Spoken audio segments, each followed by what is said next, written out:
Good deal. All right. Well, welcome everybody to our select water portion of this joint meeting.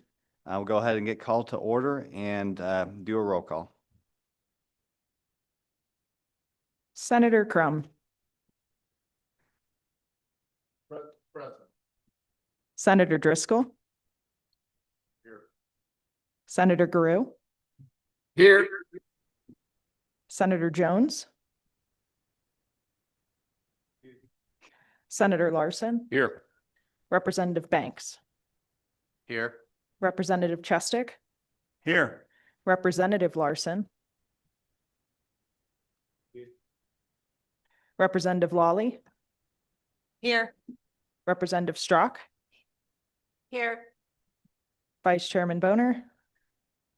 Chairman Eklund. Mr. Chairman, you have a quorum.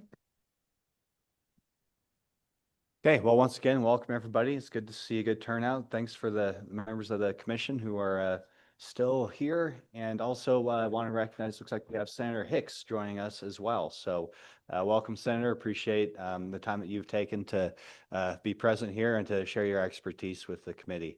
So that being said, we'll just get right into it. We have Forest Health up first. And so we'll just got two bill drafts. We'll go ahead and do those together. Mr. Anderson, you want to go ahead and present those?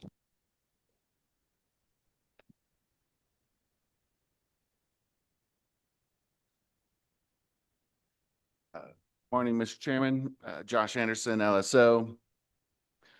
So if you recall, these two bills were both requested at our August meeting in Rock Springs. The first bill, 26 LSO 180. This was based on a bill last year from the Water Committee, 2025 House Bill 101, providing for a forest health grant program. So just going quickly through the bill, Mr. Chairman, on page 2 creates a new section creating a forest health grant program.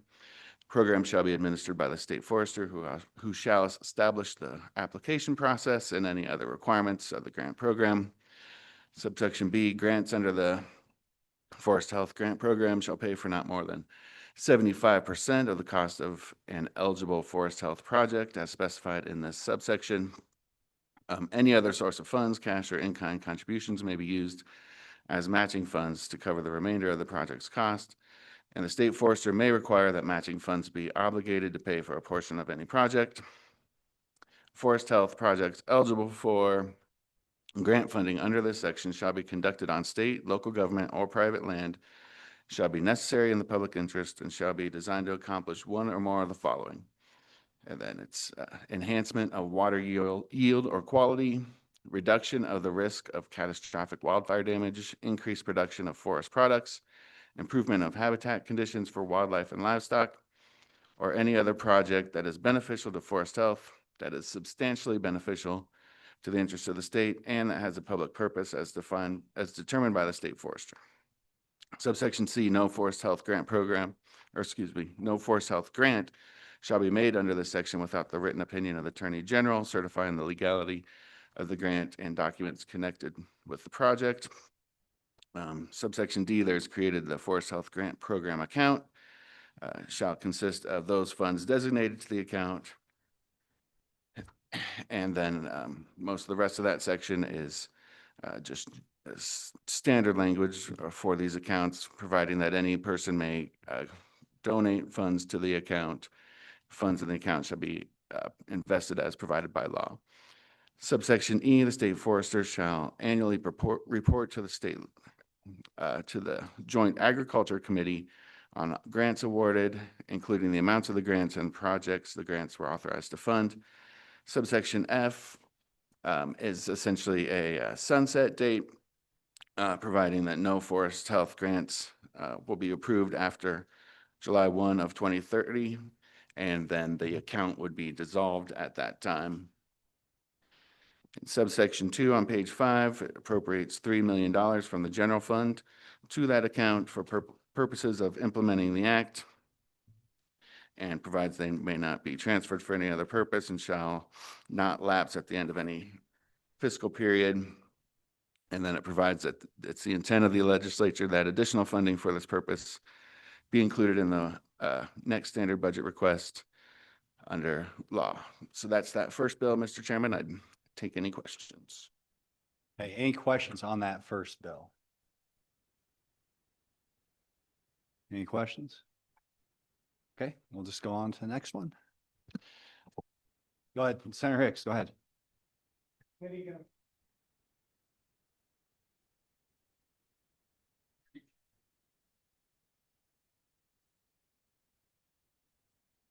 Yeah, absolutely. I think the idea was to go over both these forestry related bills, and we'll have the state forester and kind of do public comment on both. If that works for everybody, then we'll work the bill separately.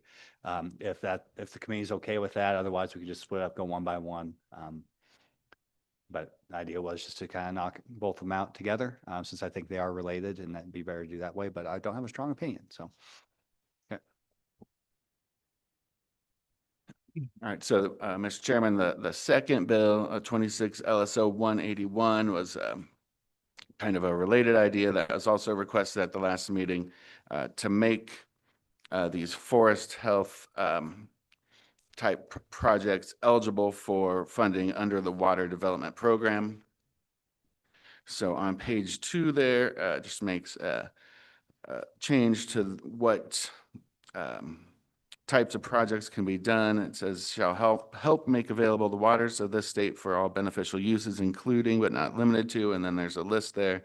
And on line 18, it adds forest health to the list of types of beneficial uses. And then on the next page, Mr. Chairman, it adds a definition of forest health to mean, and this is taken somewhat from the same list of uses or projects in the previous bill, although since it was a water project, it's drafted to specify that it's forest health means a project on state, local government, or private forest land that is designed to enhance water yield or quality from the forest land, and that may also be designed to reduce the risk of catastrophic wildfire damage, increase the production of forest products, improve habitat conditions for wildlife and livestock, or any other benefit to the people of the state of Wyoming. So that's that bill, Mr. Chairman, and again, I'd take any questions.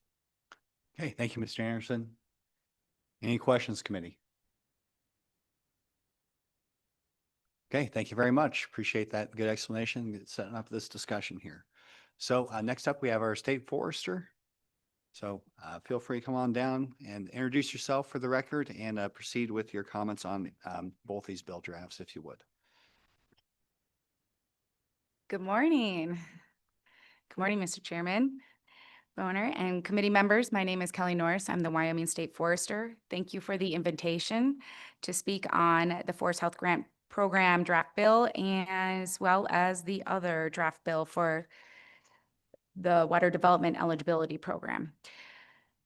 So Wyoming is considered a headwater state, meaning our forests hold headwaters to the Colorado, to the Missouri, to the Columbia rivers, as well as the headwaters to the Great Salt Lake, providing water to millions of people downstream. Protecting and restoring the source of Wyoming's water, specifically managing Wyoming's biggest reservoir, our snowpack, is increasingly urgent priority for Wyoming citizens, agriculture, wildlife, and recreation.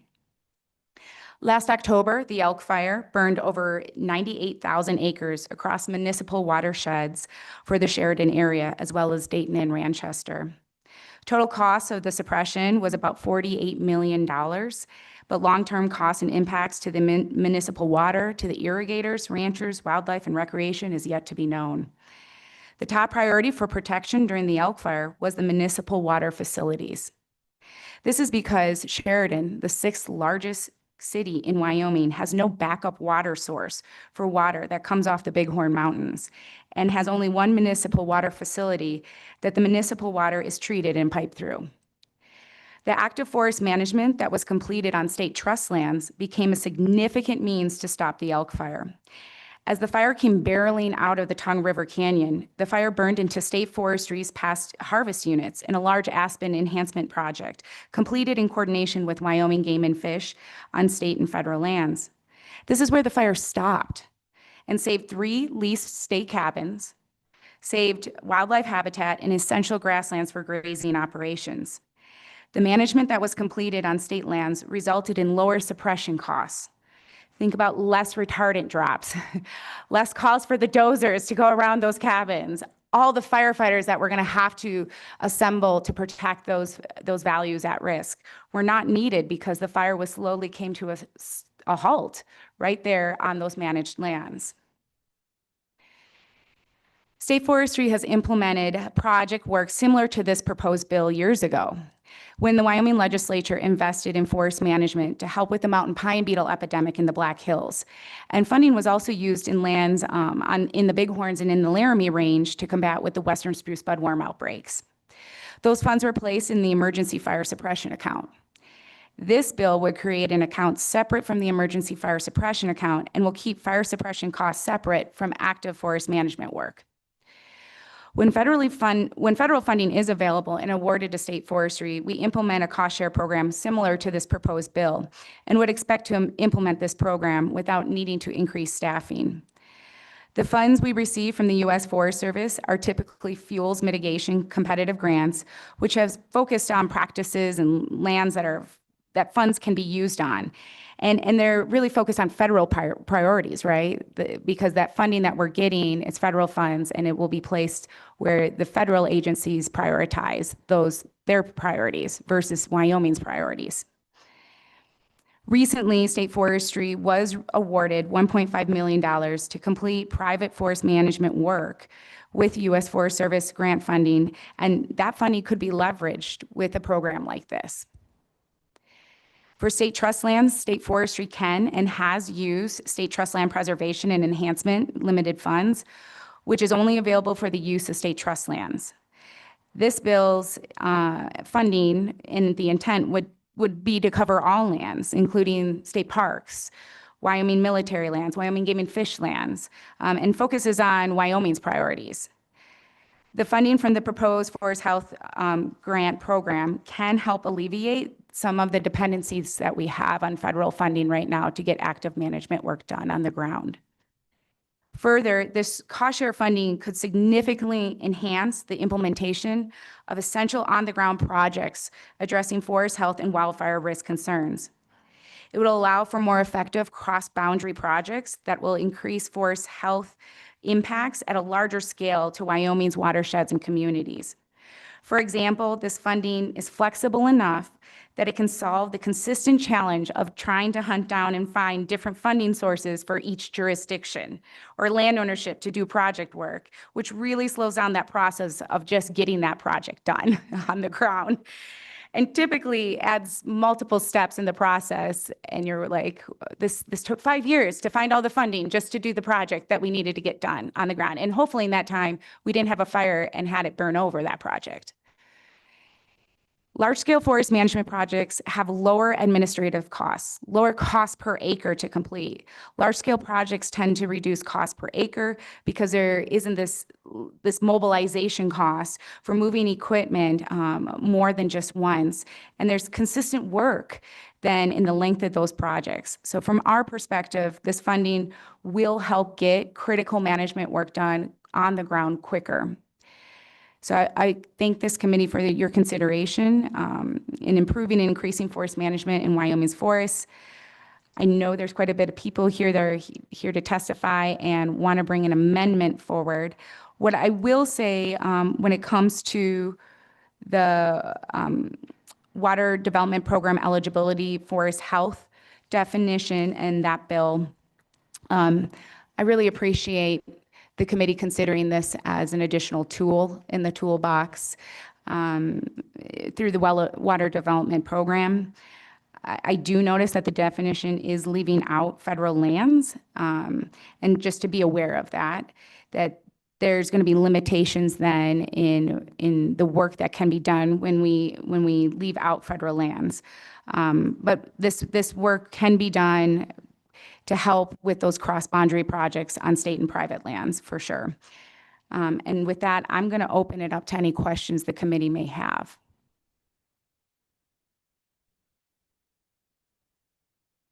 First of all, thank you for being here. You have a great story to tell that I wish more people in Wyoming knew about the work you have done and how it affected the most recent fires. That's really fascinating. My question really is about the bill on the grants. On the very last page, it talks about in the future, the intent being that you would include that in your standard budget requests. What do you think that might look like? I know we're kind of projecting out, but as we think about the 3 million here, its sufficiency, what types of things, can you expand on that a little bit? Mr. Chairman, Representative, that's a good question because I thought this was going to get sunsetted, so that must have changed on me. So, Mr. Chairman, it does say, both. So it would sunset in 2030, but it also would provide for additional funding, in the interim between that time. So, or would authorize that to be requested in the budget for that In- additional time. In response to that, what we would probably really strive to get a first round done as quickly as possible and then continue to utilize. So we'd probably roll a program out, obviously to try and take top priority projects in high risk areas as quickly as possible, and then continue to try and those type of projects we would expect probably to take a little bit longer too, and then go for a second round the following year between the sunset dates. Thank you, Mr. Chairman. I had two questions. I'll just do them one at a time. My first question is, you talked about the benefits of having large scale projects and how they're more efficient. And when I hear a large scale project, the first word that popped in my mind was clear cut. I'm hoping that that's not what you mean by large scale projects. Do you explain what you mean by large scale projects? Mr. Chairman, Representative, large-scale projects, when I think of large-scale projects, I think of something larger than 50 acres, for example. But large-scale projects are aspen enhancement projects that we do. For example, in that Tongue River Canyon that we did almost a couple hundred acres at least across Forest Service and state lands. Forest management is forest management. I don't think I'm not sure certain areas, clear cutting would make sense to mimic wildland fire. Does it need to be large scale? No. But large scale in the landscape, I think, is talking about how do we mobilize and bring in contractors or do the work and the energy into a larger place so we do have a greater impact and mosaic on the landscape.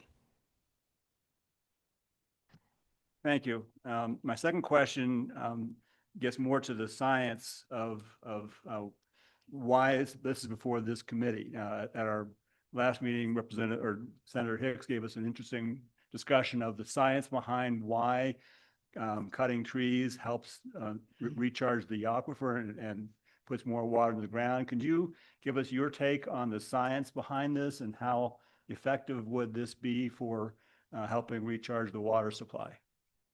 Mr. Chairman, Representative, it's a good question. We're figuring that out still. I think that's we're certain forests, certain areas, certain elevations, certain snowpacks, they're all different. And so that is something we're still trying to figure out. I do believe there is science on the ground right now in Wyoming working towards that type of work to say, hey, this is in this place and at this time, we really think this is going to increase snowpack and reservoirs. Historically, most of my work with the state was in the Bighorns. We had state parcels we called water augmentation parcels, where we would set up our management units perpendicular to the wind. So we would collect water and snow in those openings. So there's a lot of different types of management out there, and we truly do believe we're collecting that snowpack, just like when we mitigate or manage our sagebrush in a certain way, and we try and collect that snow in that way. And so I think this is using vegetation, larger, taller trees versus sagebrush, but it's the same type of concept. How do we better get the snowpack to stay longer in our mountains and on our forests? And so that type of work is pretty important when you think about water and water quality and quantity. Okay, and go ahead, one more. Quick follow-up. how does cutting trees create more vegetation to trap the moisture, the snowpack? Can you repeat that again? So I understand the concept of creating basically a living snow fence to help keep the snowpack and keep it on the ground. But how does cutting trees help you do that? Mr. Chairman, Representative, having more openings in those forests so that the snow can actually fall onto the ground makes a significant difference. Many times the snow, if it gets caught up in the trees and evaporates up and never makes it to the forest floor. So it's incredibly important, and that's the work that we're working on.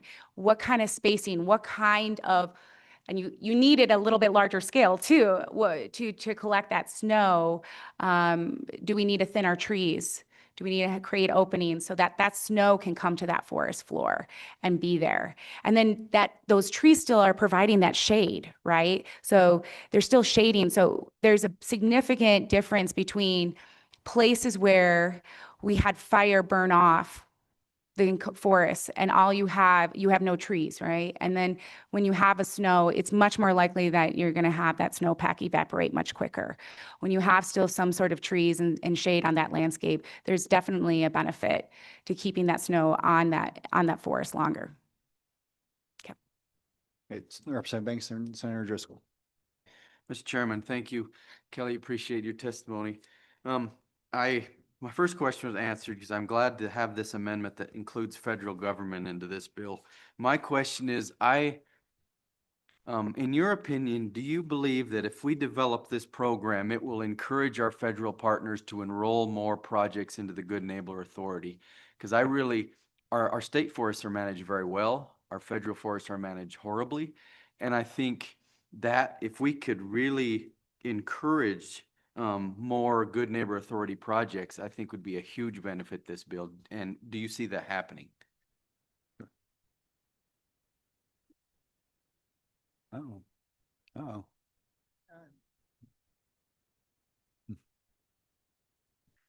Is that better? There you go.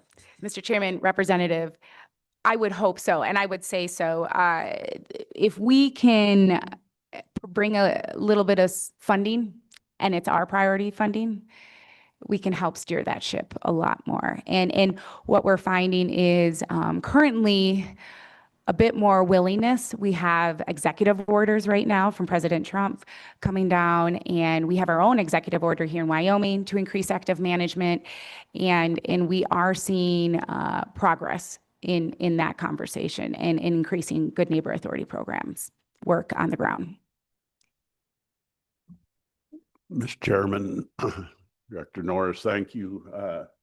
Kind of oddball. My end is around what it's going to do for impacts to staffing. I know the pine beetle program, and I'll pat myself on the back a little with Senator Hicks.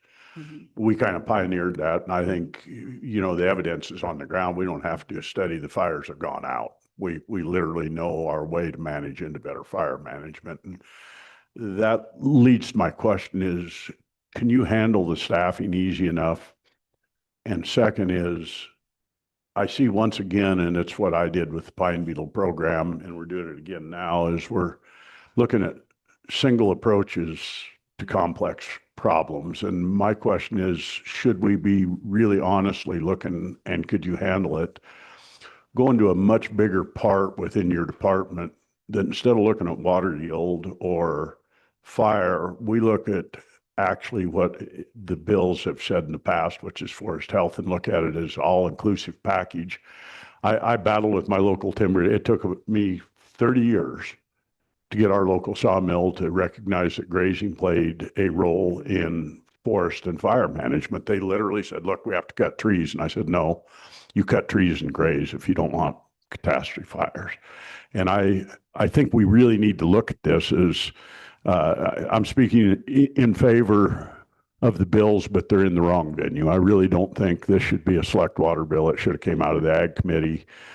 And I guess for the question to you is, would you be willing, if we honestly look at a comprehensive approach to forest management, to broaden this out much more. I'll still support the bill, but actually probably either amend or do it. And I'd have to look with Senator Hicks is how do we really look at big impacts on landscape scale? Because we've seen it work. I think the Forest Service, the U.S. Forest Service understands it works. It's figuring out how we can cooperatively do it. And it really leads to what is my dream, which is comprehensive forest management, not individual pieces. So sorry I wandered around, but I don't want to sound negative on it, but I think we're short-sighted looking at this narrow approach. And I really need to know what your thoughts would be, what we'd have to do for staffing. One, will these bills cause you to have more staffing requests? Because it obviously puts a burden on you. And second, what would rough staffing look like if we really honestly went into a large-scale approach? Because I think we've seen a willingness. We've put money into your fire suppression efforts.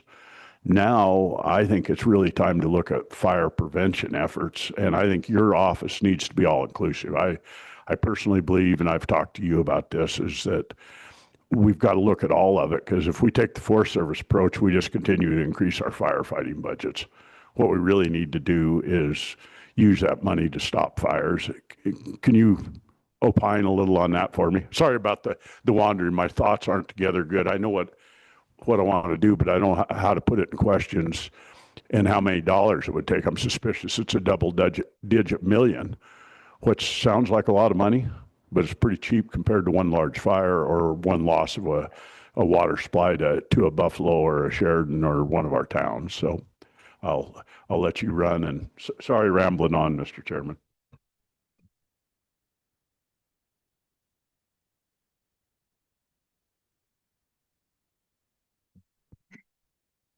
All right. They must have gotten used quite a bit last year or yesterday. Very good question. So what I'm going to say, and thank you for joining me here.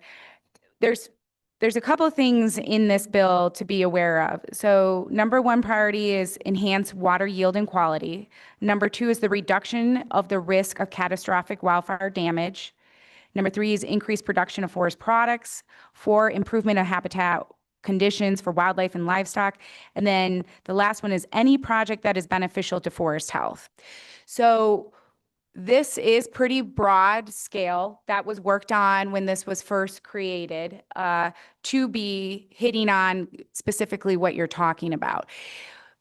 It won't fund wildfire education and planning, like a CWPP plan, a community wildfire protection plan.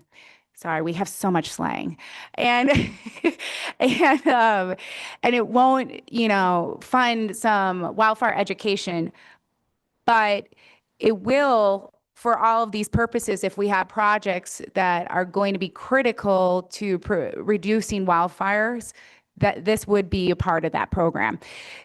It would have to meet all of those requirements. We would have ranking. We'd have a whole process for it. But this is a little bit more overarching than just focusing on forest health.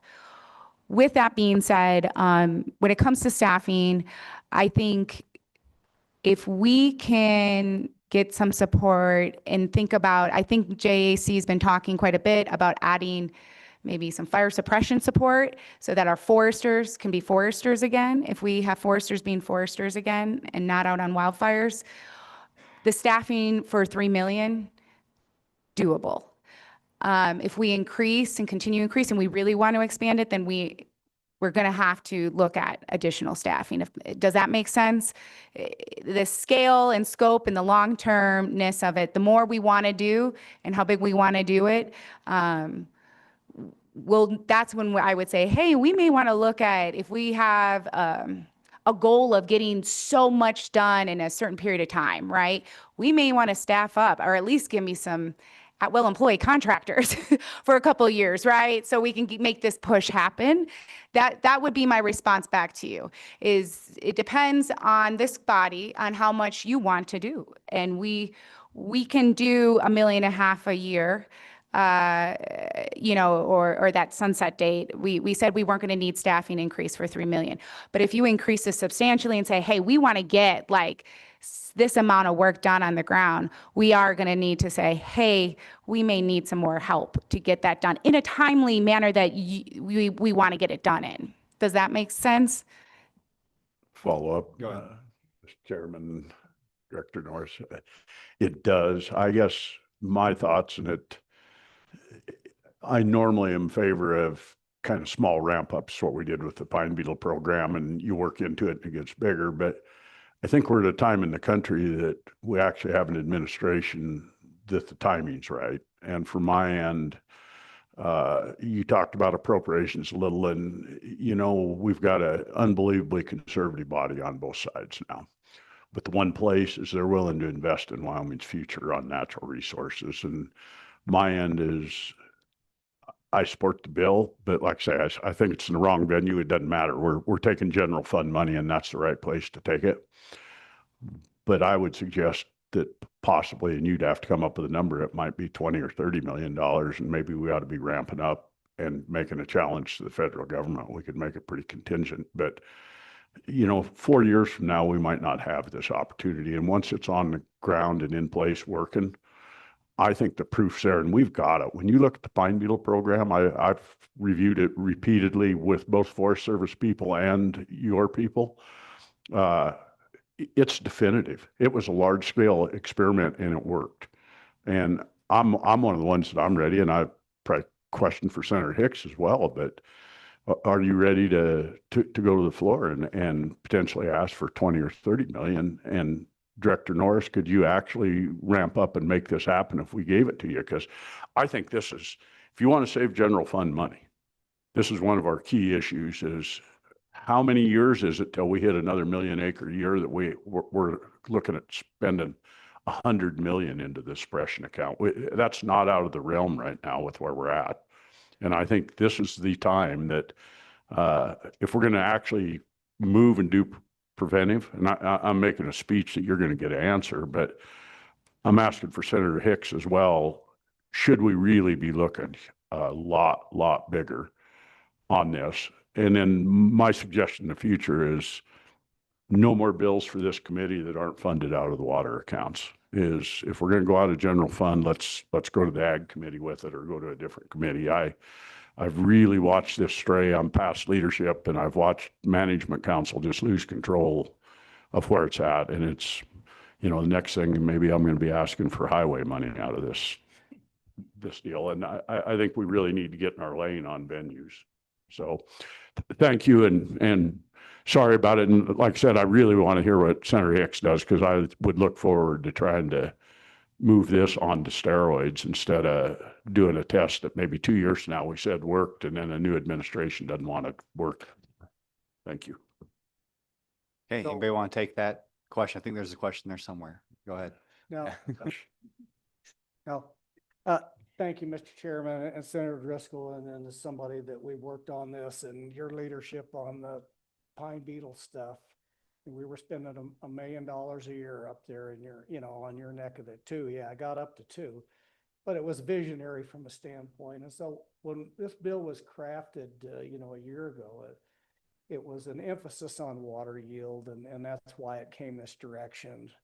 But it also contemplated, I think, exactly what you tried to do is, these are complex systems, and there's a lot of other economic and ecological benefits associated with this, is to incorporate that in there. And that's what the state forester went through there. Absolutely. And so one of the ways that to leverage, to get your question about staffing up, and it comes back to the program that you were the progenitor on, was the agency found a way to deliver the projects, and they used those local governmental entities that were there, counties, conservation district, all hands on deck type of approach.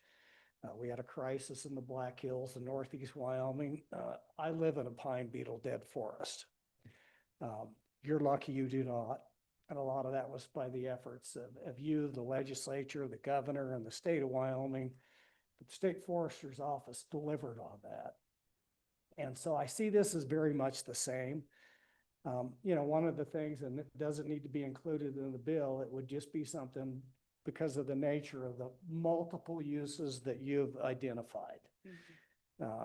we have some tremendous state agencies that could also participate at some level as an advisory level. And even so, when we talk about, Department of Agriculture, if we get into, what are the implications of a project associated with agriculture?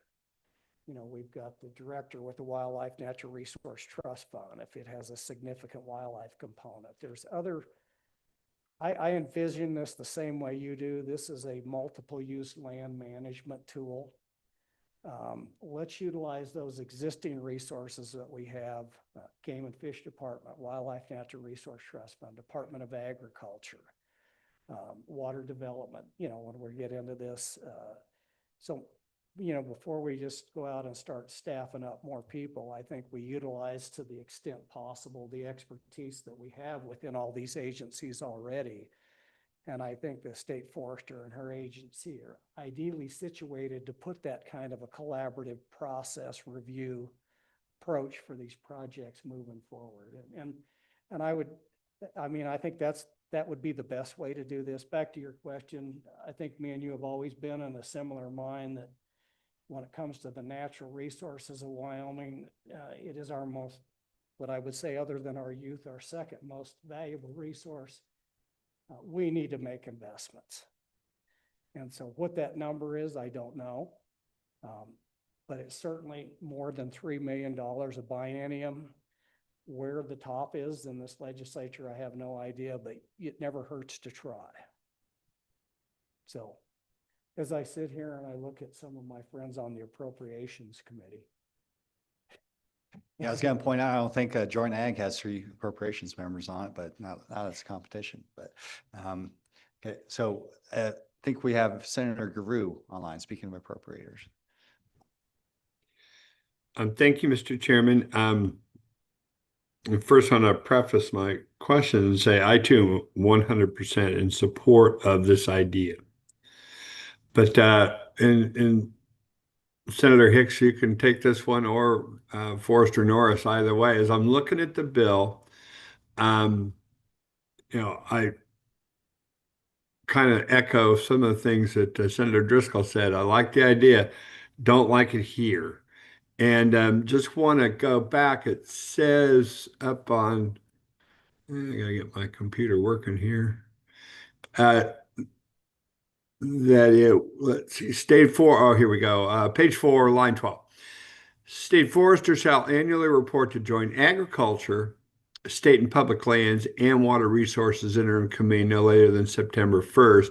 I think that's where this, where the reporting should start. And that's why I agree. I think ag might be a good second home or a good first home for this bill.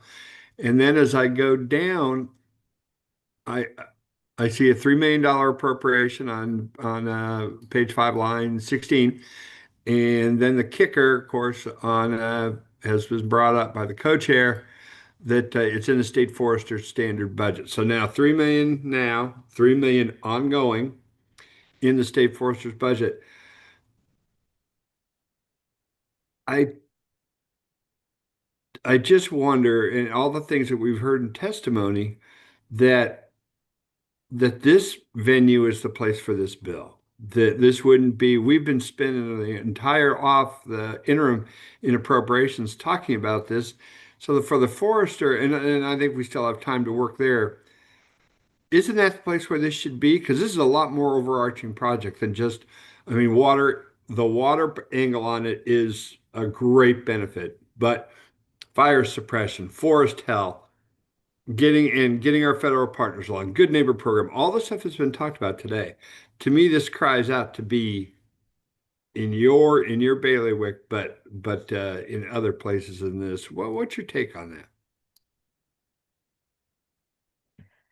Mr. Chairman, Senator, this is the conundrum the Forest Service feels too. USDA, do we fit in USDA? We're the black sheep of the USDA. I hear that all the time from our Forest Service partners. And that's the real question. Does forestry belong in ag? Does it belong in water? Water is extremely important to Wyoming and our forests. When we, like you heard me say, our headwaters to many of our rivers happen in our forests. not typically in the lands, it's in their forests. So there's a significant connection between our forests and water. I am perfectly fine presenting in front of this committee.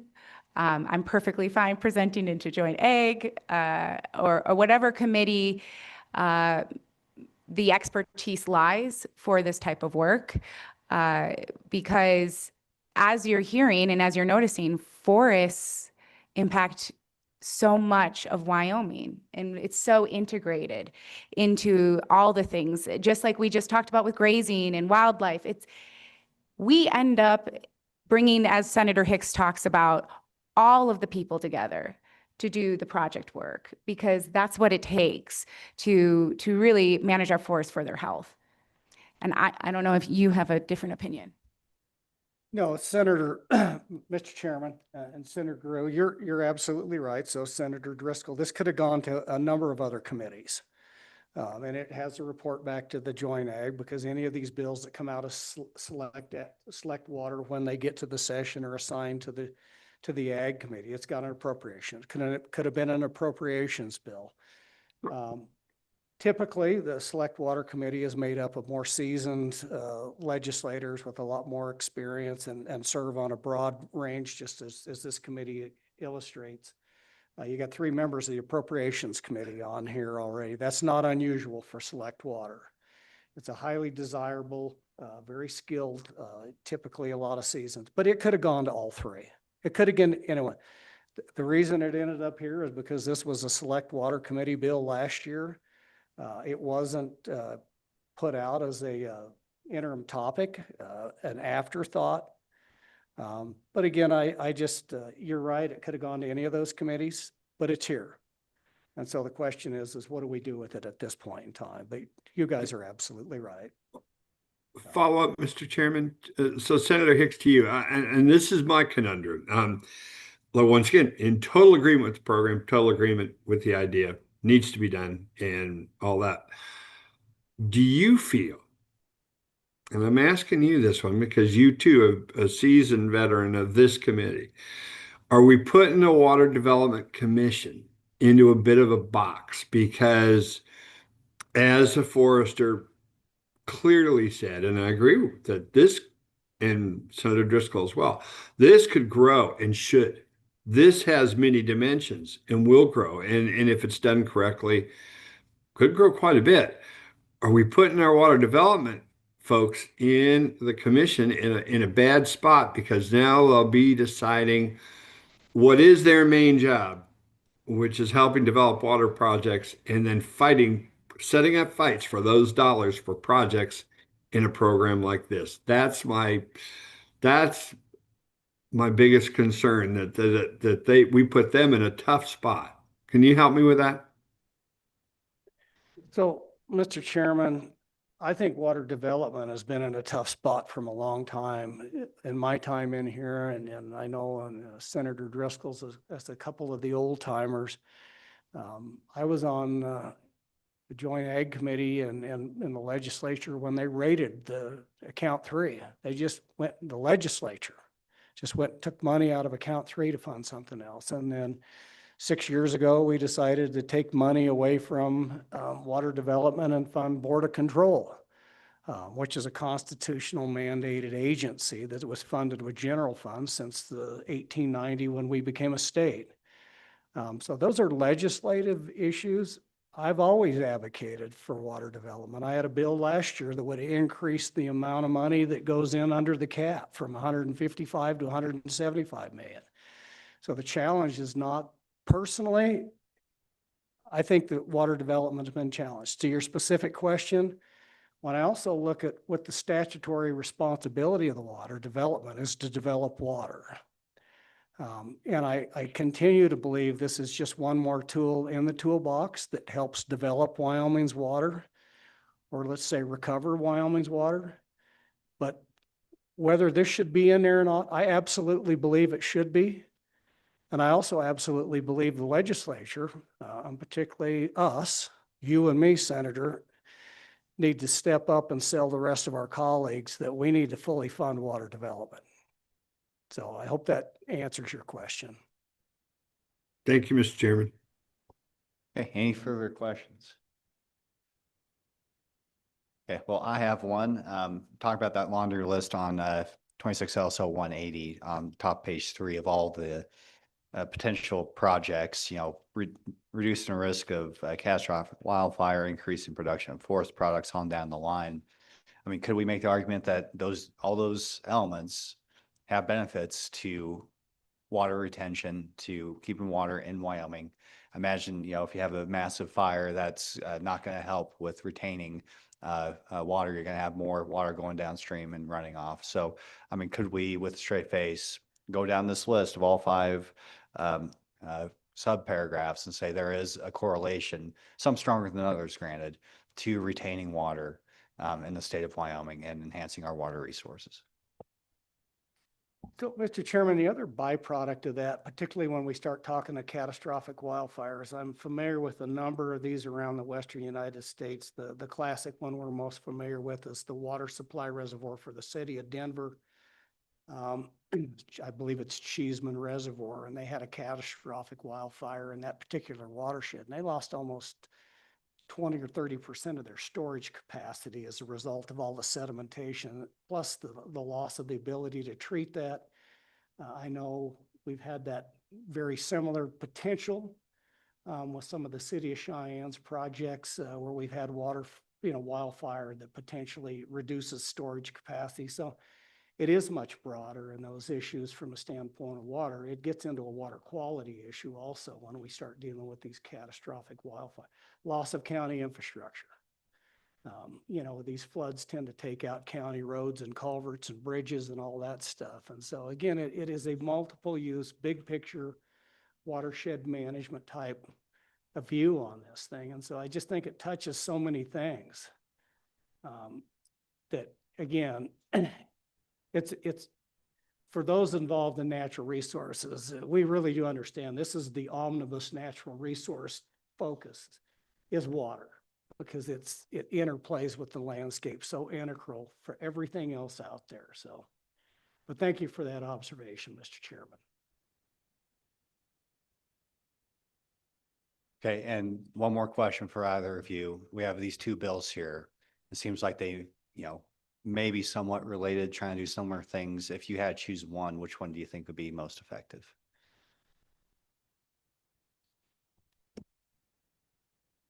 Mr. Chairman, that's easy for me. I think the one that we have where we set up the program with the state forestry, and here's the other byproduct of doing that. I think that will alleviate 95% of the applications to water development. But you still probably need both, because on a rare occasion, you're going to have projects that are primarily focused at water development. I think you need both tools in the toolbox, but if it came down to one or the other, because the one has so much broader implications, certainly it'd be the one that would put the program in the state forestry program. But personally, I think you need both, and it will alleviate a whole bunch of that stuff going to water development. I would agree. One of the things I noticed, though, in your definitions in water development program is you have recreation, you have industry, you have development of fish and wildlife resources for the protection, improvement, and lands. It's interesting you have everything but forest health almost listed, except for highways. I do agree, Senator Driscoll, I do not see highways in that list. So for impact, I hear what you're saying, the impact of continuing to apply for funding for forest health could be greater if we didn't have a different funding source for that, and that's the grant program. And that would be actually then being able to have the forestry program make sure it gets done on the ground. Any further questions, committee? Okay, thank you both. Appreciate it. Okay, at this point, we'll open up to public comment on both bill drafts, 26 LSO 180 as well as 181. Any agencies who haven't been on the agenda, give you a first chance here. Director Mead. Thank you, Mr. Chairman. Jason Mead, Director of the Water Development Office. Realizing we had a pretty lengthy discussion about this on Tuesday, I'll be quick, but again, I echo what I've already heard today. I fully support this idea of forest health and the resulting increased water yield. Just want to simply point out again, the limited funding associated with the water development program. For instance, this year, we've got about $30 to $35 million worth of available funding, and we've got, well, over the last 3 years, we've seen anywhere from $45 million to $65 million worth of demand or requests on the program. And I would also point out that the fact that we have 30 million this year is really a result of one-time funds that we've received over the past several years. When we get right down to, what revenues we receive from mineral severance taxes plus the interest on available balances, we could be looking at $13 to $14 million a year after these non-projects costs come out, like Board of Control. And that would be between account 1 and 2. And then when we, using the Battle Lake project we discussed the other day, $1 million, actually $2 million, a 50% request of $1 million from the program to treat 1,000 acres, and just how many acres there are out there that would need treatment. That tends to be, a little bit concerning about the additional demand on our program.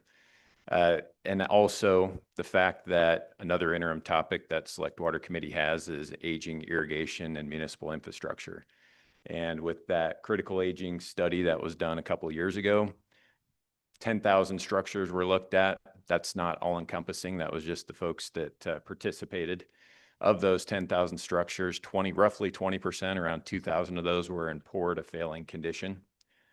Just the top 30 of those 2,000 were estimated to be $200 to $300 million to fix. So you then kind of extrapolate out to several thousands of structures. Yes, they vary in size, but you can easily get to $1 billion plus of just irrigation infrastructure that's needing to be fixed.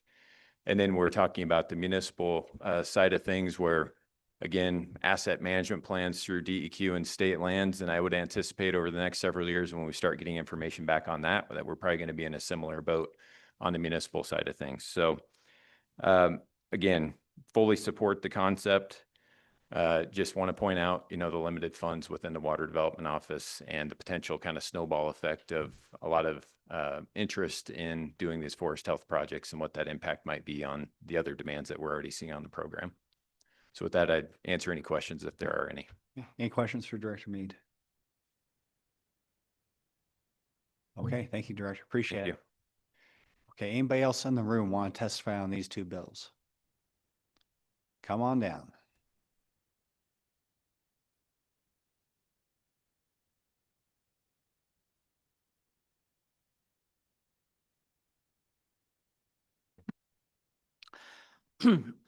Excuse me. Thank you, Mr. Chairman. My name is Travis McNevin, here today on behalf of the Intermountain Forest Association. With me, I have Ben Woodkey, and we would certainly just take a moment to say, broadly support both bills here for forest health and echo, in the sake of time, many of the things that have already been talked about by the state forester, the points that Senator Hicks made, Senator Driscoll, et cetera.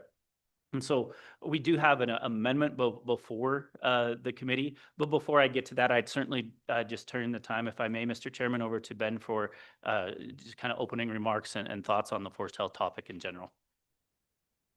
Okay, go ahead, introduce yourself for the record and proceed with your testimony. Thank you, Mr. Chairman, members of the committee. My name is Ben Woodkey. I'm the Executive Director for Intermountain Forest Association. Intermountain Forest Association represents forest products companies and timber harvest professionals operating in South Dakota, Wyoming, and Colorado. Obviously, the bills that we're here discussing today have a direct impact on both my members as well as the forests and the communities that depend on them both. I had a number of notes for this morning, but I think the discussion today has brought up some really interesting points, and I'm going to circle around to some of that here. But first up, it's really refreshing and appreciate the conversation and recognition from this committee that we're facing a forest health emergency out here in Wyoming. And that there is a lot of work to do on those lands. Appreciate the recognition that there's a lot more work to do than what these bills would treat. But these bills are a good step in that direction.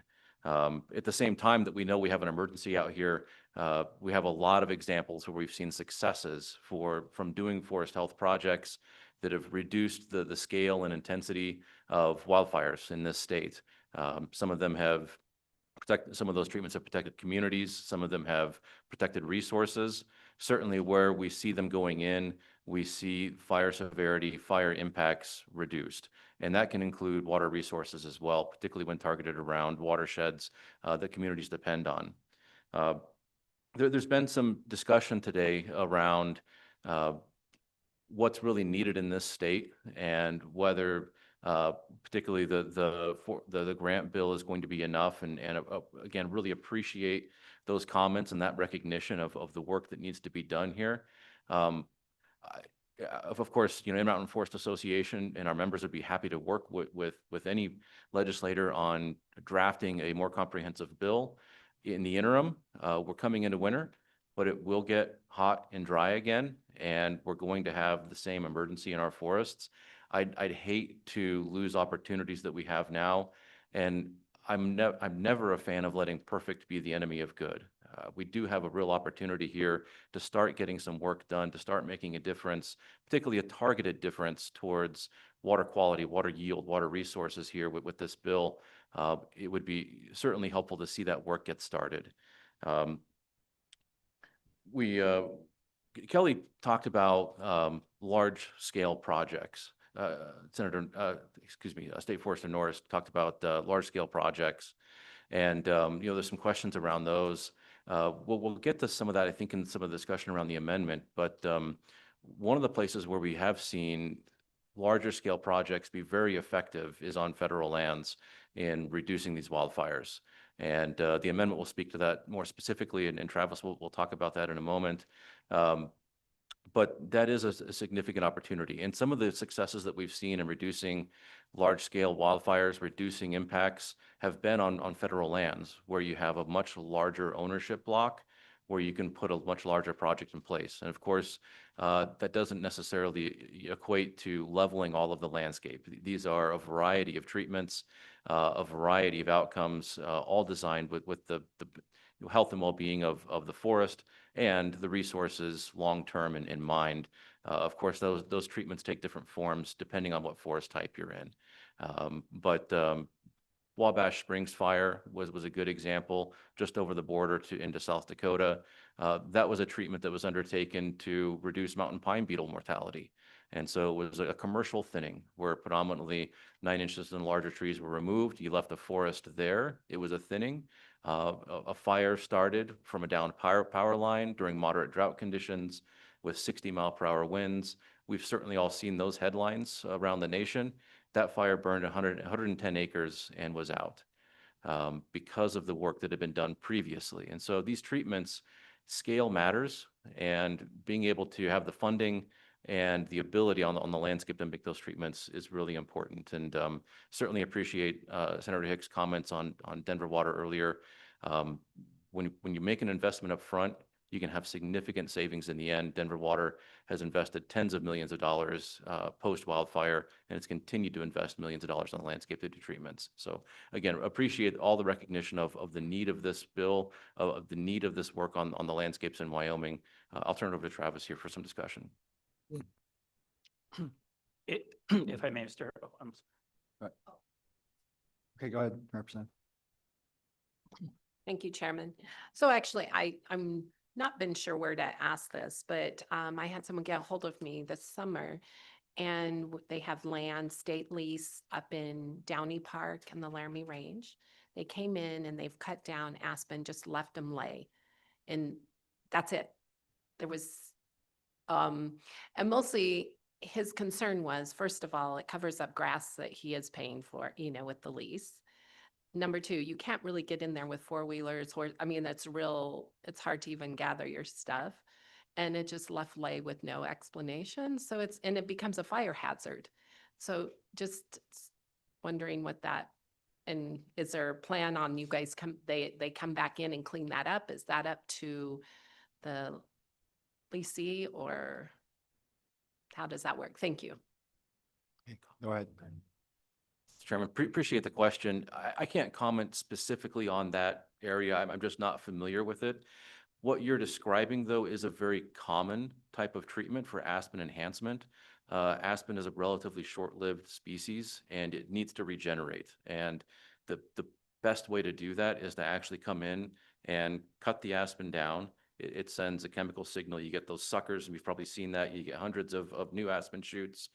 The issue is that in a lot of areas, elk can browse that very heavily, and you don't actually get that aspen stand back because it's just browsed into oblivion. When they cut these trees, they'll typically cut them waist high or so, and they hinge them over, and that keeps elk and other ungulates out of that area browsing on the aspen and allows the aspen a chance to actually release. So, when you're talking about some of the impediments of travel, again, I don't know about this specific area, but that's often intentional to allow that forest a chance to regenerate and become a forest again. Long term, I don't know what the plan is for that material. Again, oftentimes aspen, when they're hinged like that, they'll generally kind of fall to the ground and kind of mash down as that forest comes up. But long term, I don't know what the plan is, but it's very common and very successful in rejuvenating these aspen stands on the landscape. Okay, any further questions? Okay, you have anything else or? Thank you, Mr. Chairman. So I would certainly appreciate the discussion earlier. Obviously, there were a couple of amendment, topics, I guess, that the committee could certainly work when the time comes. We would not be opposed to the 3 million being increased in some capacity because it just means more work, if that's the decision of the committee. And as far as the idea of staffing, I would point out that in the Select Natural Resource Committee this year, in the interim, in a somewhat related topic, there is a Good Neighbor Authority bill that would grant or allow the cap on the staffing levels that State Forester Norris has currently. And so we are certainly supportive of that effort and that bill in that committee as it comes forward, which you may see, but that does at least touch a little bit on the staffing also that Senator Driscoll mentioned. And so just more for the committee's awareness. But there is an overlap there that we certainly recognize and appreciate as we kind of work towards to Senator Driscoll's point of a little bit more comprehensive work in the state in the forest health arena. So with that said, Mr. Chairman, our specific amendment, which I believe you have an amendment, a page before you, would on page 2, line 20 of the bill, and again, this is for the grant health program, of course. Page 2, line 20 would add federal government after local government and before private land. So it brings in that mosaic of lands.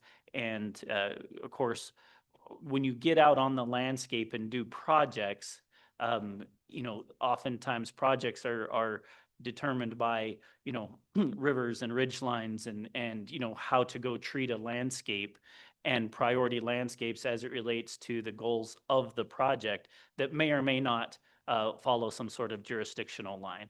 And so the idea is to at least allow these grants and these projects to come to the state forester. And if there is an obvious need for federal lands, to bring that in. I would then go to the second part of our amendment and proposal to the committee that would create a new C paragraph on page 3, line 16, and then the rest of them would be relabeled accordingly. But if I may, Mr. Chairman, I will just read that paragraph and then discuss it very quickly. Or would you like me to just discuss it since you have the language in front of you?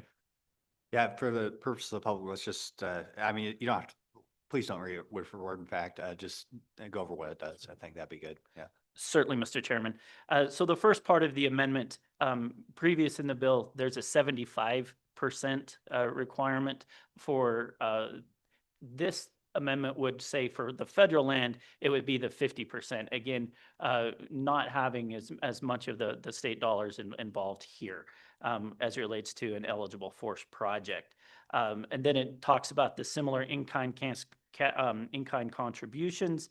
And then finally, in the last part of the amendment, brings in what was previously discussed through the Good Neighbor Authority to again kind of tie some of that together with those receipts collected to be used towards that matching funds. This would be to simply leverage some of the revenue or the receipts that sometimes are collected through Good Neighbor Authority and Good Neighbor Authority projects, that then to be returned to the program to help with the matching requirement. And so, Mr. Chairman, certainly take any questions on this amendment.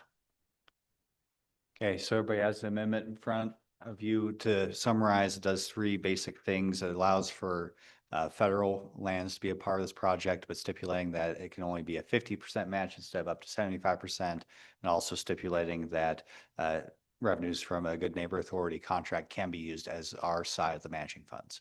So any questions on that? Okay, thank you. Your Thank you very presentation. much, Mr. Chairman. Okay, any further public comment? Okay, yeah, come on down. Then we got somebody online, it looks like. But we'll get the folks in the room first.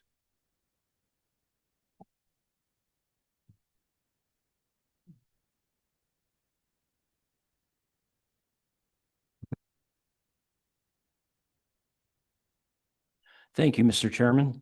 My name is Mark Cott. I serve on the Water Development Commission, and I support wholeheartedly all the comments that Director Mead made. Full funding is the key theme there. I'm here to just ask for and support potentially in addition to the bill, and the state forester brought it up, and that was fire education and working in that urban wildland interface. I think that's an important addition.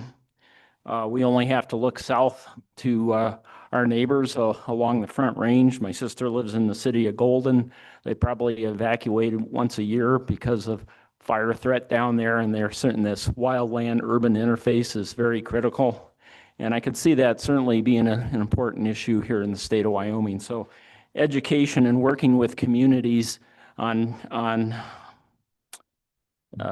trying to address that issue is really my concern, and thank you very much. I served as the county planner in Sweetwater County for 38 years. Thank you. Okay, any question for Commissioner Cott? Well, so I have one, just to be clear, not get off that easy, but so we talked, you mean only education, or would you want something maybe more, also includes doing work around more populated areas, and have that be a focus? I believe so. Education, working with communities, maybe in that education, I don't want to drift too far from this bill. I mean, I could even see changes to the Wyoming state subdivision law regarding this type of issue. But I think somehow working into this bill, and I don't have the direct language because unfortunately, I didn't study that enough.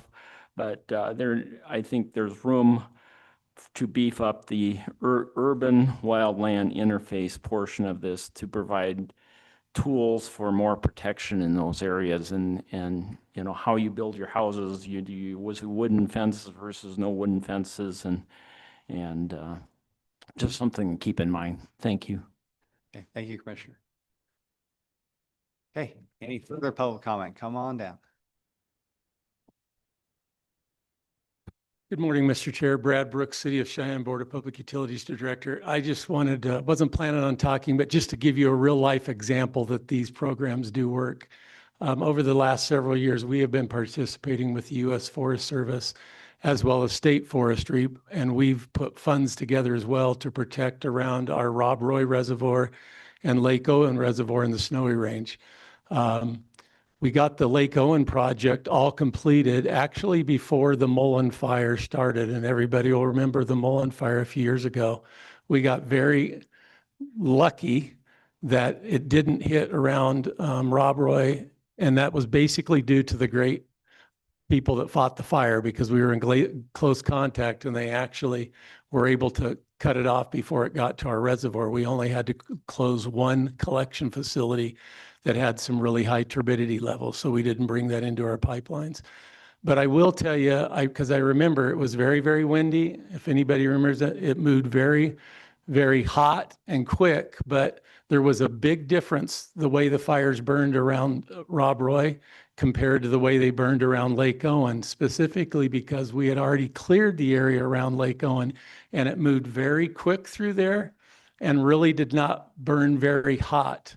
And another thing to remember is when fires burn really hot, it's not only the effects it has on the forest, but on the soils and the land. It really does a job on that. So just from a real life experience, I tell you, it does work and these projects are vital. The other thing I would add too that can be a benefit that we saw on this project is even on the ones that us three we funded around Lake Owen, the money that we got off of sales was also able to be used as seed money for other projects.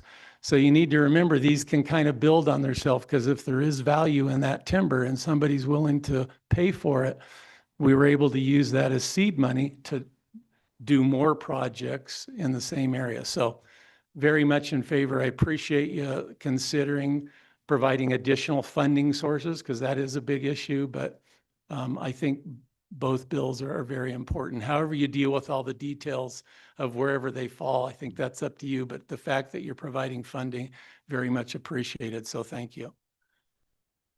Any questions for Mr. Brooks?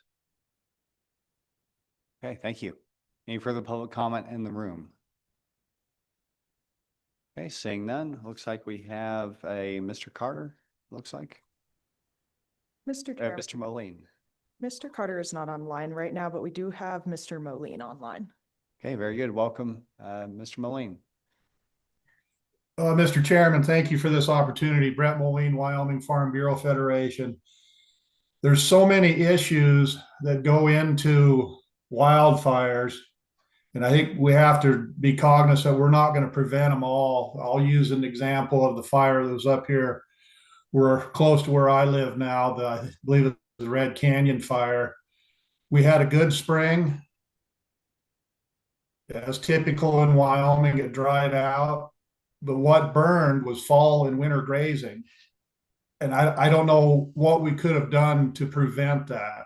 You know, the seasonality of grazing. Grazing is extremely important, but this burned right before the folks were going to go up there. But having these funds available to do what we can to prevent wildfires, enhance livestock grazing, water yield are extremely important. You know, one of the aspects that we've lost in this state is we don't have much of a timber industry. You know, Senator Driscoll's area is lucky; they've got a viable mill up there. You know, we're down to about 2 or 3 mills, and so there hasn't been as much interest in working with trees with timber because we just don't have the mill. So I think this will help generate some of that interest and then all the benefits that come with it. If I had to make a choice between draft 180 and draft 181, I like both bills. They'll both do great things. But I think my choice would be go to 180, where it's general funding. The benefits of these projects are going to accrue across the economy. You know, it's going to be a good thing to do. It's going to benefit everybody in the economy. And that's where I think coming from general funds, in my opinion, is a much more logical choice. As has already been stated, we've got extremely strong demand for water development funding. I think keeping this on general funds rather than having it through water development would be the much wiser way to go. I do appreciate that the emphasis on this is on private and state lands. You know, that I think we have to remember that makes up about half the state. So it's important to keep a focus on those lands And I appreciate that it's a cost share. I think that's going to generate the interest in it. And as far as the percentage, what I've seen on other granting programs where the funding, the percent that the landowner is supplying goes up, tends to move them up the rating scale to, they can do more projects. They have more funding available. But Mr. Chairman, committee sitting in support of both bills, but preferring 180 over 181. I would take any questions you or the committee may have for me. Any questions for the Farm Bureau? Okay, thank you, sir, for your testimony. Okay, anybody else online? Okay. Okay, last chance in the room. Going once, going twice. Public comment is closed. So committee, we have two bills. We'll just take them in order. First, looking at 26 LSO 180. Is there a motion on that bill? Okay, moved by Representative Lawley, seconded by Representative Dalton. So have quite a few discussions for amendments. We'll consider those at this time. Anybody have a motion regarding an amendment? Representative Dalton. Thank you, Mr. Chairman. I would move the amendment proposed by Mr. McNiven and gentlemen. Okay, very good. That's one we previously discussed. Is there a second? Okay, seconded by Senator Crum. So as a reminder to the committee and members of the public, this would allow for projects on federal land with a adjustment to the cap for the cost share at 50% instead of 75%. Also specifying that receipts from the Good Neighbor Authority programs can be used for the non-federal match. Okay, any discussion on that amendment? Any discussion? Okay. All those in favor, say aye. Aye. Aye. Opposed, no. Okay, that motion carries. Any further discussion on the bill in general? Any additional amendments? Any discussion at all before we vote on whether we're going to sponsor this as a committee? Okay, I'll just say I think that this is a good bill worthy of our consideration and the body's consideration. I really like the experience we have on this committee.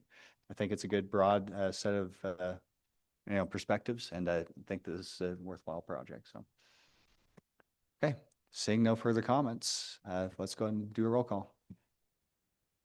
This is a roll call vote to sponsor 26 LSO 0180 Forest Health Grant Program as amended. Senator Crum. No. Senator Driscoll. Aye. Senator Guru. No. Senator Jones is excused. Senator Larson. Aye. Representative Banks. Aye. Representative Chestick. Aye. Representative Larson. Aye. Representative Lawley. Aye. Representative Strock. Aye. Vice Chairman Boner. And Chairman Eklund is excused.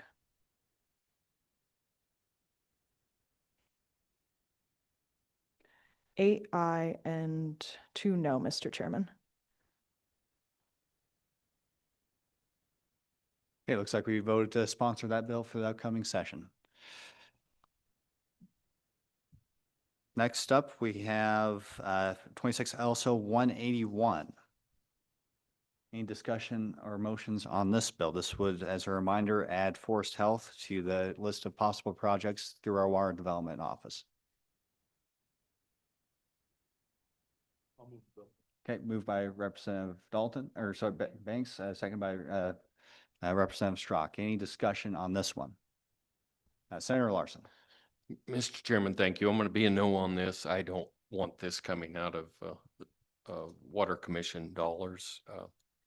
I'd rather we go a different direction. Thank you, Senator. Any further discussion, Senator Crum? Thank you. I really like the bill. My concerns, where does the money come from? So I'm going to be a no to, not that I'm against the bill, it's just against the funding of the bill, where it's coming from. I'm fully in favor of the of the bill itself. Okay, any further discussion? Representative Lawley. I do really like this bill as well, but I think some great points were made by the Director Mead concerning priorities of aging infrastructure. I think that we've heard a lot of testimony this interim about the significance of that problem. We're trying a couple ways to attack it, but you know, I too wish that the legislature would give more funding to select water, especially as we have these things we're facing. So that I'm a little bit concerned about putting this burden financially on the Water Commission, so in their budget. So anyway, that's I'm going to be a no because of that.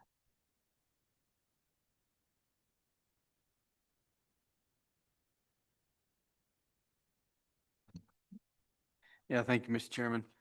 No, I don't see this as we're forcing the Development Office by any means to prioritize forest health, but we're given the option that we can have those discussions. We can go to the legislature and I hope we will encourage more money for the Water Development Commission. And I think that that's a valuable cause that we should do.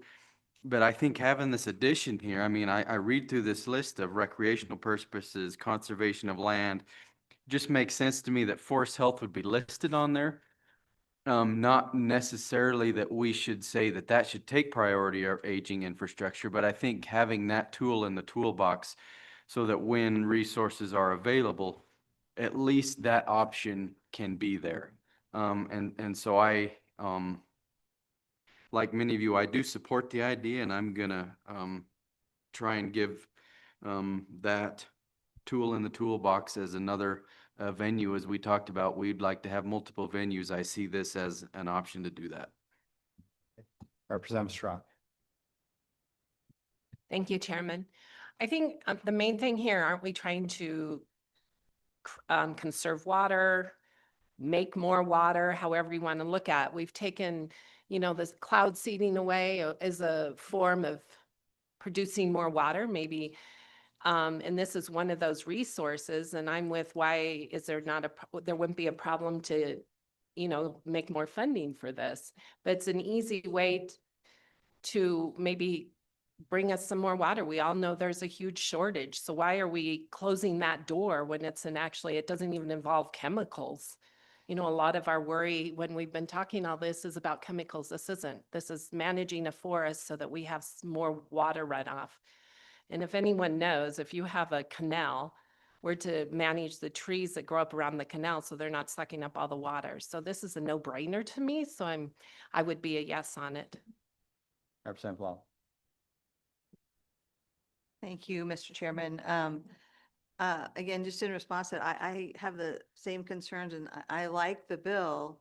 But what I'd like to see is us push for funding in this budget session, more funding for water development, and then pass this bill in the general session and say, look, this is part of what we're going to do with it, because we're kind of dodging an issue. We're shadow boxing with the issue of the funding in general and the needs, the growing needs in infrastructure, to me are a great concern and could have catastrophic impacts. And we've already seen that, actually. We've got 2 examples we talked about yesterday, catastrophic. And so anyway, I think it may be more of a priority of order. Like, let's focus on trying to support and get our Appropriations Committee to support money for water development, and then let's add this. But that's just, again, a slight difference, but that's where I am. Okay, any further discussion? Representative Chestic. Thank you, Mr. Chairman. I'm going to be a yes on this, and I see the sequencing a little differently than Representative Lawley does. I think it makes sense to pass this first and say, look at what we could do if we had more money. So we pass this and say, this is a great thing we could do if we had the money, and that creates a demand for an appropriation later on. So I actually think the timing works better to pass this first. All right. Any further discussion? Seeing none, let's go ahead and do a roll call. This is a roll call vote for 26 LSO 0181, Water Development Program Eligibility, Forest Health. Senator Crum, No. Senator Driscoll, Senator Guru, No. Senator Jones is excused, Senator Larson, No. Representative Banks, Aye. Representative Chestick, Aye. Representative Larson, Aye. Representative Lawley, No. Representative Strock, Aye.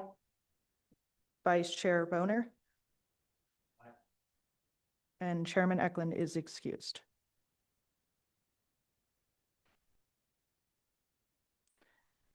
That is 5 aye, 5 no, and 2 excused, Mr. Chairman. Okay, looks like that motion fails on a tie vote. Okay, thank you for that robust discussion, committee. Appreciate it. Next up, yeah, we'll just go ahead and at least get started on our next 9:30 topic. We're only half an hour behind schedule. We have 26 LSO 188 Water Districts Funds for Maintenance Projects. Mr. Anderson, you are up.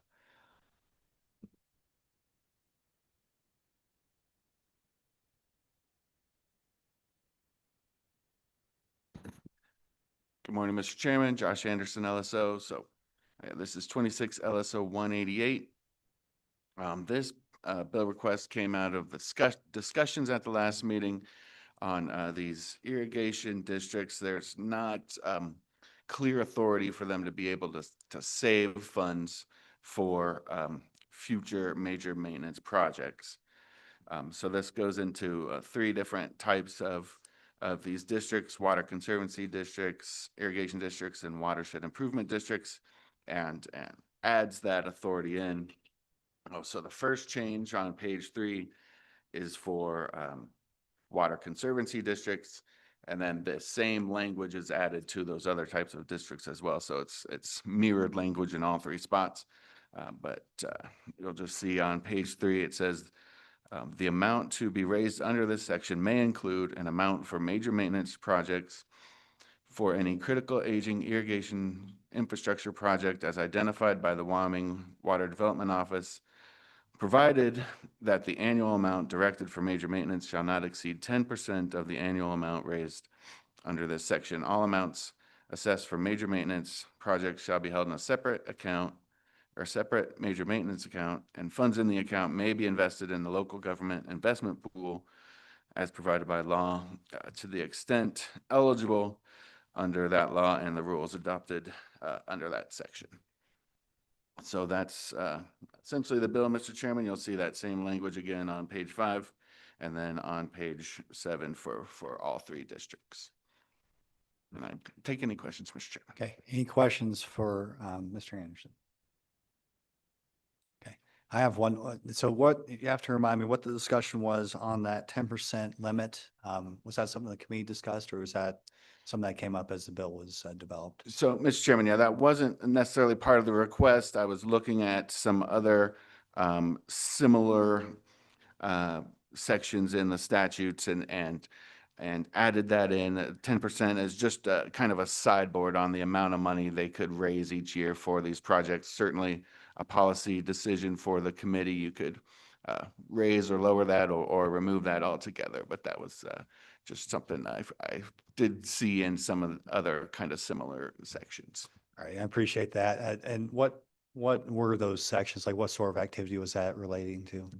I'd have to go back and look, Mr. Chairman. Off the top of my head, I'm not sure, but there were just some other examples I found where the amount they could raise to put aside as a sinking fund was limited by a percentage.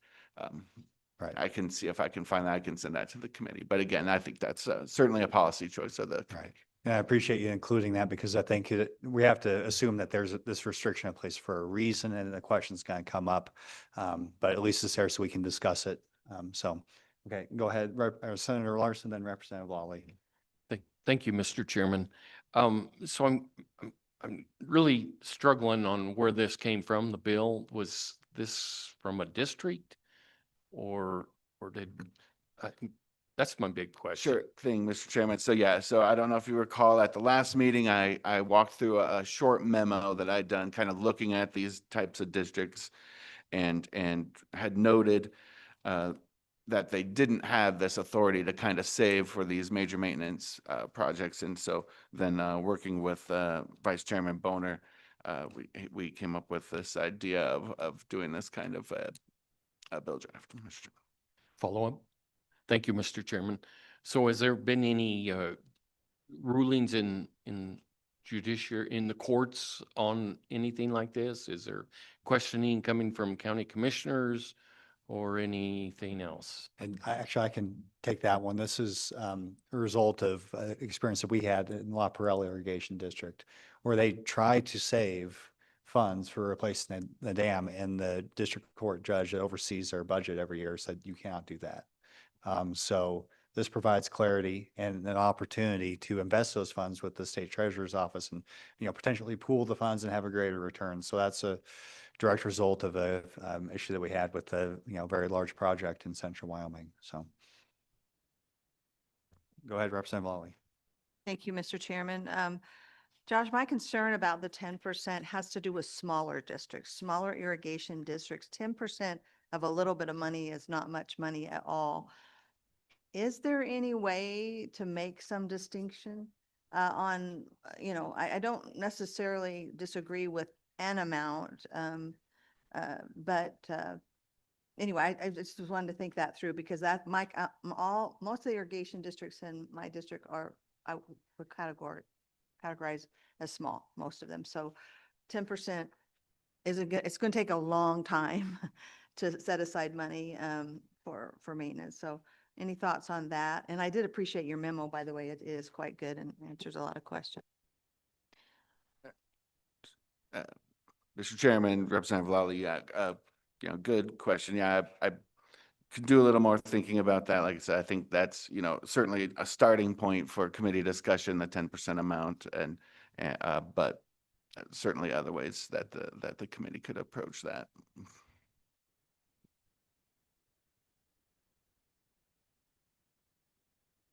Any further discussion or questions for Mr. Anderson? Okay, thank you, sir. Appreciate it.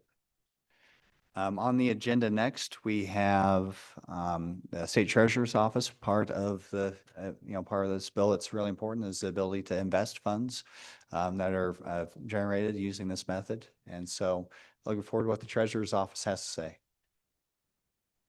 Good morning, Mr. Chairman. My name is Dawn Williams. I'm the Deputy State Treasurer. I'm joined here with Katie Smith, my CFO, and Shane Morrison, who is our manager of the WildStar funds.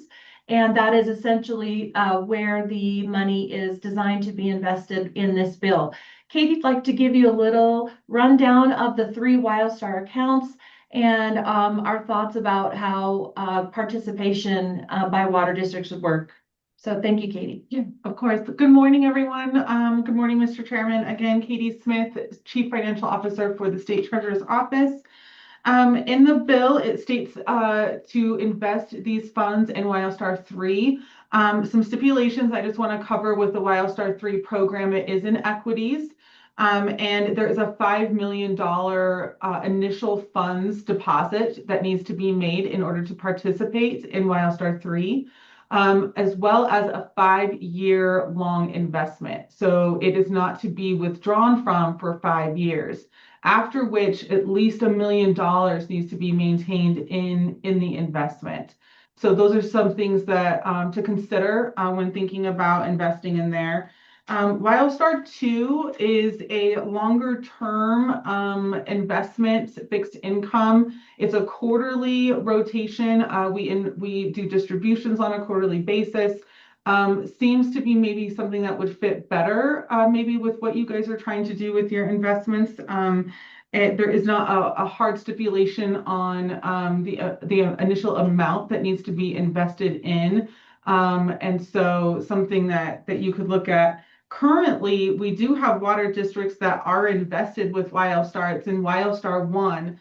That's a more shorter term. We do monthly distributions on that. is definitely something. It looks like we have 7 of them invested there. We have historically had a couple of water districts invested in WildStar 2 at some point, but WildStar 1 is obviously shorter term. Like I said, more of a 30-day maturity. WildStar 2, you're looking at more of a 60 to 90-day maturity. And then, of course, WildStar 3 is the equities, which again has that higher threshold of initial investment and a 5-year long investment period where you have to maintain, you cannot withdraw. Now, of course, if you do withdraw, something happens, there's an emergency, but there is penalties that will be combined if you do that. So we ask that you put $5 million in and stay for 5 years if you want to go into WildStar 3. And Mr. Any Chairman, questions for the just treasurer? add, Oh, go ahead. thank you. So what we just really wanted to reiterate was, as what Katie said, is that the way the bill is written, it only allows these maintenance funds to be deposited to WildStar 3. And we really feel like that we wanted to point that out. So that wouldn't be super helpful. As Representative Lawley said, 10% of a small amount is a small amount. Now, while we don't discount that it's important to save that, they just wouldn't be, not only would that still be a small amount, it wouldn't be eligible to be deposited into WildStar 3. And the other thing we wanted to reiterate is that water districts are already allowed to participate statutorily in the WildStar accounts. Okay, so go ahead, Senator Larson. Yeah. Mr. Chairman, I'm guessing you were going to ask the same thing. So which statute should we be referencing? Mr. Chairman, I think that the purpose, as Josh stated, more so in this bill was to allow, to clarify the allowance of water districts to save for maintenance purposes. I don't believe that it's necessarily required, and this is, this would have to be Josh, to reference where the funds would need to, where they could be saved specifically. I think by doing that, you are limiting where they can invest their funds.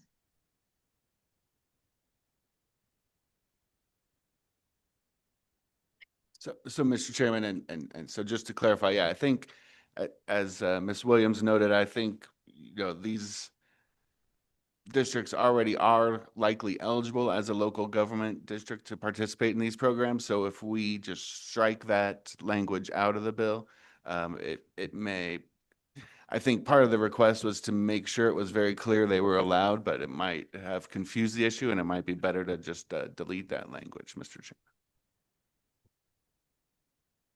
Okay, I'm looking at page 3, line 17, or, if we want to maintain some authorization, may be easier just to say something in funds in the account may be invested with the state treasurer and just leave it at that, delete the rest of the lines in that paragraph, and checking with Ms. Williams, making sure that would work and provide, that clear direction, since apparently there are districts that can be confused by these statutes while not restricting too much. Do you think that may work from the treasurer's office perspective?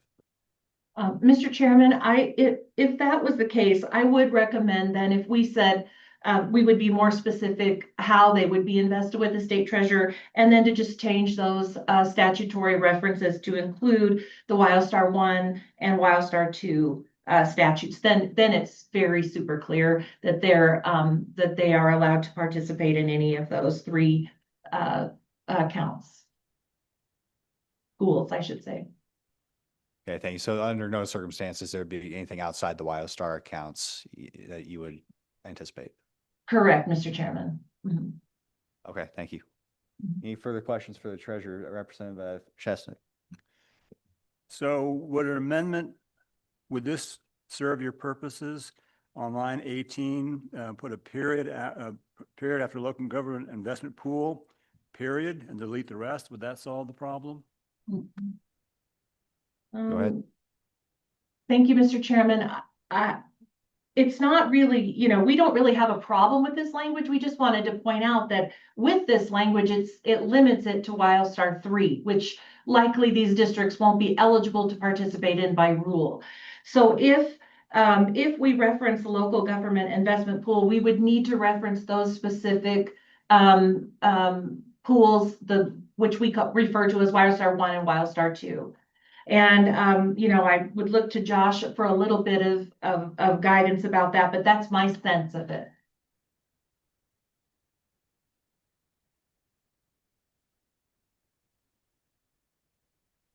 Okay, any further questions for the treasurer's office? Okay, I appreciate your input. Thank you. Thank you for inviting us. Of course. And okay, so at this point, we'll open up to any further public comment, starting with any state agencies that want to provide some input. If you have any? Sure, come on down. Yeah.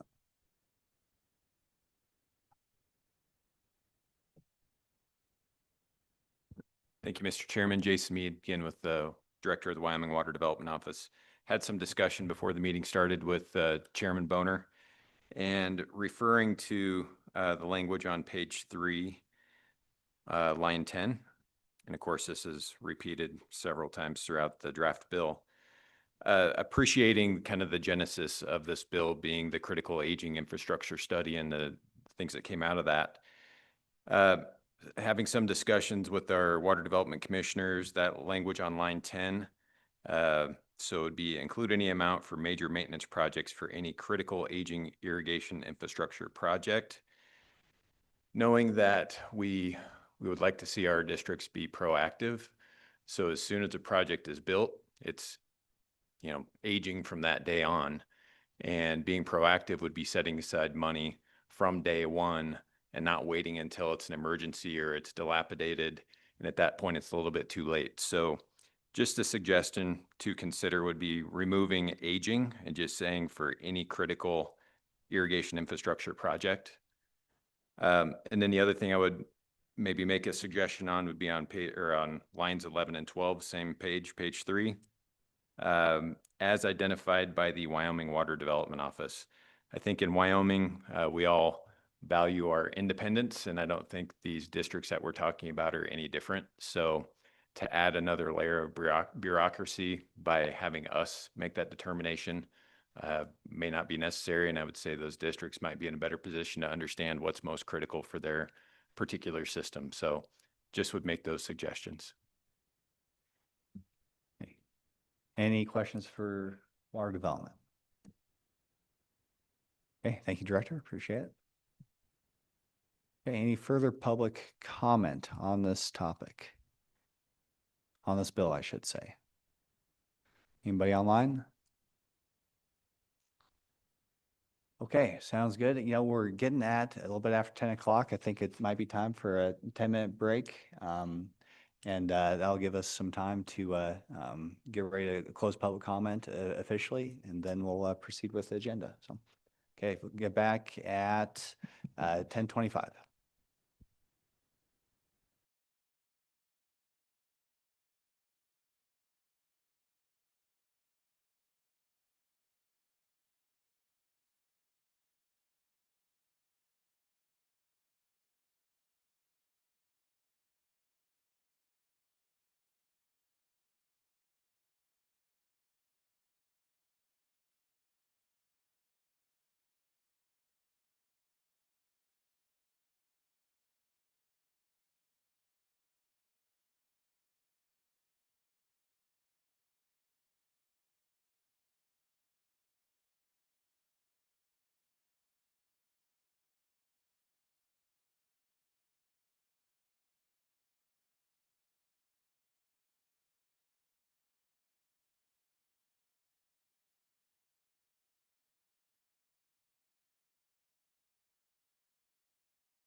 Yeah.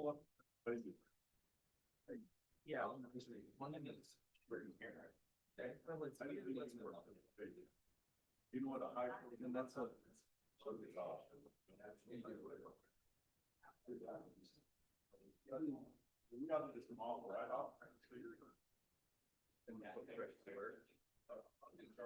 Well, they've got.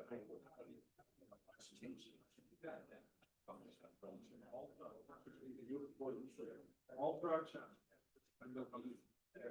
Okay, we'll go ahead and get started again.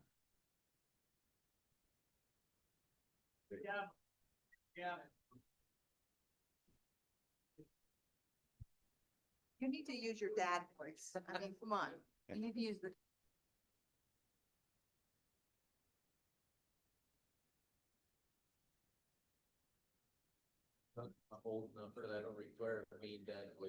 Okay, we are called back into the session here. Let's go ahead and get going. Any further public comment on 26 LSO 188? Any further public comment? Anything online? Okay, public comment is closed. Committee, what's your pleasure? Okay, moved by Representative Lawley, seconded by Senator Larson. It looks like we have potentially quite a few amendments. And so we had the, first and foremost, I guess I'll go ahead and reiterate what we heard in public comment. Senator Larson, you want to do? Okay. So the Director Mead, I identified that perhaps we should strike aging, and we'll just use page 3 since we have similar language throughout the bill. Maybe we'll just reference page 3 with understanding, unless otherwise stated, that it'll apply to all the similar references throughout the bill. But on page 3, line 10, strike aging, and then on lines 11 and 12, strike as identified by the Wyoming Water Development Office. So any discussion on that?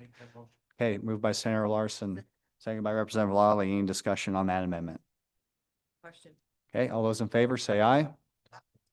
Opposed say no. That motion carries.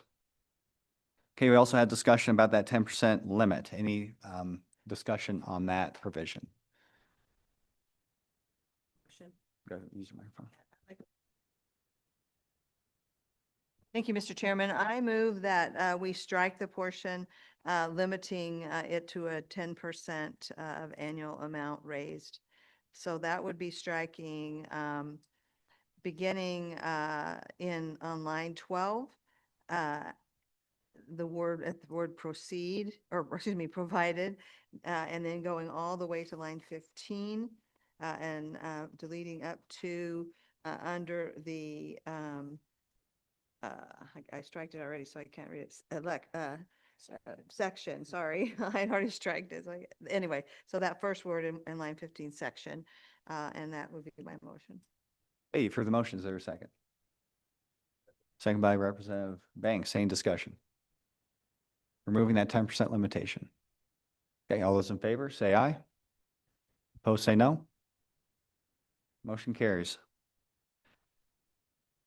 Any further discussion? Looks like, oh, go ahead, Representative. All right, thank you, Mr. Chairman. I'm going to try to address some of the current concerns raised by our state treasurer. I'll just take a stab at it. Maybe we can make it a group project to work on this amendment. But on line 17, I would insert after the word may be invested, after the phrase may be invested, delete the word in and then insert with the state treasurer in, and then add in, and then leave in the words the local government investment pools, period, and delete the balance of that line through line 20, 18 through balance of line 18 through line 20. Okay, thank you, Representative. I think that's very clear. Is there a second? Second by Representative Chesnick. So yeah, responding to what we heard from the Treasurer's Office, that the specific statutory reference is too restrictive. We're giving them broad guidance to use any of their local government investment pools. So it's very clear that they do have this authority and the statute dealing with these water related entities. So, okay, any discussion on that amendment? Okay, all those in favor say aye. Opposed, say no.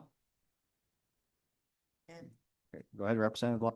Mr. Chairman, again, just for clarity, that those amendments would be made in all three sections that have the identical language. So we just go ahead and do conforming amendments. I just wanted to make sure that was on the record too.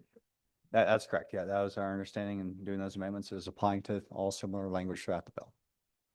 Okay, so got lots of good feedback, good public testimony. Any discussion on this bill? Any additional amendments? Okay, I'll just say briefly that this is a source of confusion currently, these statutes for lots of irrigation districts. I think this will help clarify what they have the ability to do and really empower them to, make investments, and with the support of their members that are going to set them up for success in the long run. So seeing no additional comments, we'll go ahead and do a roll call for sponsorship. This is a roll call vote for 26 LSO 188 Water Districts Funds for Maintenance Projects. Senator Crum. Aye. Senator Driscoll. Aye. Senator Guru has provided an absentee vote of yes. Senator Jones is excused. Senator Larson. Aye. Representative Banks. Aye. Representative Chestick. Aye. Representative Larson. Aye. Representative Lawley. Aye. Representative Straw. Aye. Vice Chair Boner. And Chairman Eklund is excused. Okay, thanks for the good work there, committee. I look forward to seeing that one in the session. Next up, we have 26 LSO 219. Mr. Anderson, go ahead.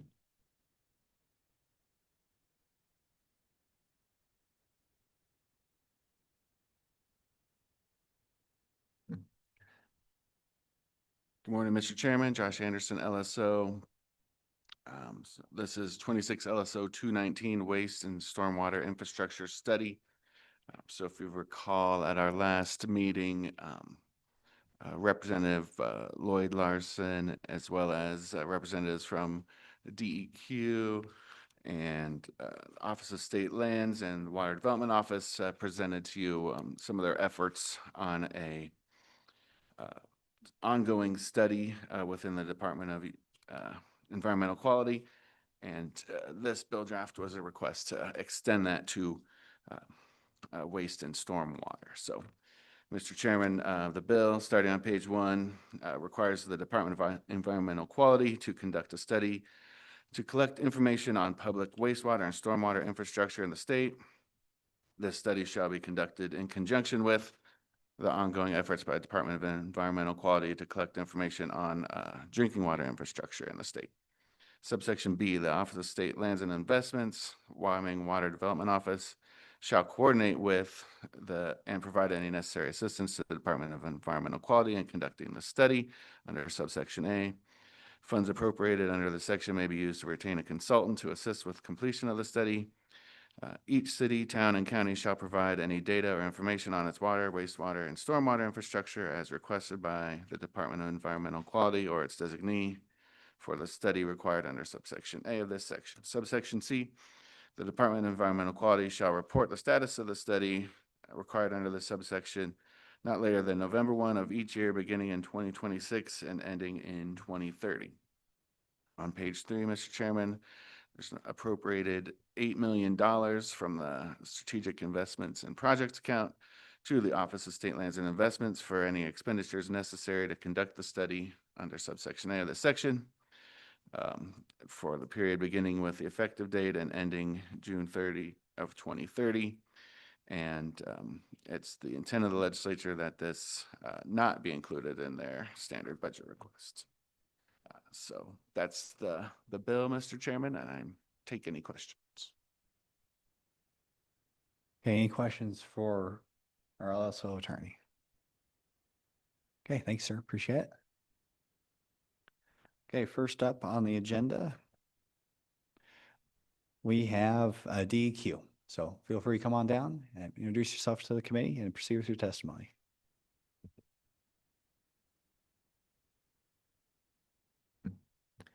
Good morning, Mr. Chairman, members of the committee. My name is Jennifer Zigmund. I am the Water Quality Administrator for the Wyoming Department of Environmental Quality. As Mr. Anderson indicated, this bill follows up on the presentation that DEQ Office of State Lands and Investment and Water Development Office gave to the committee at their August meeting.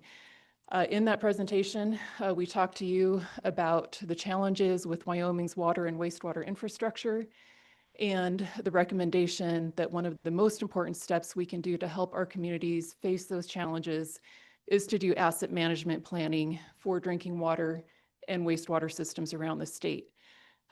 Simply put, asset management plans are what assets do you have, what infrastructure do you have, and what condition is it in? We don't know that. We don't have a good sense of what our communities have within the state, and particularly for our small communities, they have limited resources, they have frequent staff turnover, and they just don't have the economies of scale to support infrastructure projects and the costs that are needed to maintain and replace infrastructure over time.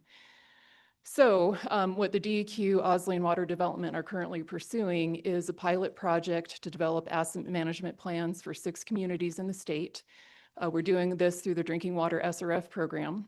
And what the goal is first to expand that study to all drinking water systems within the state, all public drinking water systems within the state.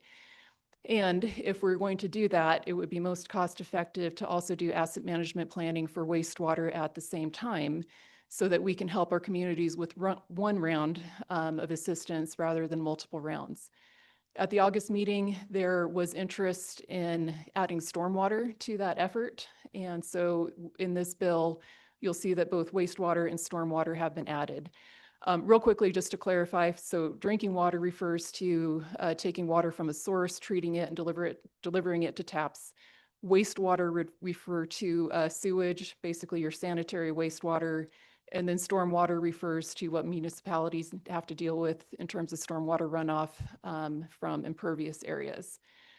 We worked with the contractor that we are using for the pilot study to extrapolate based on costs from that pilot, what it would cost to do all drinking water systems within the state. We estimate that at $8 million. That cost we can cover under funds available through the Drinking Water SRF program. What we don't have funds for is funds that would support the wastewater and the stormwater asset management planning, and hence the reason for this bill, so that if we do asset management planning around the state, we can be, again, most cost effective and do that in one round rather than multiple rounds. Again, working with the contractor that is doing the pilot study for us, we estimate that the wastewater side of things would cost $6 million. And the stormwater side of things would cost $2 million, hence the total $8 million request in this budget. As proposed, cities, towns would be required to work with us with the goal of getting that comprehensive database that we need for the state. What this would result in is each community would have an online asset management plan that has a spatial representation of their infrastructure assets. They can see what condition it is in, good, fair, poor. They can map out different rates and financial scenarios to know based on their budget, can they address their needs? Can they address some of their wants? So again, it's a much needed tool to help our communities understand what they have and then plan in the short term and the long term to maintain and replace that infrastructure. So, Mr. Chairman, in the order of being brief and in the interest of being brief and respecting the committee's time, I'll stop there, not to repeat our remarks from the previous presentation, but I would be happy to answer any questions. Okay, any questions for DEQ? Okay, I had a question about the timeline. Is that an appropriate time? Looking at, almost 4 years for the, is that when we can expect results, or? Mr. Chairman, we do think that's feasible, given the number of public water systems and the number of wastewater systems we would have to work with. We do think we would likely need the full 4 years to do the whole state. Okay, this may be an unfair question, but we're familiar with the critical aging irrigation infrastructure study, which probably took 2 or 3 years, but is only about $500,000. What's the difference between this one and what we've accomplished on the agriculture side, with the expense being significantly more? Mr. Chairman, thank you for the question. I'm not familiar with the irrigation infrastructure study, but what I would imagine the answer would be is just the number of systems that we have. We have about 412 public water systems that would qualify for assistance. there would be fewer wastewater systems just because more communities are on consolidated types of wastewater systems. We estimate those to be about 200 wastewater systems that would be involved. And we estimate maybe about 100 municipalities that would need assistance with stormwater infrastructure. And I think within that, it's just the scope of the infrastructure that you have within each one of those systems. It's your pipes, it's your valves, it's your pumps, it's your water tanks. There's a lot of different parts that go into that infrastructure study. But again, the benefit of having this online platform is you can list them all, you can estimate costs for them all, you can see them all visually. Yeah, I understand. Yeah, because with the irrigation infrastructure, it's a single piece of equipment, maybe a single dike or diversion or ditch, if you will, with a system, within a system you're talking about. I'm assuming thousands of different parts if you're talking about a municipal system. Would that be an accurate assessment? That would be accurate, yes. Thank you. Okay. Okay, any questions for DEQ? All right, Senator Larson. Mr. Chairman, thank you. Thank you for being here. So how is this maintained after the 4 years or whatever this will be, 5, after it's set up? It'll be on the individual cities to keep track of all this and try to enter it as it's taken care of. Mr. Chairman, Senator, thank you for that question. And I'll let Mr. King from Office of State Lands and Investment speak to this too. But the idea is that the subscription, the annual subscription our communities would need for this online system could be paid for through the drinking water SRF set-asides that we have access to. We have talked about eligibility for that, and the subscription itself, because it involves drinking water, can cover subscriptions that also work with the wastewater and the stormwater infrastructure parts of it. So that's okay. So the idea would be that the state could support those annual subscriptions through the drinking water SRF program, provided that SRF program continues at the federal level. So the contribution that our communities are looking at really is just committing staff time to working with their contractor first to set up the system and then updating it as they replace infrastructure or get more information about their existing infrastructure. Can I follow up based off that? It seems like the reason for the bill partially is it requires all municipalities to provide you that information. And just want to make sure that's inclusive enough when it says water, wastewater, stormwater, that includes the drinking water side as well. So it's all inclusive, even though we're focused the funding on the waste and stormwater. Is that correct? Mr. Chairman, so the bill itself just speaks to the wastewater and stormwater side of things and would require those communities to work with us. Under the Safe Drinking Water Act, public water systems are required to have asset management plans, and we work with them through that on the capacity development program. Right now, we primarily tackle that through our permitting programs and if somebody applies for the SRF loans, but under the Safe Drinking Water Act and the authority we have for capacity development, we can already require public water systems to have asset management plans. Okay, thank you. Any further questions? Okay, thank you very much. It's very helpful. Okay, next up, we have OSLI. Anybody here from State Lands and Investments? Okay, welcome to Select Water. Please introduce yourself and proceed with your testimony.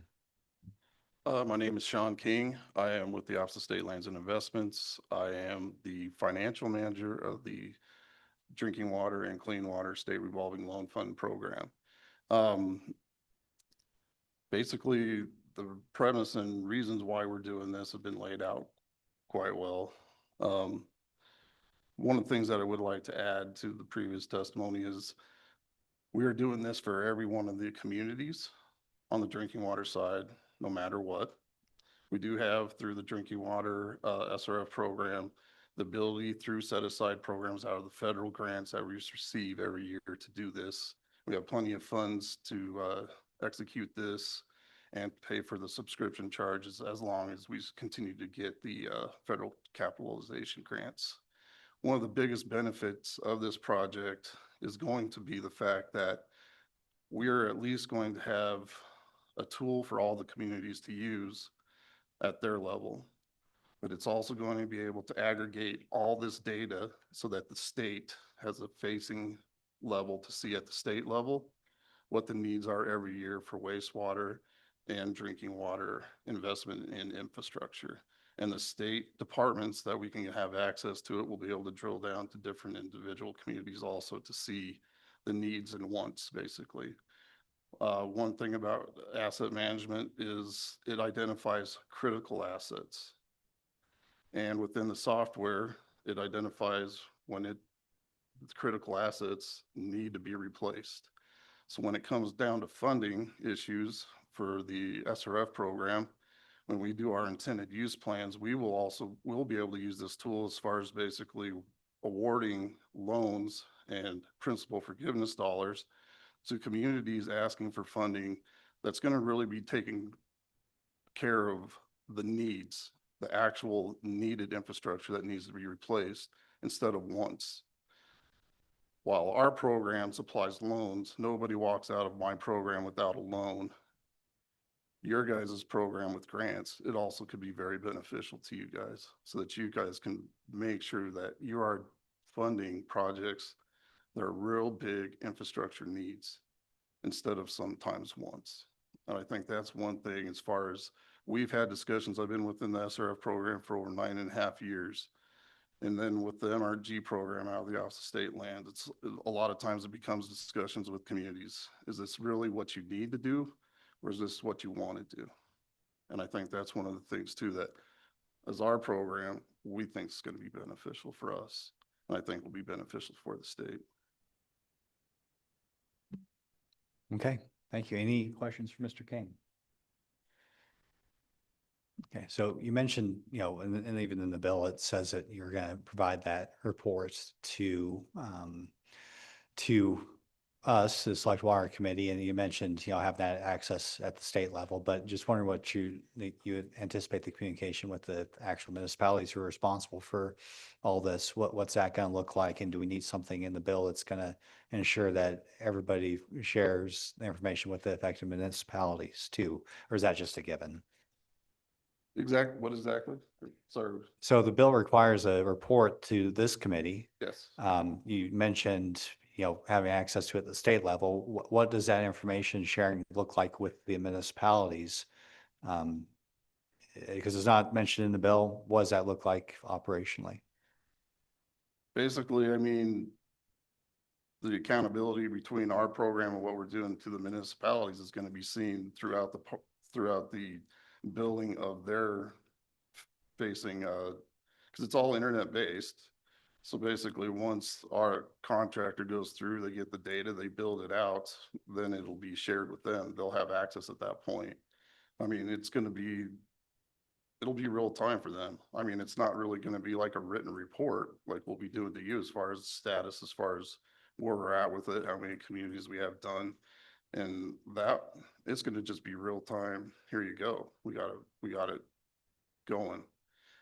Basically the subscription charges with the contractor we're working now, and depending upon how it goes as far as procurement side goes, the subscription charges we would want with the contractor we have now, once we pay it for one subscription charge for the year, it can be utilized for any type of assets that they want to log into this. So I don't see there won't be any real reporting between us and the community. They're just going to have a product that's. Okay, good. Just want to make sure I understood that. Go ahead, Senator Larson. Mr. Chairman, thank you.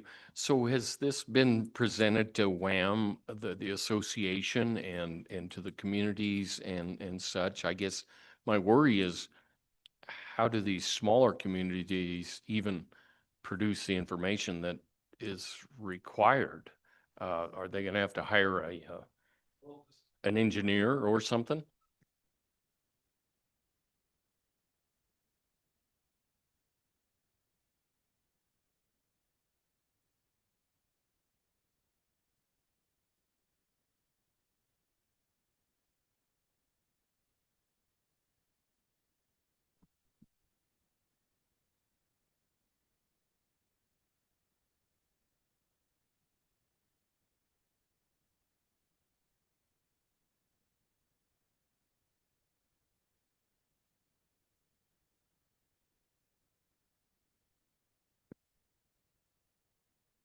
So within our pilot program, we gave them a list of 12 communities. We contacted the 12 communities. They kind of pared it down to the 6 that they wanted to look at. We have systems that have wells as a source, surface water as a source. Some have treatment, some don't. The population sizes were different. Some we knew had really good data, some we knew had no data. So basically we wanted to do, because our initial pilot program was to create a baseline static paper copy. And we wanted the company that we were working with on the pilot to be able to come with a cost structure for us as far as what we could expect to charge or be charged by different engineering firms that we would hire to do static paper copies. It morphed into this online version based upon the contractor that we got that stated during the process going, we can do the paper copy, no problem, but we do have this. And a dynamic living asset management plan is going to always be better than a static copy that's only good for 10 years. So what they have done is with these communities, if they have really good data, they send the data to them. They still came out and they did site visits and they did a whole lot of inspections of all their above ground assets. Some small towns that didn't have any data, basically the old operators, they would sit down and they would go through the whole system. They did an inspection through the whole system of everything that's above ground, and then basically got the verbalization of what's going on and everything else. But this is with the pilot program, that's what we had time for. Whatever we need to get done is going to be basically negotiated out with whoever we land up contracting with to further out, see what type of support they will need. At this moment in time, we haven't had those discussions because we don't have the final contractor either.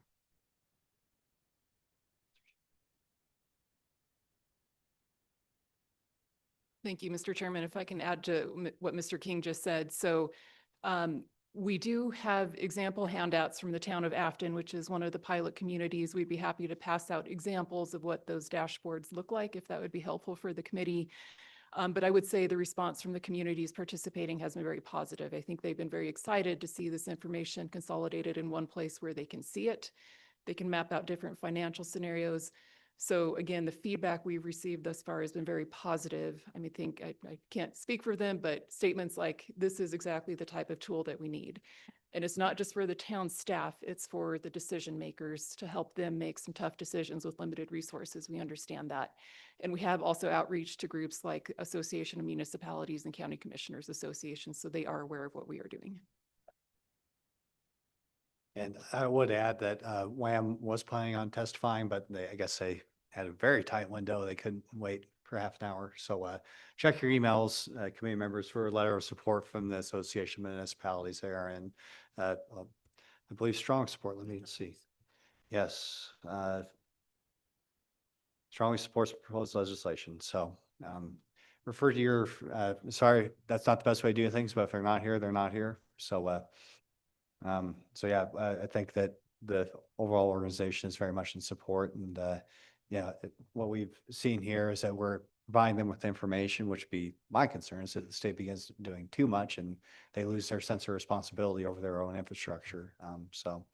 I think that we're doing the right thing here, and we'll have a discussion later about whether we want to, in my opinion, micromanage too much, but that'll be a discussion for later. This is just gathering information.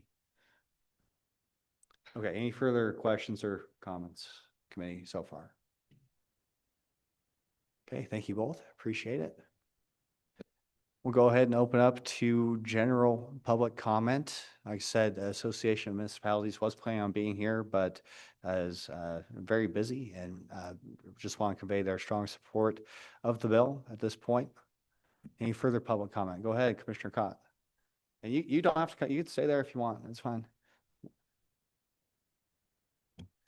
Again, my name is Mark Cott. I'm on the Water Development Commission and worked a number of years in county planning. And I'm looking at line on page 2, lines 11 through 13 in that category. And maybe I'm just not reading it right. It just says each city, town, and county shall provide. And Yeah, I guess, I'm just thinking, does that county term include such things as improvement in service districts, water and sewer districts, and water districts? That's a good question. Perhaps somebody from DQ or state lands can come and try to answer it. And just maybe a general comment, what sort of county infrastructure there may be. I think municipal infrastructure is fairly intuitive, but what role do our counties play in general? Our intentions as far as on the drinking water side is we're going to do it for all municipal entities, which includes all water districts, water sewer districts, and improvement in service districts. If basically we need to add that language into the bill to make it more robust and for the wastewater side, I say go for it because they are a big user of SRF funds. They're a big user of funds at the state level. More and more service districts get created every year because there's a whole lot of housing developments that have been built throughout the years that have public water systems. And then they're getting to the age where that infrastructure is no longer feasible. And then they have to create a special district in order to come to state programs to be able to afford to fix that water infrastructure. Okay, Commissioner Cotton, you got a follow-up? Yes, and just, yeah, I understand your response there. So you're saying the term city, town, and county is inclusive of those special districts. I would just encourage, because each one of those special districts is a political subdivision of the state, that maybe they be spelled out a little bit more clearly. Thank you. Yeah, I think that's a point well taken, especially it seems like a lot of these districts are hooked up to municipal systems, in fact. And so, yeah, I think that would be a good clarification, hopefully.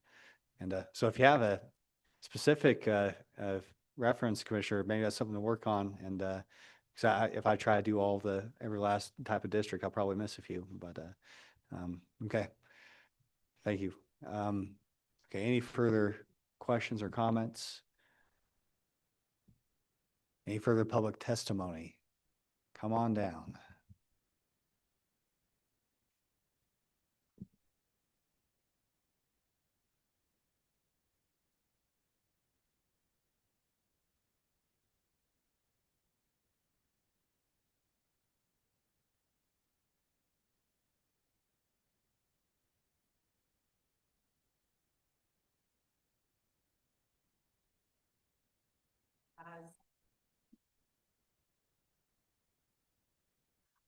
I'll start over. My name is Beth Blackwell. I'm the Grants and Loan Specialist for the City of Newcastle.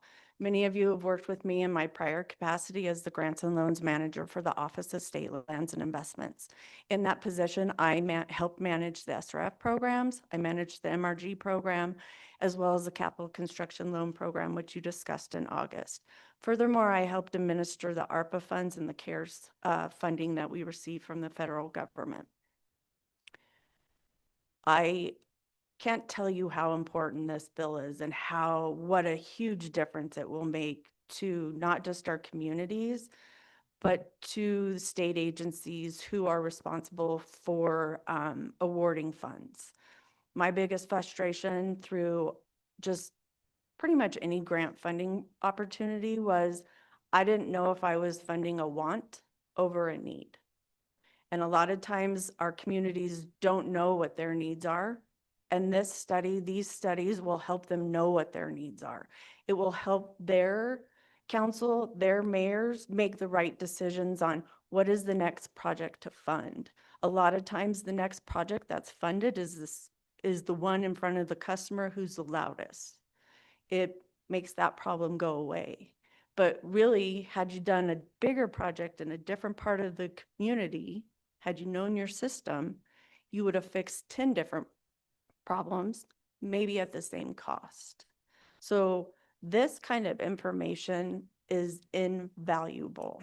It would have made awarding ARPA funds so much easier, so much easier. It would make awarding funds from the water Development Commission, you would know that the projects you were funding were needed. It wasn't a project that, oh, we don't want to deal with this one right here because it's messy and it's political. No, you will have a roadmap that tells you, here's the priorities. These are the projects that need to be funded. These are the projects that need to be done, and this is the order they need to be done in. Many, many, many of the municipalities around the state have no idea what their infrastructure is, let alone where it is, what it's made out of.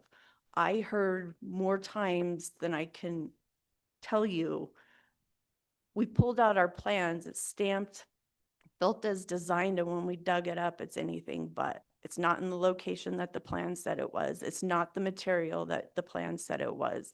And so our communities are working at a deficit. You have many people, the same 3 people in most communities wear multiple hats. So you're counting on a clerk treasurer who doesn't have the technical expertise to apply for funding to fix a system. A lot of the small systems have hired operators. They don't have a permanent operator, so they don't have someone there that knows the nitty-gritty related to these systems. A few things that I wanted to document is this is a huge first step and I applaud it. However, you can't wait to fund these projects until 5 years from now. What you gather right now, the cost you gather right now will be insufficient, inadequate, just not even worth the paper they're written on if that's what you wait to do. I know funding is a difficult thing, but there's opportunities here and there's opportunities for this committee to make a difference. A couple of my ideas, just throwing them out there for you guys, is resurrecting House Bill 263 from last year. That was $50 million from LISRA that would be allowed to be used towards water and sewer projects. That just $50 million a year is just a drop in the bucket, because what you're going to find out through this study is the need in the state is over $1 billion, if not multiple billions. And so the longer we wait to fund this, the bigger that number gets. So dropping $50 million in an account every year, that's huge. You know what that also does? That lessens the pressure on the mineral royalty grant program that is very much heavily relied on for water and sewer projects to help our small communities afford the projects. But what also is happening with the mineral royalty grant program is as our communities are losing their property taxes, they're losing the resources and the revenue that they use to pay for those non-revenue generating services, such as your fire, your healthcare, your EMS. And lastly, most specifically, is roads. There's nowhere for communities to go for roads. And a lot of times when they're doing water sewer projects, if they're in the same trench, what makes the most sense is to do the whole thing. Dig up your water and sewer, take care of the whole road, take care of your curbs and gutters, and you have a complete project. That way you're not going back and digging up brand new asphalt to put in your next phase. So that is one option for funding. The second option, which you discussed about in August, would be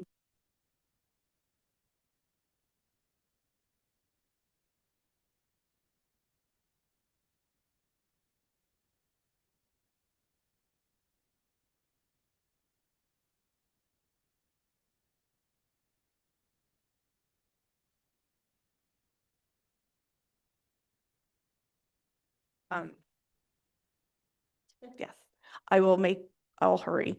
As I said, the capital construction loan program is a great resource that is already established. It's there, the money is appropriated.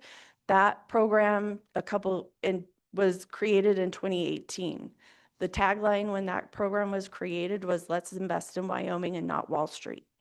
In 2022 or 2023, I can't remember which year, that program was changed. The interest rate for that program when it was initially set up was 1% to 2.5%. At that time, the SRF interest rate was 2.5%, and that was the reason it was created at 2.5%. A community could take out a 5-year loan at 1%. That's affordable. They could match an SRF loan to do their curb and gutter and the things that SRF doesn't pay for at 2.5%. The interest rate has since been changed. That interest rate is now tied to the US Treasury of the same duration of the loan that you are requesting.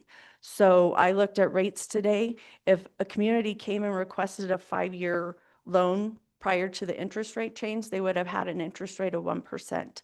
Today, their interest rate would be almost 4 times that at 3.76%. That's not affordable to our communities. We're taking away revenue sources, but we're also taking away funding opportunities and available sources for them to go to fund these things. Likewise, if someone came in for a 25-year loan, it would have been 2.5%. Now it's almost 5% for them. That's not affordable. So you could easily go in, make a tweak to this statute and change the interest rates back to what they used to be and go back to investing in Wyoming and not Wall Street, because essentially the interest rate change to this program killed this program. It had been alive for 5 years. It was picking up steam. We had communities taking clean water, drinking water, MRG, and taking out a capital construction loan to get projects done. It was usable. It is not affordable anymore for our communities. And lastly, what I would say is my community that I work for, Newcastle now, they know at a minimum they have $100 million of work that needs to be done for their water system. They have an additional $100 million that they need to have done related to their wastewater system. That's $200 million for one community. That community is less than 3,500 people. How are they supposed to afford that without help from the state? And honestly, our small communities just aren't going to be able to afford this if you all don't step up and help. Any questions for Ms. Blackwell? Yeah, well, I do appreciate the, Mr. Chairman, we actually have Senator Grew on. oh, okay, Senator Grew. Thanks, Mr. Chairman. Ms. Blackwell, thanks. Great to see you. I'm glad to see you're back in service. They're lucky to have you. So I just wanted to make sure that I heard it correctly, because as people could see if they were looking on camera, I was kind of moving around there. You think this program or this study and this actually can help save money by stopping folks from, with more information, they won't be shopping necessarily, just flailing about shopping around, coming to Select Water or coming to the Water Development Commission for one of those quick study monies, or that they'll be able to actually hone in on their requests much more easy, whether they go to SRF or all those other pots. And so it will help them in that endeavor. Wouldn't you agree? Mr. Chairman, Senator Grew, I would very much agree. And what I've always said, there are great engineers around the state of Wyoming. However, sometimes when they're consulting, working with a community, when they're not under contract, unfortunately, they are a salesman, and they are going to tell that community what they want to hear to get the project that community wants to get done. What these communities really need is someone telling them sometimes, yeah, you want to do that, but you need to do this first, because if you don't do this first, your project that you want to do isn't going to be successful. And so you're very much correct. I think this saves money in the sense of communities aren't going to be spending money working with a consulting engineer trying to figure out what's wrong. They're going to know what's wrong, and they're going to know what needs to be replaced and when it needs to be replaced. So I absolutely agree with you. Follow up, Mr. Chairman. Oh, go ahead, Senator. Thank you. So now in your new role, working for a single community, then that would be why that the Wyoming Association of Municipalities is so strongly behind this bill. And I know they couldn't testify today, but I know they sent a note. But when I talked to them, that was kind of their bent on it. Would you agree with that statement? Mr. Chairman, Senator Grew, absolutely. I think our communities want help, and they just don't know where to get it. And a lot of times the help they get may not be unbiased. And so I feel like these studies give them the facts. Here's the dirty, the nasty, the ugly of it, because some of it is going to be dirty and nasty and ugly. I mean, 100-year-old pipes, lots of Band-Aids put on things because people can't actually go and fix the problem. They're too busy and they're spending too much money putting Band-Aids on their systems rather than doing the projects to replace the infrastructure, so then their maintenance costs go down and they're spending their time maintaining their system rather than putting Band-Aids on. Thank you, Mr. Chairman. Representative Lawley. Thank you, Mr. Chairman. Would you also agree that it helps the cities and municipalities educate their public concerning the needs that are arising, where things stand, if there's rate increases, why they're there? Sometimes that's really hard to communicate when, of course, people don't want those rate increases. Who does? But does it also help the municipalities in the other side of the coin with their citizens, and to make them more educated and understand what the community's facing and how they're going to kind of manage those issues? Chairman, Representative, I would agree. I will admit, and I've admitted freely since I started at OSLI and since I've left, when I started that position, I was so ignorant to what it takes to maintain a water or sewer system. I was one of those people, I turned on my water, I stuck my glass under there and I drank the water and gave zero thought to what made it so that I could drink that water, or the cost that went in, let alone flushing your toilet and that being taken care of. You know, those are things, this is not a sexy subject, as we've always said.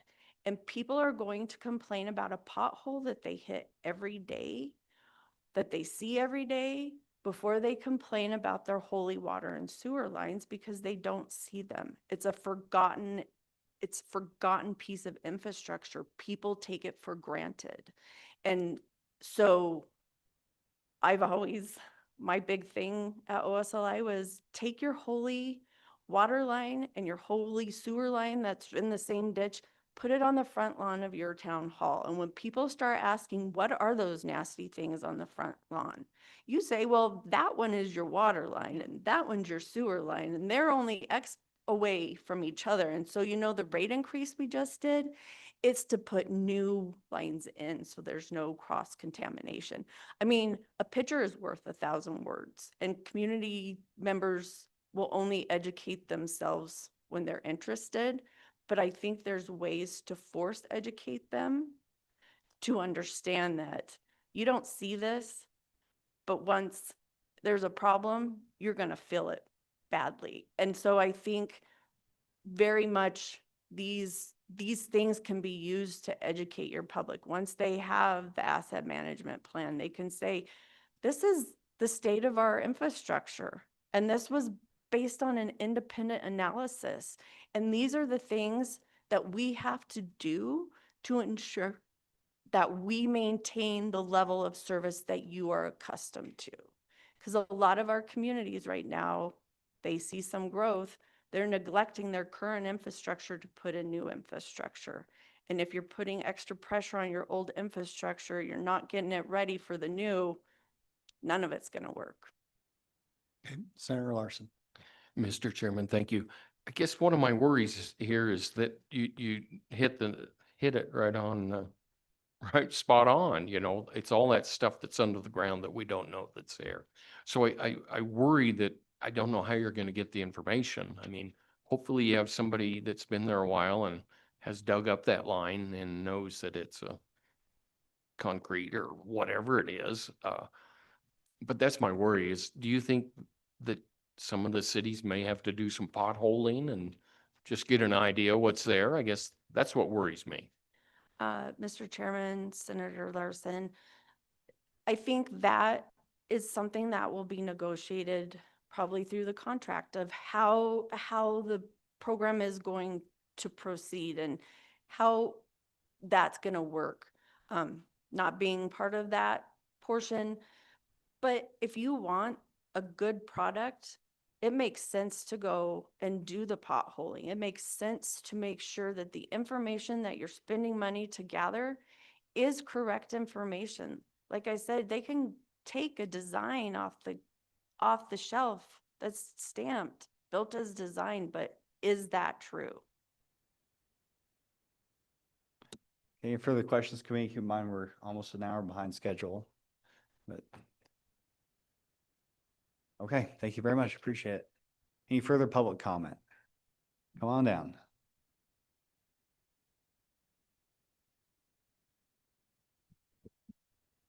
Chairman and committee members, my name is Sherry Oler.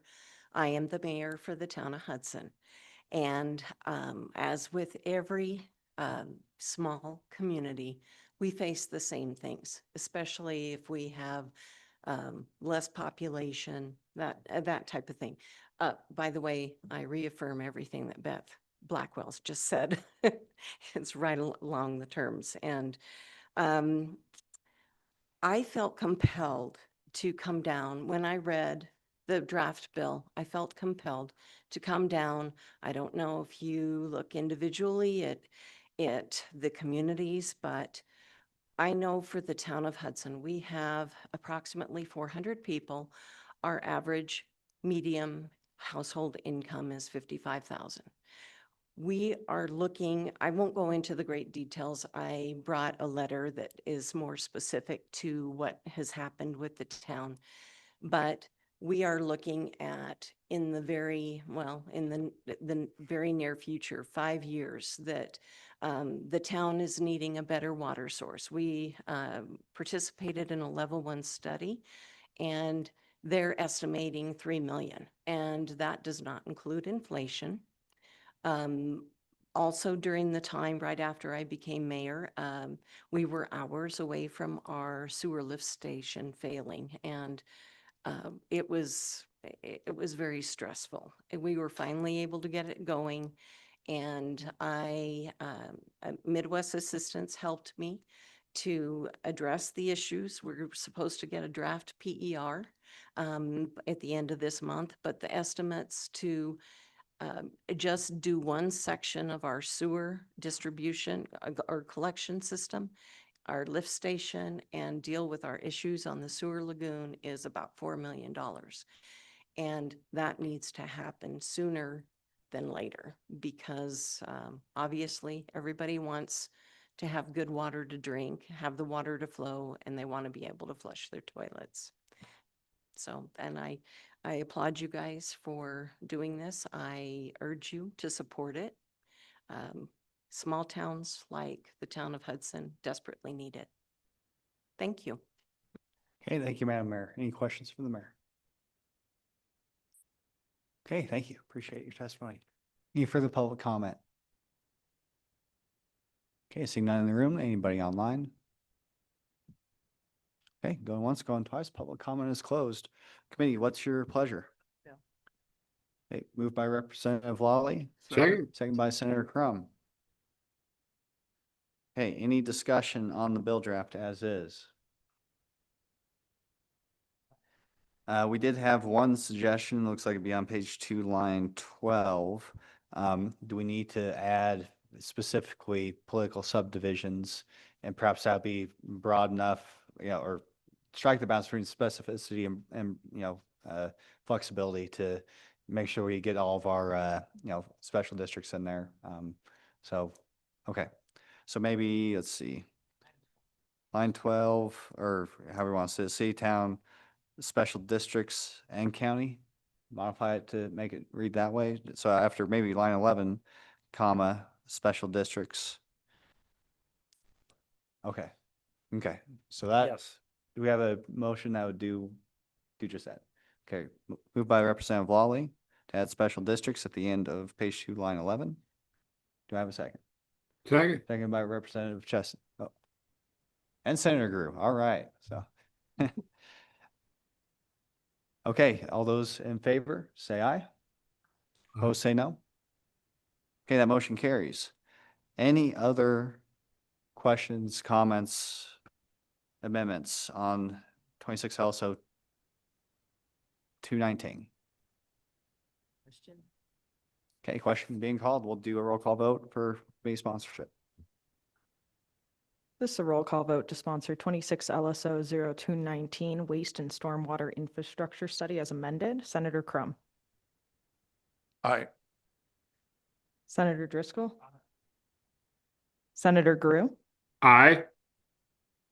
Senator Jones is excused. Senator Larson. Aye. Representative Banks. Aye. Representative Chestick. Aye. Representative Larson has left an absentee vote of aye. Representative Lawley. Aye. Representative Schrock. Aye.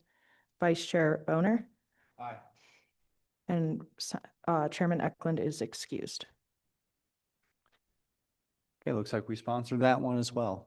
So as part of the wastewater stormwater system discussion, Senator Crum has asked for an opportunity to share some information that he has. So Senator Crum, the floor is yours.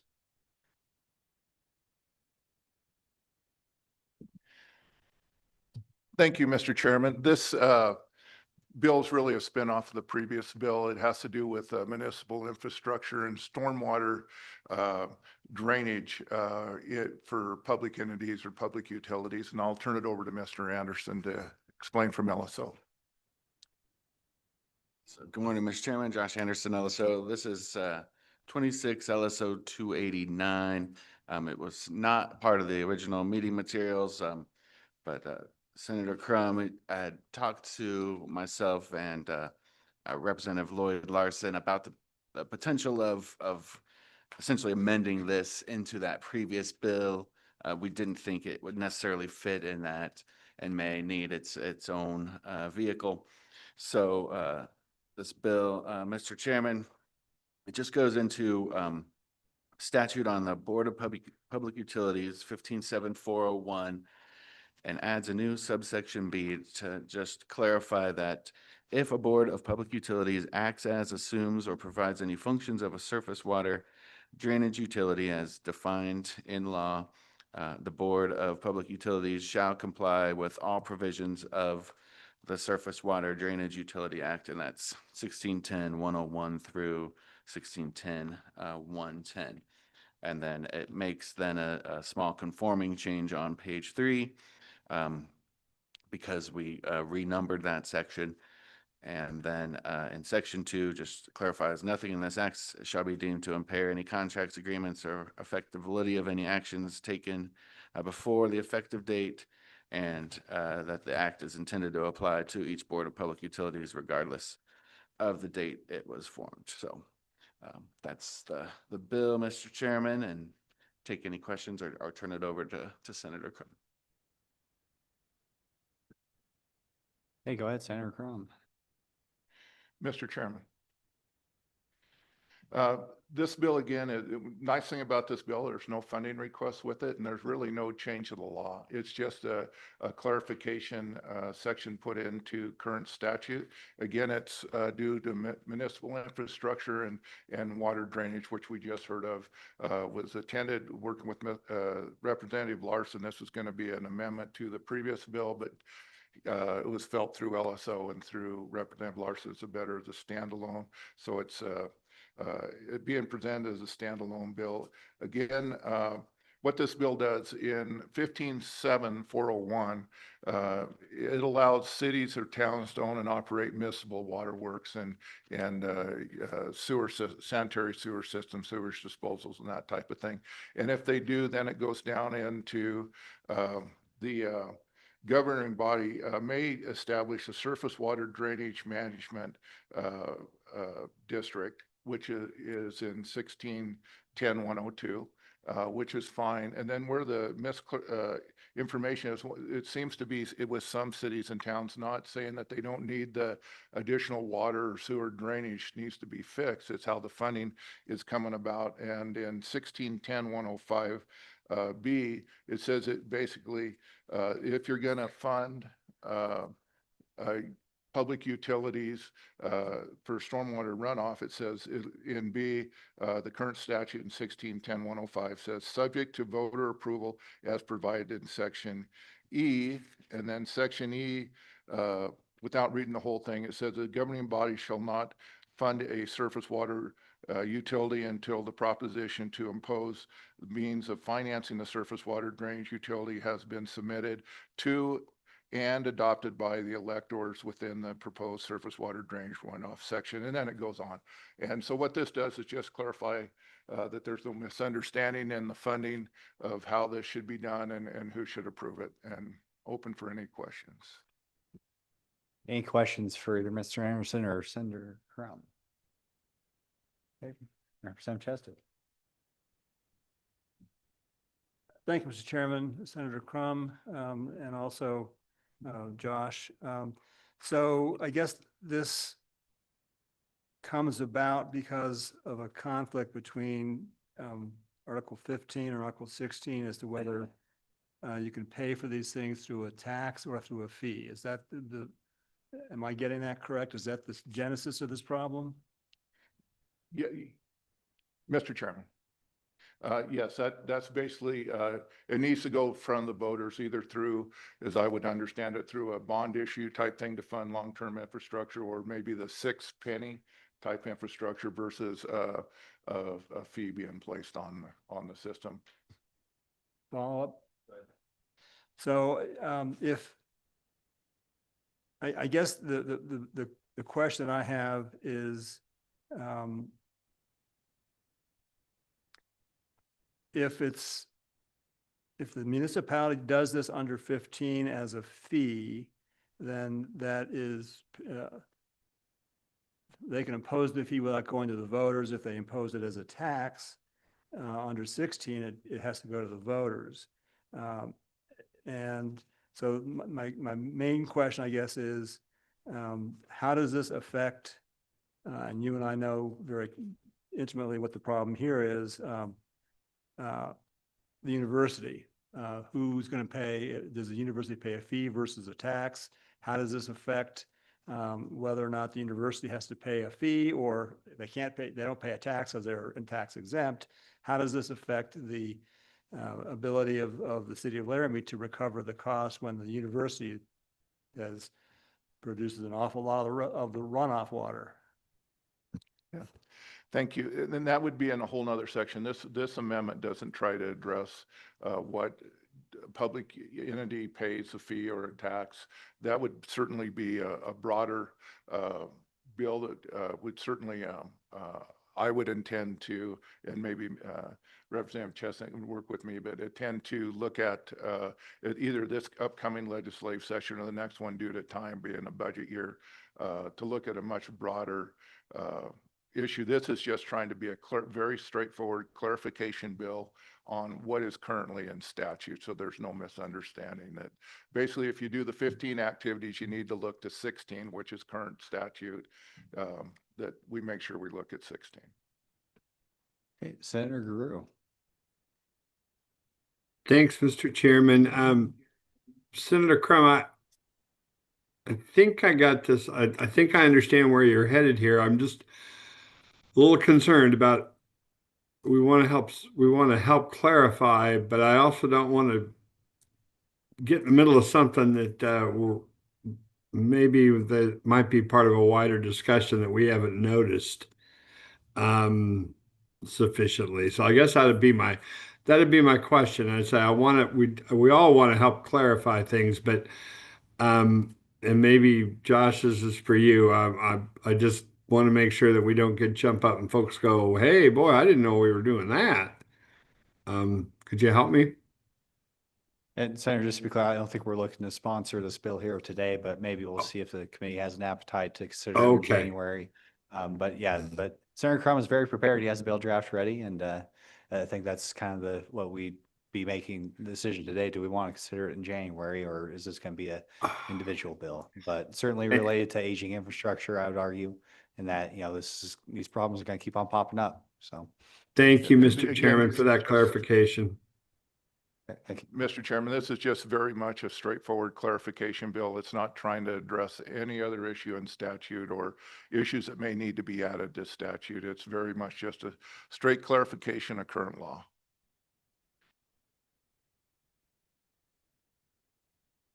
Okay, any further questions for these two gentlemen? Okay, thank you. We'll entertain any other just general public comment, questions on this topic before we move to the next one. So anything dealing with wastewater, stormwater, water and sewer infrastructure overall with municipalities.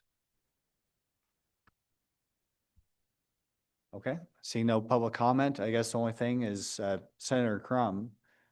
I don't know what your ideas were, Senator Crum. Is this something that you would want to bring as an individual bill? Is this something you would want us to consider at our January meeting for committee sponsorship? Because it does seem to me there is a nexus with our aging infrastructure overall, and we have to keep up all these things. And, what we're seeing in Laramie and seems like other places is increasingly creative ways of paying for it without necessarily following what we intended in the statute. So looking to you, sir, for what you would want the committee to do. Yep. Thank you, Mr. Chairman. Yes, I'd like to ask this to be considered at the January meeting as a committee bill because it has to do with municipal infrastructure, with water and water drainage that we've been looking at. Is that a motion? That is a motion. Yes, sir. Okay. Do I have a second? Second by Representative Strzok. Okay, so it's just a voice vote. See if we'll consider this as a committee at our January meeting. All those in favor? Sorry, any further discussion on it? Okay, all those in favor say aye. Aye. Opposed say no. Okay, that motion carries. Okay, moving on to our 10:30 topic. Prescriptive easements. Mr. Anderson, you are up again, 26 LSO 182.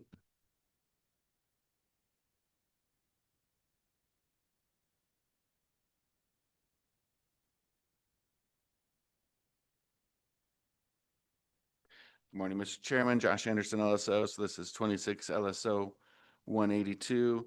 And again, this bill draft came out of discussions at our August meeting related to prescriptive easements. So the first change you'll see in the bill, Mr. Chairman, page 2, line 4, that was actually not part of the request, but was just as we looked at the statute drafting the bill, potential item for the committee to address. So right now it says a prescriptive easement may be established if a water user has used and maintained a water conveyance under a claim of right for a period of 10 years during which the use has been, and then there's a list.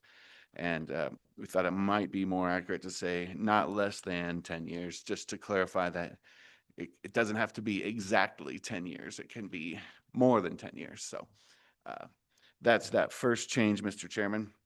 And then that portion of the bill that was requested is the new language starting on line 15, subsection G. In any action to enforce a prescriptive easement established under this section or to challenge a prescriptive easement asserted under this section, the court may award reasonable attorney fees to the party who substantially prevailed in the action. And then section 2, just applicability, then it shall apply to any action brought on or after the effective date of this act. So that's the bill, Mr. Chairman, and I'd take any questions. Any questions, Representative Lawley? Thank you, Mr. Chairman, and thank you, Josh.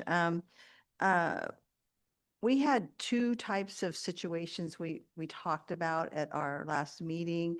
And again, because this particular part of what we've done here is the prevailing party or substantially prevailing gets this opportunity for attorney's fees.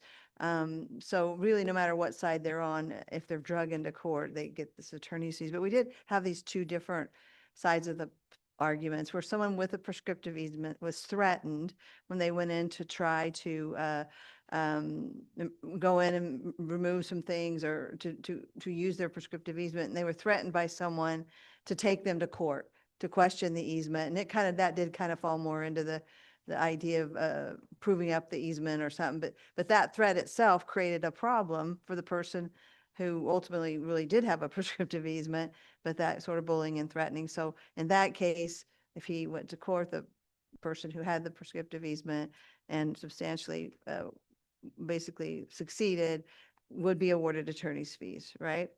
So that kind of fits within the parameters of the challenging or defending easements, the easements themselves. But the second type of situation we had was where someone with a prescriptive easement entered upon the property surrounding the easement and did some damage and did some things outside of the things that could be done within the prescriptive easement. So I think there we would be looking at really other types of tort actions like property damage and other types of injuries that aren't really challenging the existence of the easement in any way, but are really challenging the actions of someone in sort of abusing the easement or going beyond what they are allowed to do within the easement. So again, you and I've talked about this, about I could see a judge in this last situation looking at this as it's written now and say, look, this case, the cause of actions brought don't really fall within these parameters that are, in here. And therefore, I can't imply the intent of the legislature that you should get attorney's fees even though you prevailed. So I'm concerned about that because that happens too. So how can we maybe add some wording that would include other causes of action related to these prescriptive easements? I guess that's my biggest concern. So can you help us out? Sure thing, Mr. Chairman, and yeah, we did discuss this briefly, and I don't know if I have the perfect language, but maybe adding something to the effect of or any action otherwise related to a prescriptive easement under this section or something like that, just to make it very clear that it would be connected and looks like Representative Chestic may have a suggestion as well. Well, it's good to have an attorney or two on this thing. Representative Chestic. Thank you. I think that's a good catch by Representative Lawley. Maybe the simplest solution is on line 16. After the word challenge, insert the existence or exercise of. Would that solve the problem?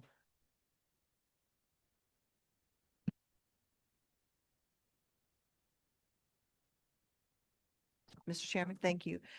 Yes, because I do think it is balanced in that way of it could be someone who is appropriately exercising, but somehow delayed or prohibited or threatened. So that's great. The existence of or exercise of a prescriptive easement. Yes, I think, what do you think, Josh?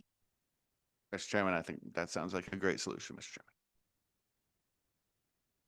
Okay, thank you, Representative Chestic. Do you have anything else? Okay. Any further questions for LSO? Okay, thank you, sir. Appreciate it. Okay, any public comment on this bill? Senator Hicks.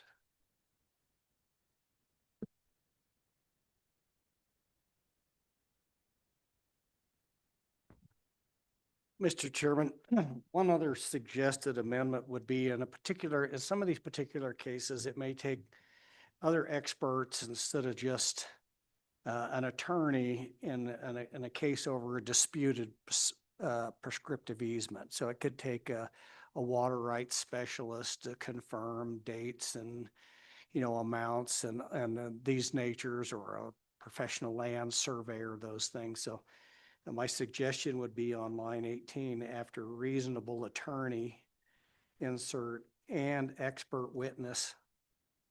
And so that would read, court may award reasonable attorney and expert witness fees to the party who substantially prevailed. And so that would be a suggested amendment, Mr. President. Okay, thank you. Any questions for Senator Hicks? Not that he's going to answer them. All right. All right. Any further public comment on this bill? Do you have anybody online? Okay. Going once, going twice. Public comment is closed. Committee, what's your pleasure? Moved by Representative Lawley. Seconded by Representative Banks. Okay, any discussion or amendments? Representative Lawley. Thank you, Mr. Chairman.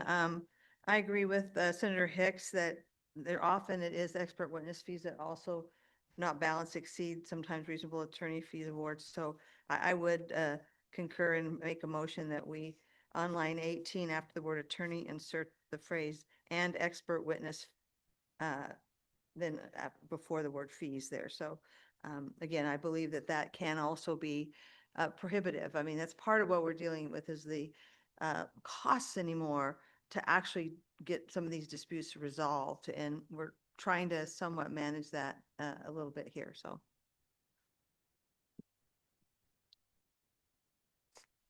E- 18. They say 16. Line 18. Okay, so we have a motion on the floor. Is there a second? A second by Representative Schrock. Okay, so we're dealing just with the expert witness fees for now. Any discussion? All those in favor, say aye. Opposed, no. The motion carries. Any further amendments? Representative Chester. I would propose an amendment to line 16 after the word challenge to insert the words the existence or exercise of. Okay, thank you. Seconded by Representative Lawley. Any discussion on that one? Okay, all those in favor, say aye. Opposed, say no. That motion carries. Any further discussion or amendments on this bill? Okay, seeing none, let's call a roll for committee sponsorship. This is the roll call vote for 26 LSO 0182 prescriptive easement for water conveyance, attorney fees as amended. Senator Crum, Aye. Senator Driscoll, No. Senator Guru, No. Senator Jones is excused. Senator Larson, Aye. Representative Banks, Aye. Representative Chestick, Aye.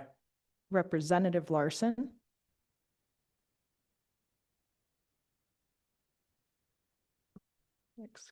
is excused. Representative Lawley, Aye. Representative Strock, Aye. Vice Chair Boner, and Chairman Eklund is excused. That is 7 aye, 2 no, 2 excused. Okay, thank you very much. So committee, we are coming up on our last topic here. That saved us a little bit of time with the Colorado River Basin. We do have a rather significant bill draft. It is 11:45. My inclination is to just press on through, but want to see if anybody has a preference for going to lunch.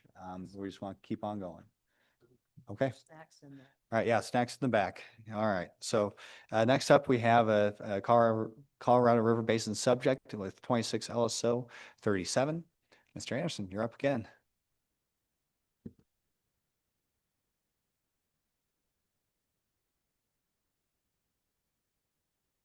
Mr. Chairman, because this bill came from the state engineer's office and the attorney general's office, I might defer to them to present this also. If that's acceptable to them. And I did discuss earlier, I got the language from them. In my draft, I used some of our standard kind of drafting conventions. They were concerned with some of the language changes, so I think they're going to use the language that they had originally provided.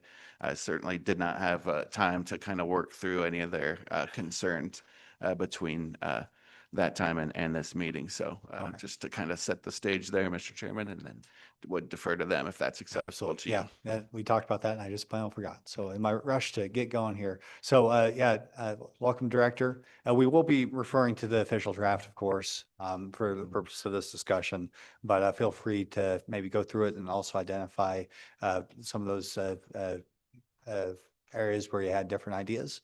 We'll just do it that way, if that's okay, sir. Certainly, Mr. Chairman. Good morning, members of the committee. My name is Brandon Gephardt. I'm the state engineer. And Chris Brown, I supervise the water section of the Attorney General's office. Mr. Chairman, I first want to start off by thanking the committee for taking up this interim topic and also for allowing us the latitude to work with LSO. And thanks to LSO for all the help that you guys have provided us. But I thought I'd just start off with a quick reminder of what we're doing. As you all know, we're actively negotiating with other Colorado River Basin states, the Department of Interior and Reclamation, to develop new operating agreements that will replace the existing agreements that expire in 2026. Through this process, we believe that a consensus agreement on this among the 7 states is preferable, because without that agreement, it will be left to either Congress or most likely the courts to decide. And we certainly want to be able to control our own destiny and make the decisions among the 7 states and avoid those 2 outcomes. So as part of this agreement, one thing that will be paramount is action in the upper basin, which we have offered as voluntary conservation. And so this bill draft in front of us is a starting point for what a conservation program could be for Wyoming.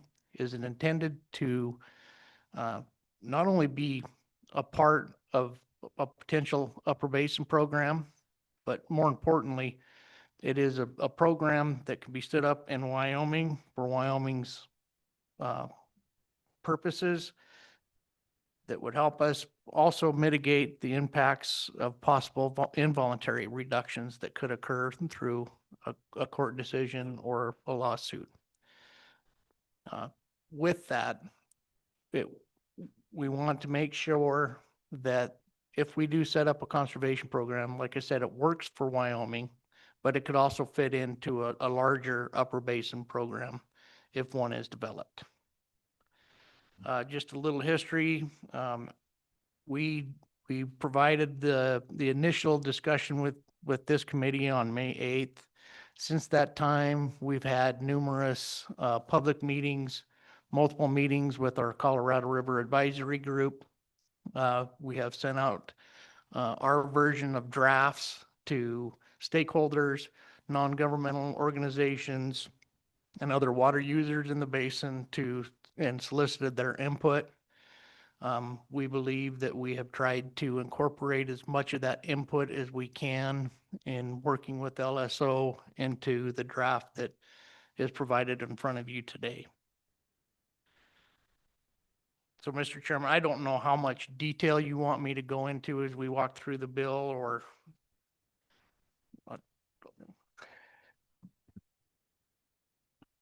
I mean, if you could walk through the bill, maybe you're familiar with the way LSO usually does it, maybe not some, hit all the important parts. I mean, this is potentially the last time we see it before we, see it in February.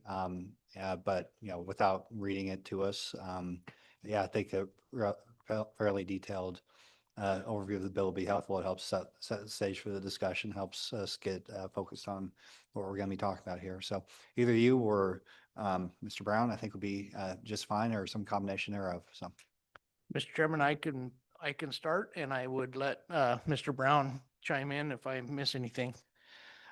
So the first part is the act, and it defines the act. And I'll also say that as Josh mentioned, we do have some suggestions, and I have some printouts of that I will hand out when we get to that point, but talk about the bill as it stands now. So this would create essentially 3 statutes to establish and we're calling this a pilot voluntary water conservation program. Initially, we're thinking, we don't have all the answers now, but starting somewhere is really beneficial. So the intent of this is likely a 5-year pilot to start establishing in it, and then a report would be required with potential recommendations that is in part of this legislation. So as I said, it would establish 4 new statutes, 41.3.117 through 41.3.119.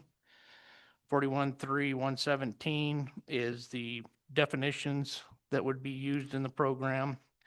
And where possible, we tried to incorporate definitions that are known, particularly in upper basin UCRC type of documents that would be consistent, make sure that we can be consistent if an upper basin program is established. Moving on to, and I'm going from two different things, so my page numbers might be a little incorrect, but on to page 4, 41-3-118, this section is the application and approval. So provision A under that statute would basically just describes who can apply, must be in writing on an SEO form, allows multiple water rights to be part of the project, and allows applicants who are not the water right owner to be able to apply, but that does require, or so an example of that would be an end user of somebody who has the right to use stored water. But allowing that applicant, we do this would require written consent from the water right holder as well, so that we know that we have the water right holder given the permission to make the application.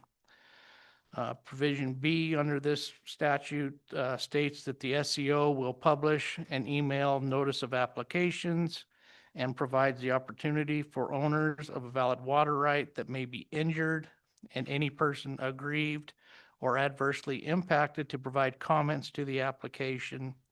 And this is prior to a state engineer decision. Subsection C, the state engineer can only approve project applications in compliance with these statutes and SEO regulations, both existing and any new rules that would be established for this program. Provides that approved or refused applications will be mailed to the applicant, and approved applications will also be posted on the SEO's website. Subsection D of this statute, no injury to a water right can occur as a consideration of any change to a water right. This is, I wanted to note that this is a different than an impact that could be caused by a project such as impacts to return flows, the reducing carry water in ditches. Those are not the injuries we're talking about when we think about injury. It's the injury to the personal property right. But also within this, it provides the discretion for the state engineer to deny or reject an application and if it appears detrimental to the public's interest. This section mimics existing state engineer authority, but it also allows the state engineer to place conditions on an approval to help mitigate some of those local impacts that aren't part of the legal water right, property right portion. Subsection E. This is the shepherding that we have discussed. As I've mentioned previous meetings, right now we are not seeking the authority to shepherd. This provision reflects that. But it also provides limited authority that if a system where a conservation program is approved, if that system is already being regulated, that it allows or provides some limited authority to shepherd conserved water in those instances. Subsection F, this provision requires that a water right demonstrate a history of consumptive use to participate. It allows the SEO to utilize the uniform methods adopted by the UCRC, that is the Upper Colorado River Commission, unless the circumstances dictate otherwise. This primarily relates to using remote sensing for estimating consumptive use for irrigated agriculture, but limits that application to this section, and it does not apply to other water right determinations. Doesn't exclude it, but it doesn't necessarily mean that all water right determinations are calculated the same. Subsection G just requires written consent from irrigation or conservancy district if the applicable lands are within those districts. Subsection H, this provision is intended to limit local impacts that may result from a water right participating for an extended period of time. It limits participation for 5 years and requires the water right to be placed to its original use for at least 2 years following that. This was something that was discussed quite extensively last year when we were discussing temporary water use agreements. So we included the similar concept in this language as well. Subsection I, this provision just protects participating rights from abandonment. Oh, it is J. I is gone apparently. Yes.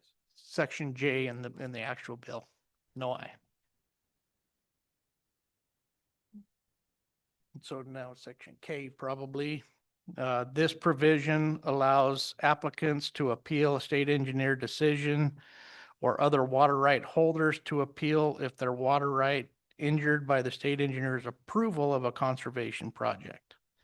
In both those cases, which deal with property rights, it provides for a contested case in front of the Board of Control. The provision also allows any other person to appeal under the Wyoming Administrative Procedure Act. Subsection L, this provision exempts conservation project applications from the export statute. M, okay. N, this establishes a fee, and this sets the sunset date on which the state engineer can approve conservation projects under, again, this pilot program. The next statute that this would create is 41.3.119, store to conserve water in Fontenelle. Subsection A authorizes, A and B provide explicit authorization for the state to store conserved water in Fontenelle through a contract with reclamation. Working with the Colorado River Advisory Committee, some of the purposes for that water to be released were discussed heavily. And a lot of the language in here is a result of the recommendations from that advisory committee. But provision I provides the opportunity for exchanges and direct delivery to downstream users. Provision 2 or II permits the use of Fontenelle to release water to mitigate impacts of curtailment, either through a decision of the Upper Colorado River Commission or by potentially a court order. Provision 3 permits water to be released to participate in an upper basin program if one is established. Paragraph C, this provision permits us to consider other reservoirs in the basin. Right now, the facts and circumstances of other reservoirs are, we expect them to vary differently than what Fontenelle is, but this allows us to investigate the ability to use those other reservoirs similarly to what Fontenelle could be used for to be able to participate in this program. And Mr. Chairman, Just to pause right there, I had a question about the storage capacity in Fontenelle. Says that this program is supposed to apply to the entire basin. Just make sure is the intent here that we have to store water in Fontenelle, or would it apply to everybody still? It was just giving the ability, but not the requirement to store water in the reservoir. Mr. Chairman, it just gives us the ability to. One of my proposed amendments that I'll discuss gets to the potential to utilize other reservoirs in this program. The way it's worded right now, the ability to participate isn't necessarily within the authority of this language, but we are offering something that would allow that authority if after the investigation of another reservoir, it's suitable for the program.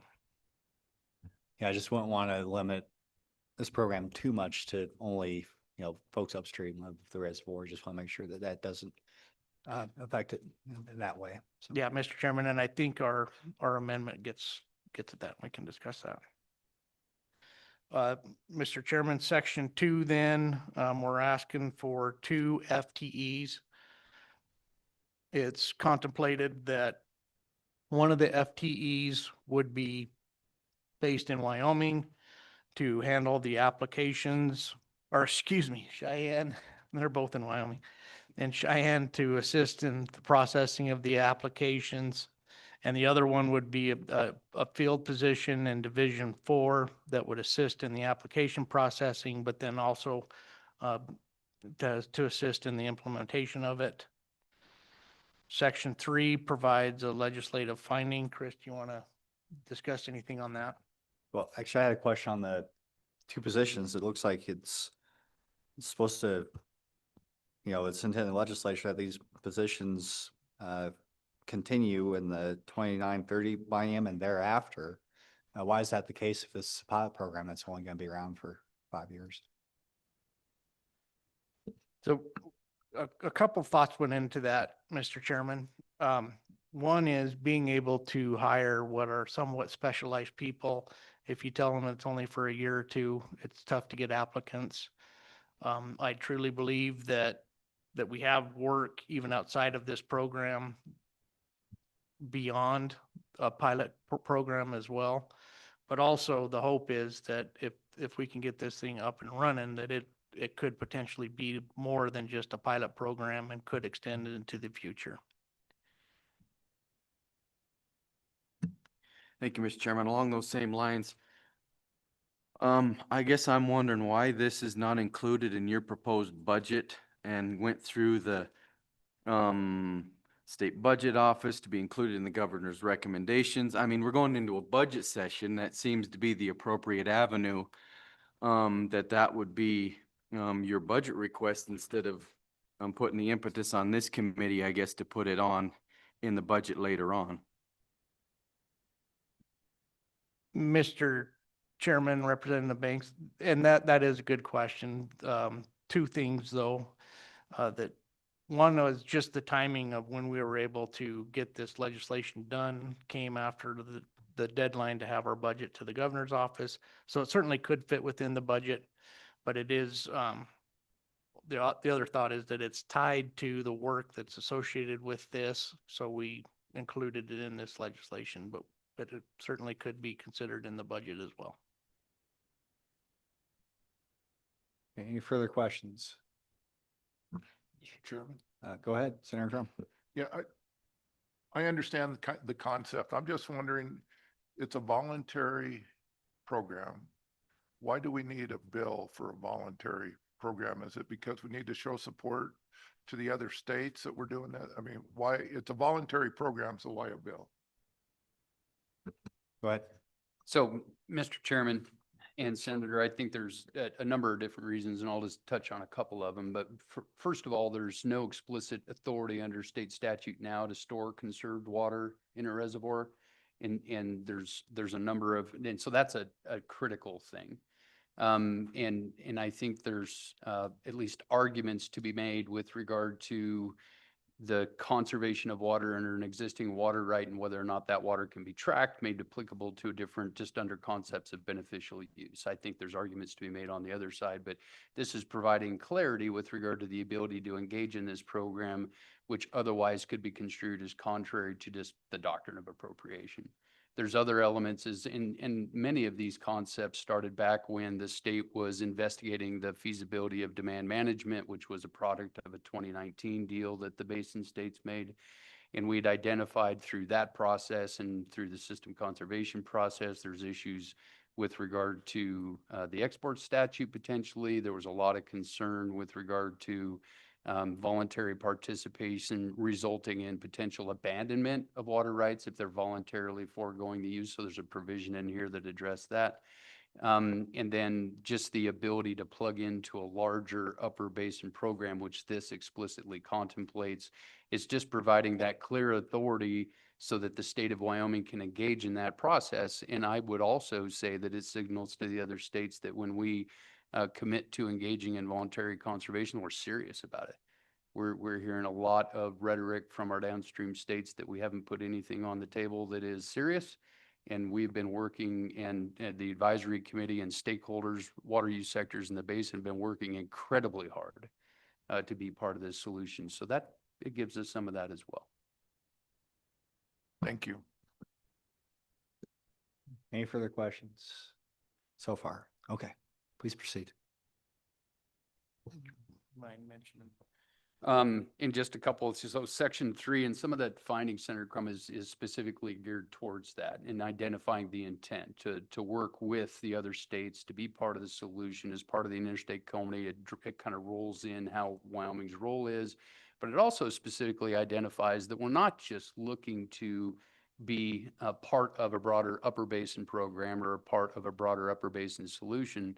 We've heard from our water users in the basin, especially our junior water users, if we do find ourselves in a situation where we have to involuntarily reduce our use through a UCRC finding, through a court order or something, trying to figure out how those junior users can have some certainty in water supply in those instances where they would likely be turned off.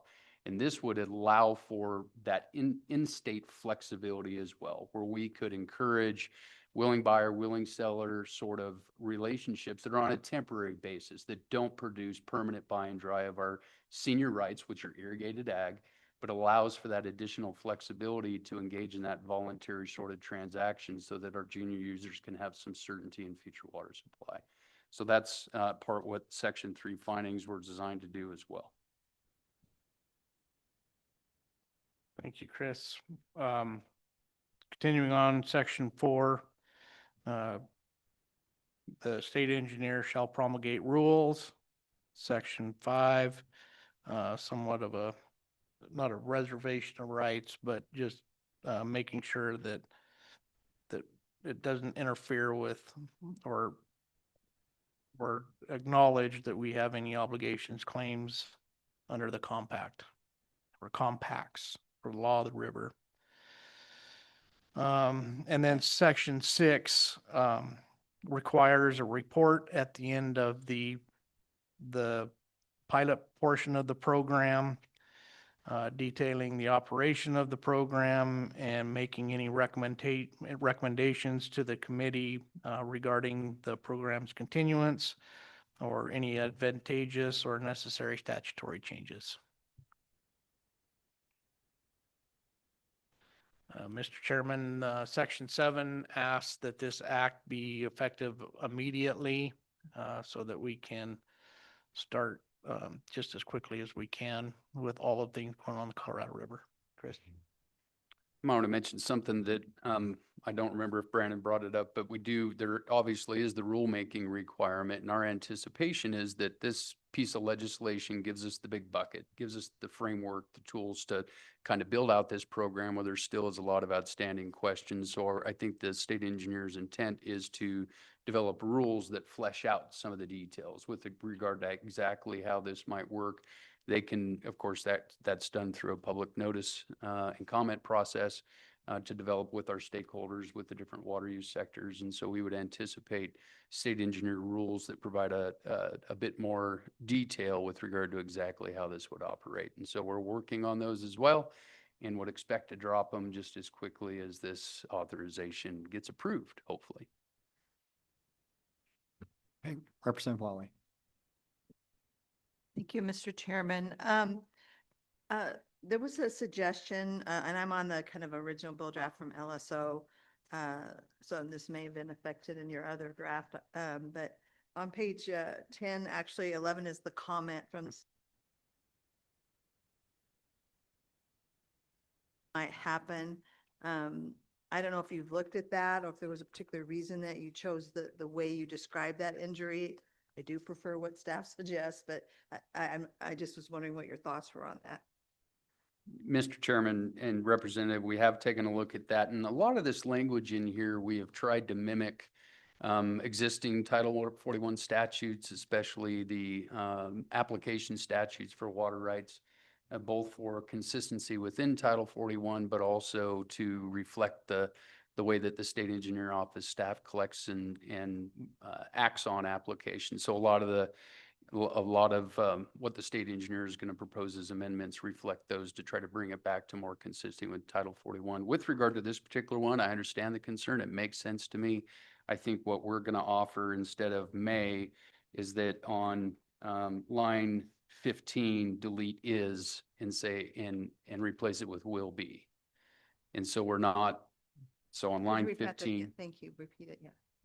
on line 15, delete is. And I think that's where the SEO staff said, what? On page 10, line Oh, 15. page 10, I'm Yeah, sorry. And just insert will be instead of may be. We want to avoid just the potential of injury as being able to upend this. Yep. Thank you. Hey, Representative Chester. Thank you, Mr. Chairman. Kind of a big picture question here. So this creates a voluntary program for conservation. I understand there's a savings clause. If you participate, you don't lose your rights, you don't abandon them. That's, I think, the key part of the bill. But is there anything else in the bill that that incentivizes anybody to participate voluntarily?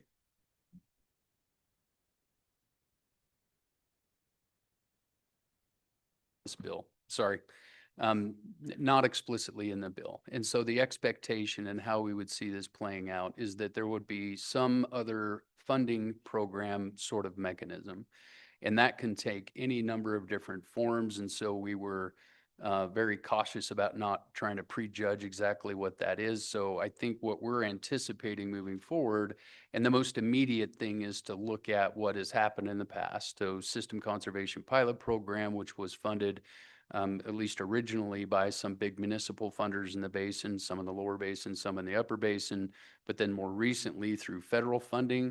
And we would anticipate that if we can reach a 7-state consensus moving forward, that the upper basin is going to need some federal funding in order to ramp up additional conservation.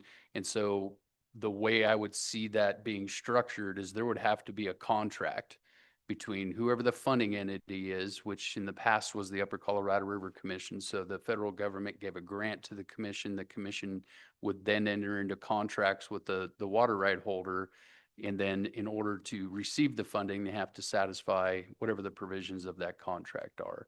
We have tried to structure this so that those requirements are going to be identical to what it's going to take to get an application approved with the state engineer. So those are some pieces that we still don't know into the future, but our expectation would be is we would make the state engineer's application match whatever an upper basin program application looks like, so that folks aren't having to have competing things that they need to submit, but make sure that that's all moving together as closely as we can. But that's not the only potential funding. There's a number of thoughts out there on different ways that voluntary conservation could be funded. And I think if we find ourselves in a scenario in the future where it's going to be, like I said, where we might be facing involuntary reductions where it's willing buyer, willing seller in the states as a junior user that would like to enter into a contract with a senior user in order to get that water certainty, that's the funding mechanism. That's their contract between them, and then they come to the state to participate in the program. And a follow-up based off that discussion, it seems like the bill contemplates, abilities for rebuttal of the engineer's decision in the case of, your water rights being affected. What if, given apparently the financial incentive that may exist, what if you have more applications than we really need to approve, and there's some controversy as to who gets what? There doesn't look like there's any mechanism for input on that circumstance. Once again, it looks like the state engineer is the one making the decision here. So have we contemplated that dynamic if there's a financial incentive? And in fact, it seems like the state engineer may be the arbiter in that situation as well. Have we thought about any sort of appeals process for that circumstance outside of simply what's necessary for the compact for our legal obligations? Seems like there may be an economic or financial dynamic as well. So I'll take a crack at that, Mr. Chairman. No, that is not contemplated in here. It's definitely something that we can consider, but I think, number one, we would love to have a situation where we got more applications than funding. That would be terrific. Maybe not terrific, but that's not a problem we've had to date anyway. But again, the decisions with regard to the funding and the selections of the projects for the funding, whatever the funding mechanism is, wouldn't be the state engineer's decision. It would be, that funding decision would be made through whatever program provides that funding, be it a federal funded thing, be it a privately funded thing, or be it willing buyer, willing seller. That's not a state decision with regard to selecting which project should be funded. Once they're funded, we would anticipate then they would apply for participation in the program with the state. So we wouldn't be selecting the winners and losers with regard to the funding. And so is there any way we can guarantee that the funding part comes first and it wouldn't be contingent upon this process?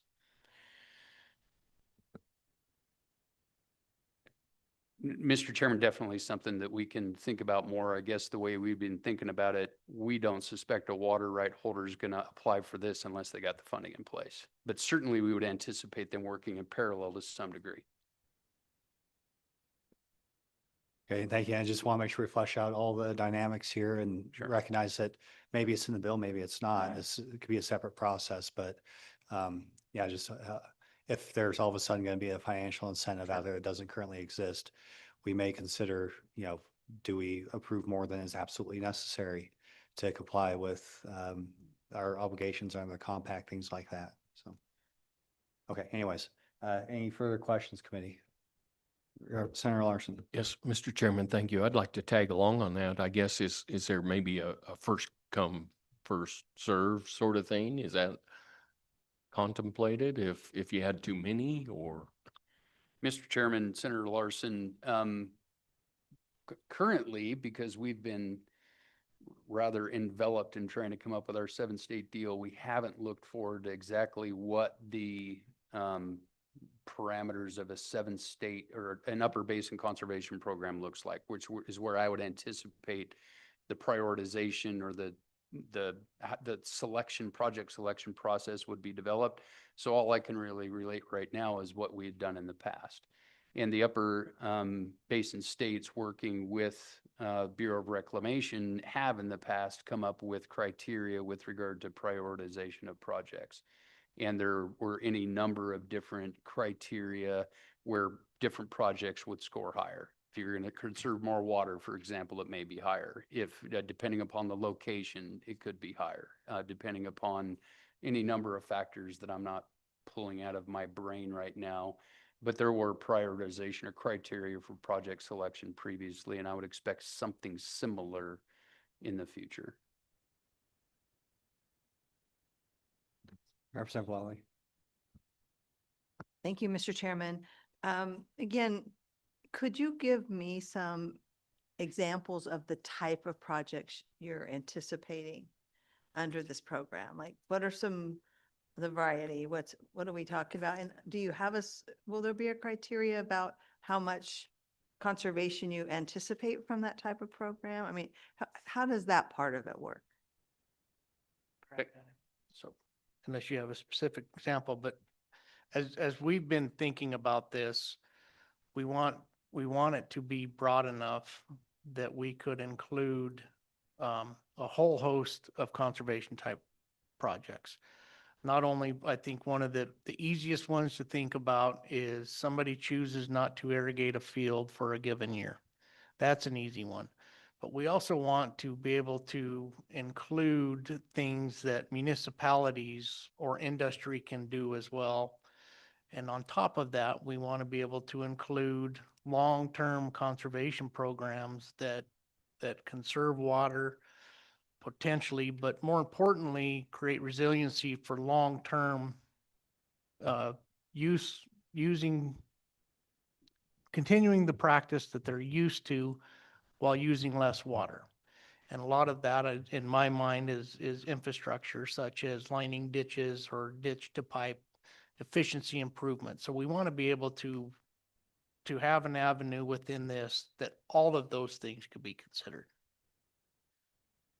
And I'll, Mr. Chairman, if I could just add to that a little bit, and of course, all the water use sectors. And so in system conservation, I think Wyoming was the only state that had an industrial project.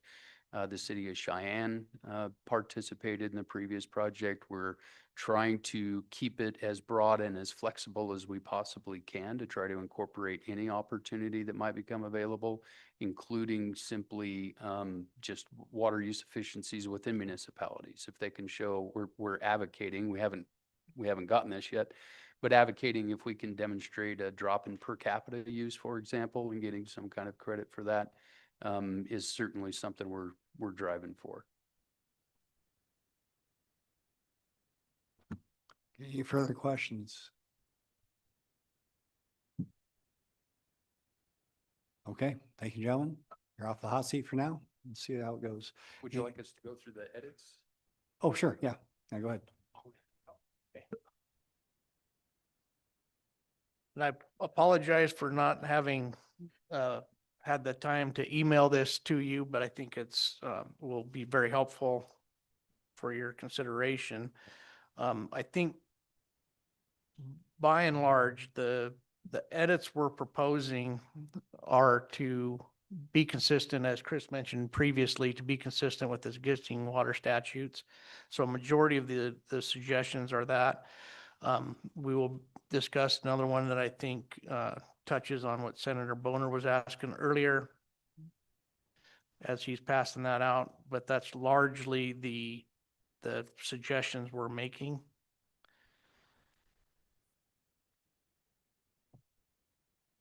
And as soon as people have a handout, I can go through those real quickly.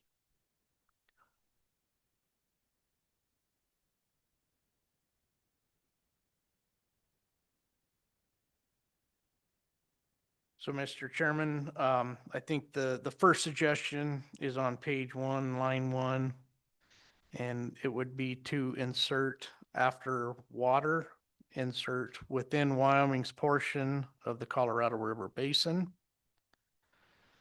The second one then on that same line, this is a remnant of what the original bill that we presented to LSO. We were calling it a pilot voluntary water conservation program. So this is just remnant of that.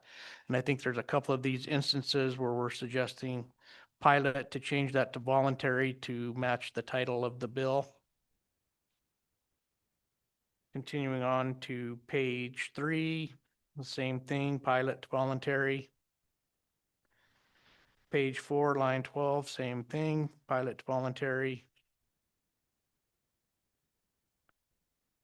Page 6, these are some suggestions that would more mimic existing statutes and the way we consider applications currently. So page 6, line 6, rather than rejection, the suggestion is to change that to refusal. Again, that matches, we've identified 41-4-501, but I think it's probably 504 where the language we're trying to mimic. Similarly, on lines 8 through 10, striking that portion of the language and changing that to endorsed thereon and a record made of such endorsement in the state engineer's office. That again mimics 41-4-504, not 501. Page 6, line 11, striking that and replacing it with so endorsed. At the bottom of page 6, line 23, that's capturing the change from rejection to refusal and just changing the reject to refuse. On page 7, line 7, the recommendation is to delete the word necessary. So the mitigation of impacts which are not water right related may vary greatly depending on the circumstances and may be difficult to show the necessity of the mitigation efforts. These again are the conditions that we could place on to help mitigate some of those local impacts that aren't associated with water right. Moving on to page 10. Lines 4 and 5, replacing the stricken language with endorsed upon. Line 9, placing the stricken language with endorsement made by the state engineer upon his application. On page 11, this is another consistency with existing law that we identified. Rather than saying no later than, change that to within. And we provided the statutes that we're trying to mimic in the comment of that. Okay, so just a little bit more discussion since we're seeing this for the first time and we're not going to be looking up at the statutory references. Getting rid of rejection or approval and inserting endorsement. What's the effect of that? How is endorsement used in Title 41? So, Mr. Chairman, and just generally, again, we were trying to mimic the existing application statutes that the state engineer's office follows. And so over the last 100-something years, they've developed a process that they follow with regard to that. And so we're trying to remain as consistent as we could with that existing process. The specific thing I'll say with regard to the endorsement, that's used in numerous places with regard to a state engineer office endorsement. And that's important for, there's a pretty important distinction. It may not just be a refusal or an approval. More likely, it's going to be an approval with conditions. And we see that on water rights. And so if you use just refusal or approval, it just gives you one or the other. And it doesn't necessarily then give the applicant the ability to appeal if they don't agree with a condition. And so using the endorsement language captures all those circumstances. Okay, so has the effect of broadening what's appealable, if you will. Right. Okay, yeah, and those sorts of explanations would be helpful as you go through these. What's the actual effect? If it's just a conforming language that has no effect, that's great. But if there's a change like that one, please explain it. That'd be helpful as we can try and digest this for the first time. Mr. Chairman, I would point out again on, even though it's not on the document you're looking at, that you're looking at currently, but the discussion we had previously on line 15, the staff comment suggestion changing the is to may, and our suggestion would be to change that to will be.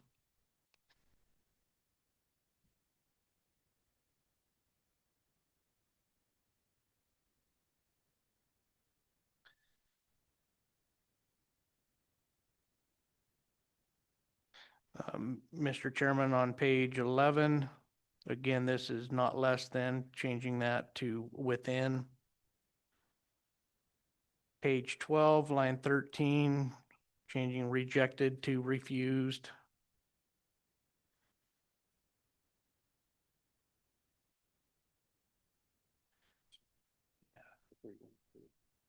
And I'll come back to the one that's not on your sheet. I'll continue on with what we have, and then I can come back to that. Page 15, changing again the pilot to voluntary.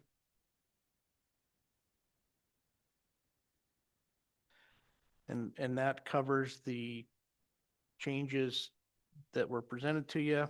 And now I'll switch back to Senator Boner's question that we had discussion on, to potentially allow other reservoirs to participate. And so page 14, lines 1 through 5, to correct or to address that conversation, my proposal would be to strike that language, the entire paragraph, and change it to, I got to get to the right, change it to C, the state engineer is hereby authorized to investigate other reservoirs located within Wyoming's portion of the Colorado River Basin and assess their suitability for the storage of water conserved under the program, period. For any reservoir found to be suitable for the storage of water conserved under the program, the state engineer is further authorized in a manner consistent with contracts entered into with the reservoir owner to store or facilitate the storage of conserved water in such reservoir.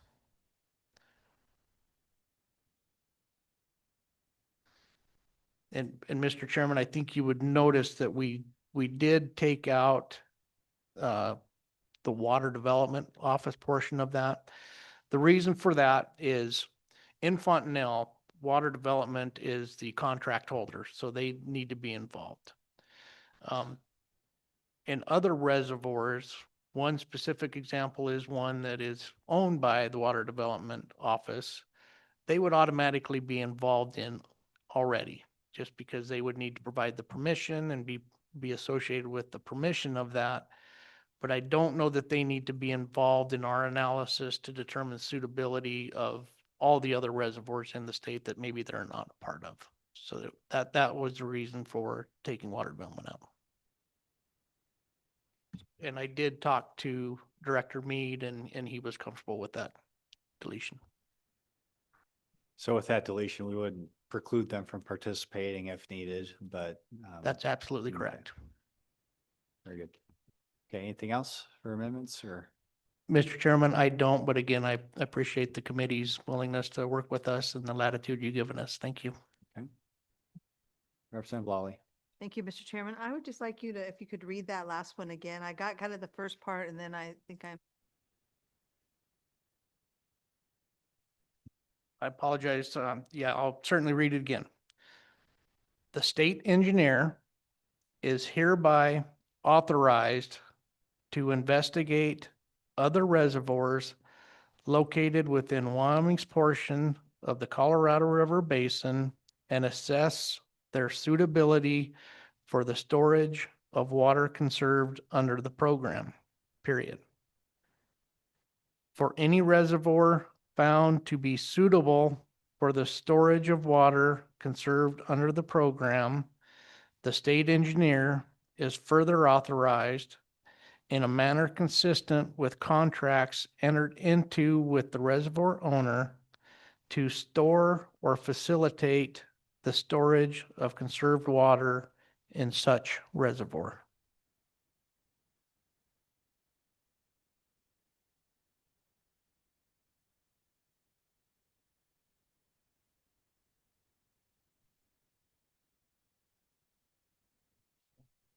Okay, very good. Any questions on these amendments? Okay, thank you. You're off for now, I think. Thank you, Mr. Chairman. Okay, so we have a very significant bill draft and significant amendments suggested. Any public comment on this topic? Senator Hicks.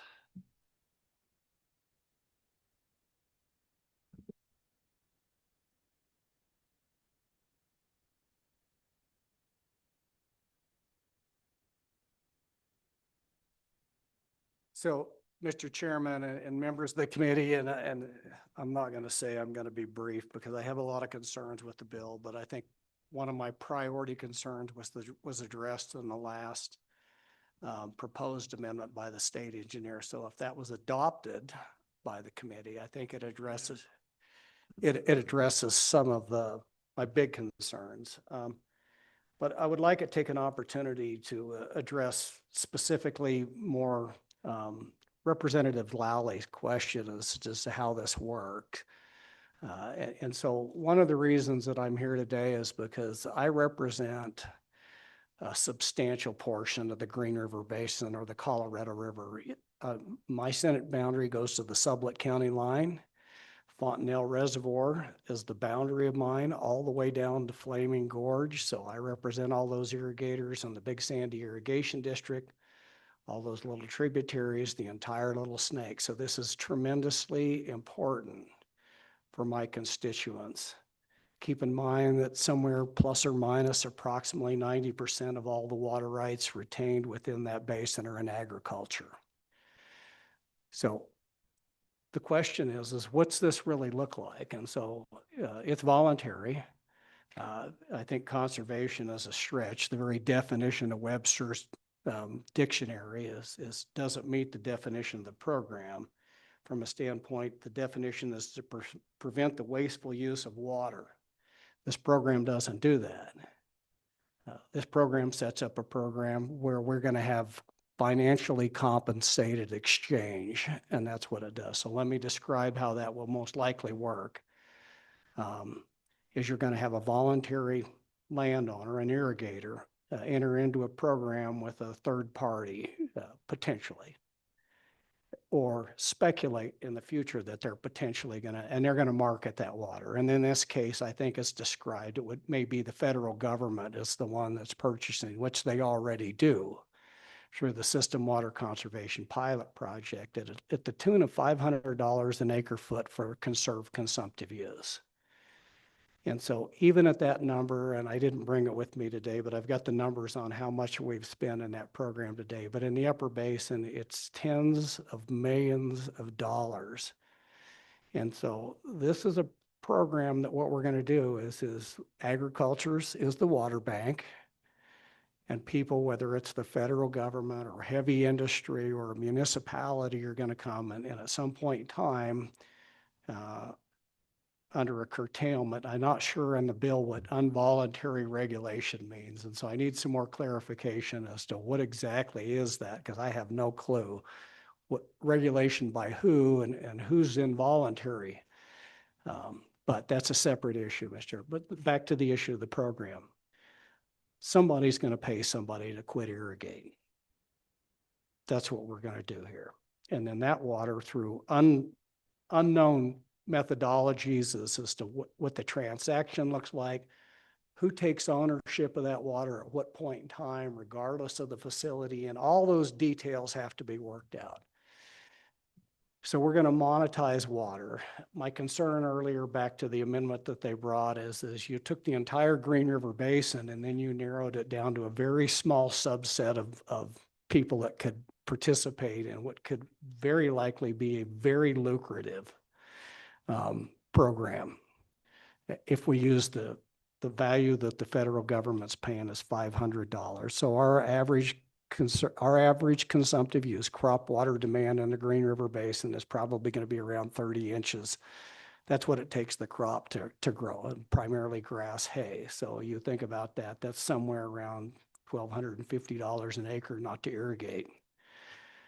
And we've had producers in my area and across the basin participate, and it's very valuable. So one of the other things that I think that we need to be very cognizant of is here, and particularly this was probably alleviated with the amendment. When you concentrate that much money into an area, my concern is and we've run some analysis through the University of Wyoming, is what's the direct impact to agriculture associated with losing that production? So I'm very familiar with what CRP did to the Great Plains and depopulated rural America, and I'm seeing it in my community already with the SCPP program. Land going out of production, they're not buying gasoline or diesel fuel from the gas station, they don't use irrigators anymore, there's no tractors, there's no implement dealers. And so part of the concern was not only was the entire basin able to potentially financial monetize, which in some cases is really good under a very short-term nature. It's helped some producers, but to concentrate those impacts, those financial impacts, again, was a concern of mine. Mr. Chairman, I think it's a program that we need to explore, but there's a couple things in here that I would like for the committee to take under consideration. So if we go to, I'm going to work off of the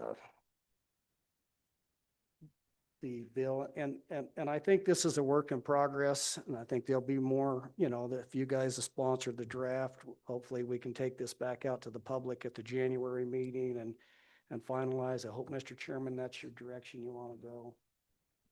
But when we look at the reporting requirements on this, I'm very concerned with the reporting requirements because we don't get a report back from the state engineers until, what's that date? I believe.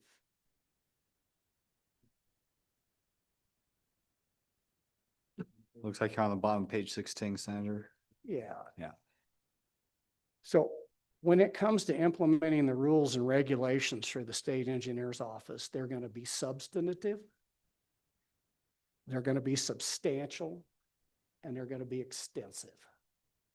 You know, I sit here and I say, well, you know, is there a priority date where you can no longer participate? Is it all of your water right? Is it a part of water right? Can I market my pre-19 whatever 42nd CFS? Is that eligible to participate in the program? And if I participate in a program and I only do part of my water right, you know, does it have to be pre-compact, post-compact? How does that work out? And obviously that kind of issues are going to drive the monetary value, particularly under a curtailment. In other words, a pre-compact right is going to be worth a whole lot more money than a post-compact water right, potentially. But I think that we really need to beef up this reporting requirements back to this committee because these are going to be substantial to get this program stood up, and because it has the potential, particularly if the federal government comes in here with part of the $500 million that was allocated to the upper basin through the drought contingency plan and the IRA funding and all that we as the legislature need to keep a little closer monitor on this, and particularly on the rulemaking and how it impacts all those users across the basin, and make sure that all these questions are answered satisfactory to the people that I represent and many of you represent. I think it's our obligation to make sure that we keep a real close eyeball on how these rules and regulations in this program is going to be rolled out. So, Mr. Chairman, I had a number of other ones, but given the late day, and I don't want to delay you for your lunch anyway, that would be the only one at this point in time that I would suggest to incorporate into that bill, is change that to an annual recording requirement back to the Select Water Committee. So with that, Mr. Chairman, I'd stand for any questions. Okay, thank you, Senator. Any questions for Senator Hicks? So I was contemplating what you were saying about, you know, maybe this being very restricted. Would it be helpful to have some sort of provision there that says that, you know, our ability to store water in a particular reservoir does not inhibit somebody from, or shouldn't count against them? Is there still value in, you know, maybe potentially curtailing somebody's water right, even if it just goes downstream to another state? Does that help us? And, you know, why is there a hard and fast correlation between storage and this program, and should there be?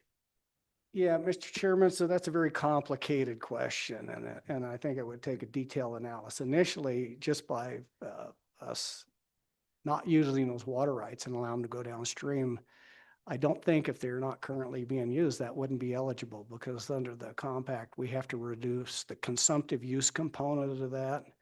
So, and the scenario, and we know that there is occasionally scattered around the state abandoned water. They're not abandoned, they're just not being utilized. They're ripe for abandonment, but haven't been abandoned. I don't think that solves our problem. But again, this program is monetizing ag water at a very high rate, has potential of significant secondary impacts. When the University of Wyoming run some cursory analysis on what would it be if we give up 25,000 acre feet of existing water? What's that look like in the Green River Basin? And you start to see hundreds of millions of dollars of economic activity start to diminish in the ag sector. And so I just want to be very cognizant that we track this program, because the Great Plains program, similar, where the federal government came in and paid people to quit producing food, destroyed those rural communities. And so I think it's incumbent on us to keep a close eye on this. Thank you, Mr. Chairman. Thank you, Senator Hicks. I appreciate your insight. Do you have any ideas? I mean, I am concerned about a lot of the things you said, but one of them in particular has to do with this sort of, because we have this primary goal on conservation to meet these requirements, which we know and we want to do that, but how can we incorporate in some ways to look at what we would be taking out of production, and is that wise for Wyoming, and is there a better way to do it? Is that going to be part of the analysis?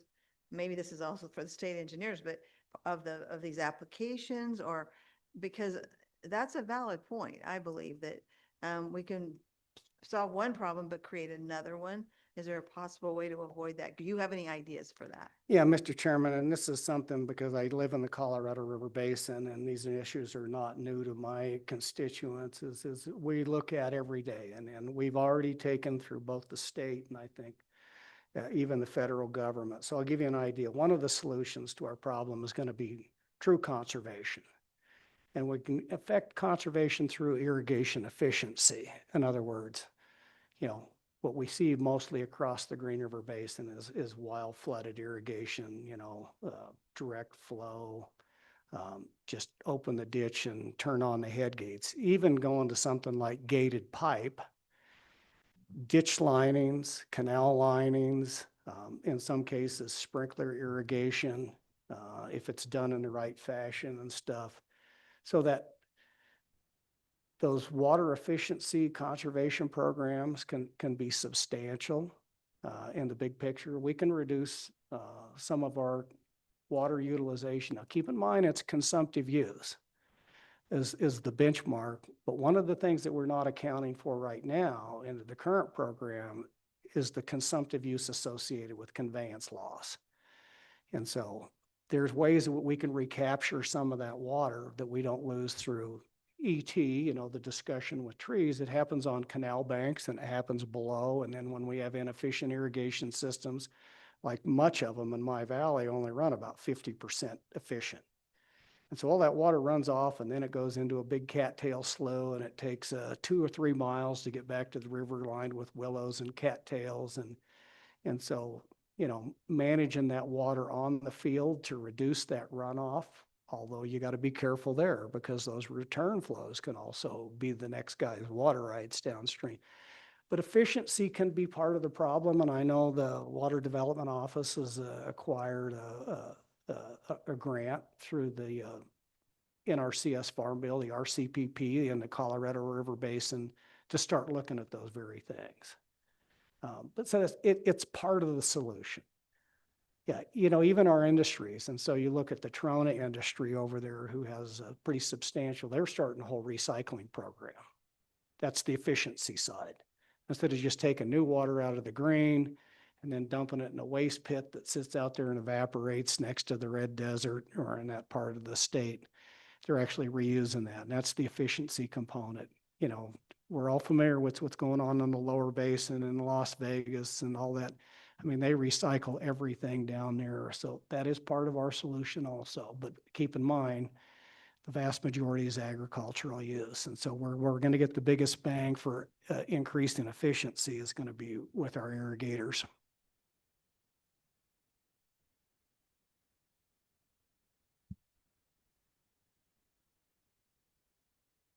Okay, any further questions? Okay, thank you, Senator. Thank you.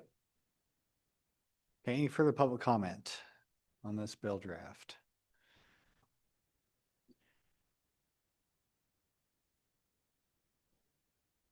Okay, welcome, sir. Please reintroduce yourself and proceed with your testimony. Good morning again. Brad Brooks, City of Cheyenne Board of Public Utilities. I'm also a member of the Colorado River Advisory Committee, representing municipalities in the Little Snake, the same drainage that Senator Hicks is from. I'm just here in support of this bill. We've been involved with the state engineer's office throughout this whole last year, really beginning to look at this. I think you've heard a lot of comments, even from Brandon and Chris, as well as Senator Hicks. I think there's a lot of things that can still and may still need to be included in this, but I really believe this is the first step we need to take. I think it's going to be vital to what we're doing between the upper and lower basin states. And I know from the city of Cheyenne's standpoint, I'm speaking for this, even though in this first initial phase, I may not be able to participate just because of where I'm at in the Little Snake, and this is set up more for in the direct Green River. But I know, hopefully, because I believe these guys and what they're doing, that eventually it's going to help us all out. So rather than, kill it or not support it, I feel it's important that we're here to support it. I agree. I think there's things that still needed to be added, worked out, maybe a little more detail, but I think we're on the right step moving forward. So I would just ask that you consider that. Please move this forward. Let us continue to iron out. And there's several people represented on the Colorado River Advisory Committee from ag, municipal, industrial, that all have had a lot of input on this.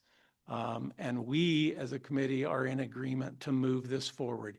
Is it perfect? I will say no, it's not probably in the perfect, but I don't know that there is a perfect. But I think it's a very good start. And with time, I think we can correct the little idiosyncrasies that need to be corrected. So I'd just like to share that with you and just ask for your support, because I do think we need to be doing something as an Upper Basin state. So thank you for your time. Okay, any questions? Thanks, sir. Okay, any further public comment? Anybody online? Yes, sir, Mr. Chairman. We have two people online, and we'll start with Mr. Moline. Okay.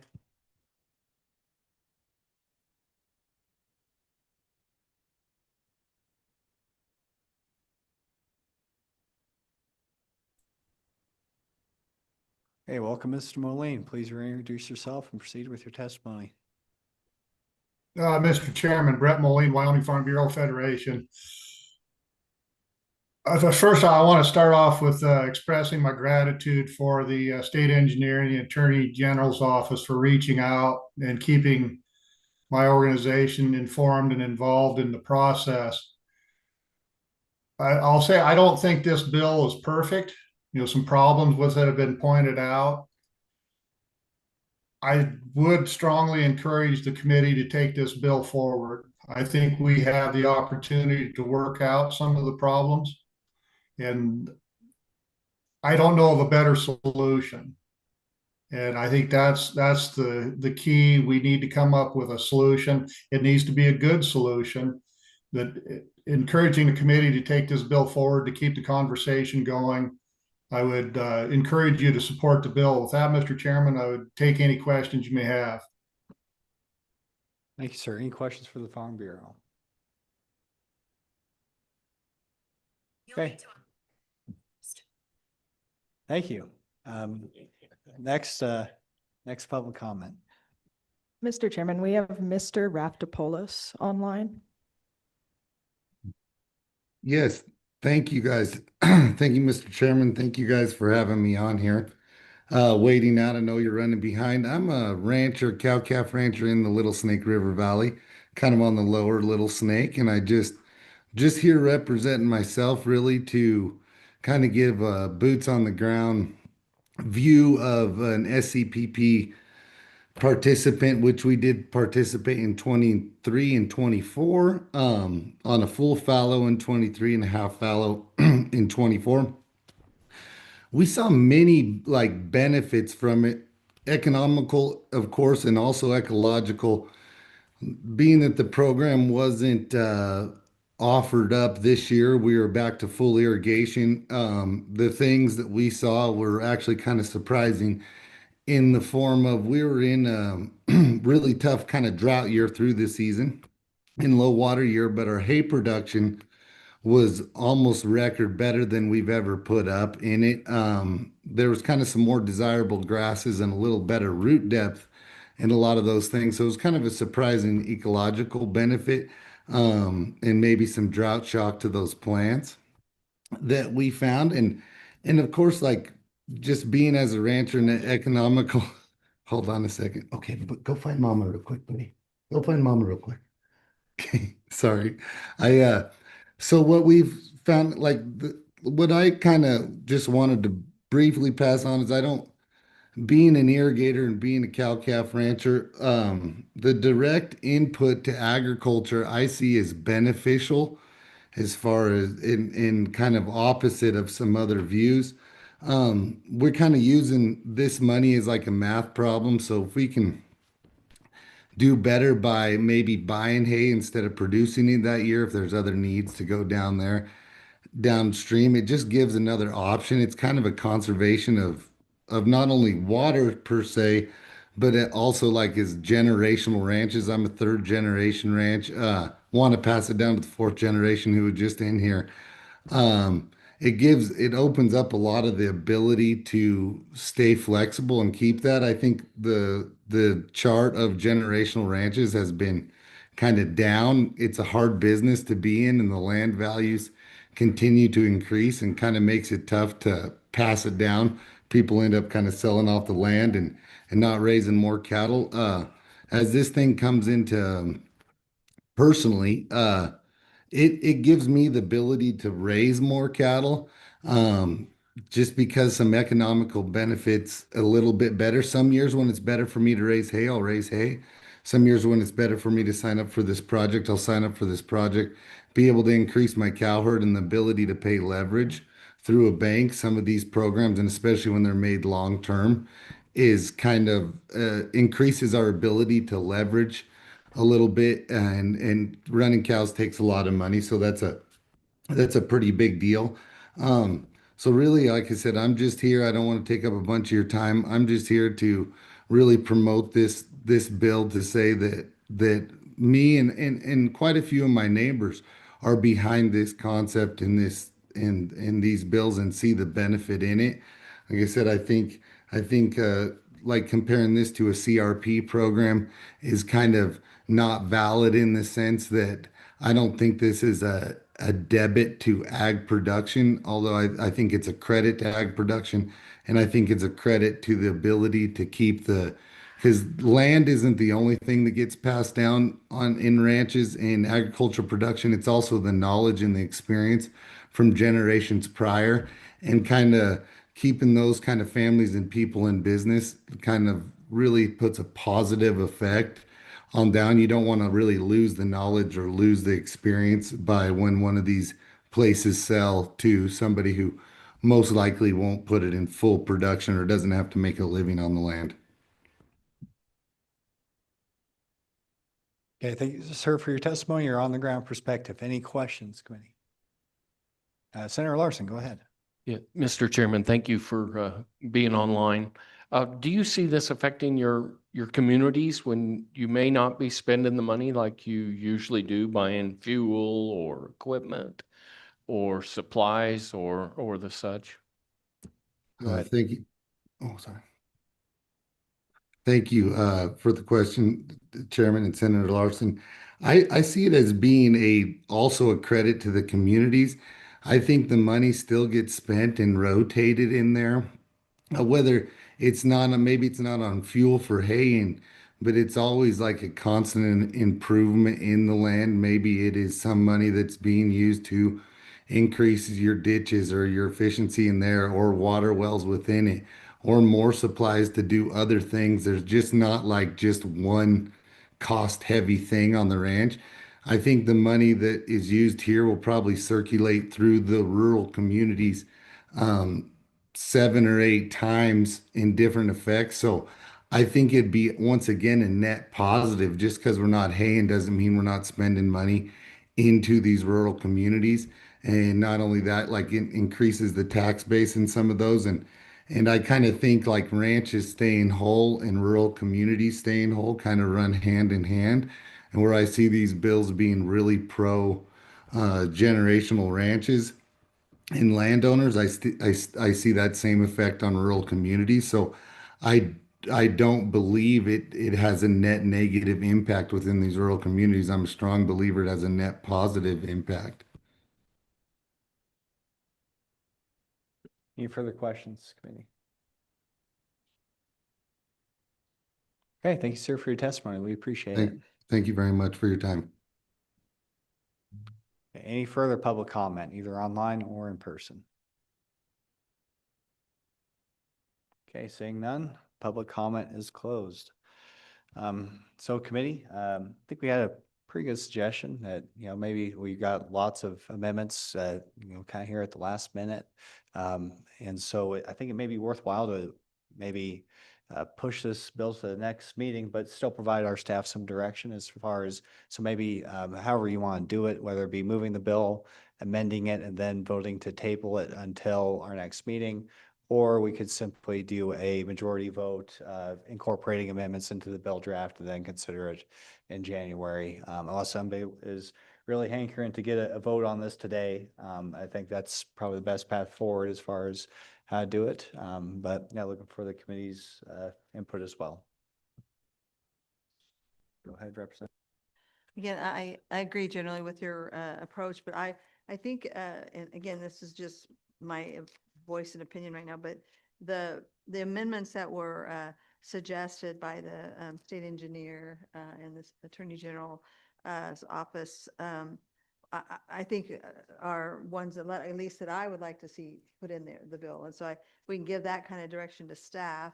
But if, I am certainly subject to other people's opinion about that, but I think each of these have merit and would get us a long way in the process. Yep, that sounds good. So maybe we'll just proceed with motions to amend the bill for next meeting, if that works.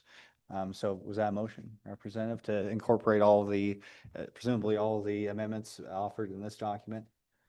Yes, Mr. Chairman, yes, but also to include the one they gave verbally. I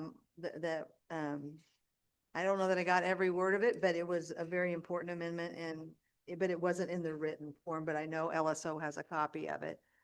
Am I correct, Josh? Yeah, I do have that language. The motion would including that one that had to do with other reservoirs. Okay, you're talking about paragraph C on the top of page 14? I think Yes. everybody understands the Yes. concept there. And also, does it include page 10, line 15 with the water right that is or will be injuriously?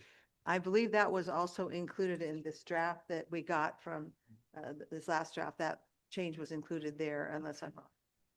Mr. Chairman, it wasn't included in that document, but they did note it as they went through. And so assuming that's intended to be part of the motion, I would make that change as well. It is intended to be a part of the motion, so that's. Okay. So we're considering, incorporating the state engineer's input into next version of this bill draft. Everybody clear on what we're voting on? Okay, all those in favor, say aye. Opposed, say no. Aye. And that motion carries. I believe Senator Hicks also mentioned having an annual report.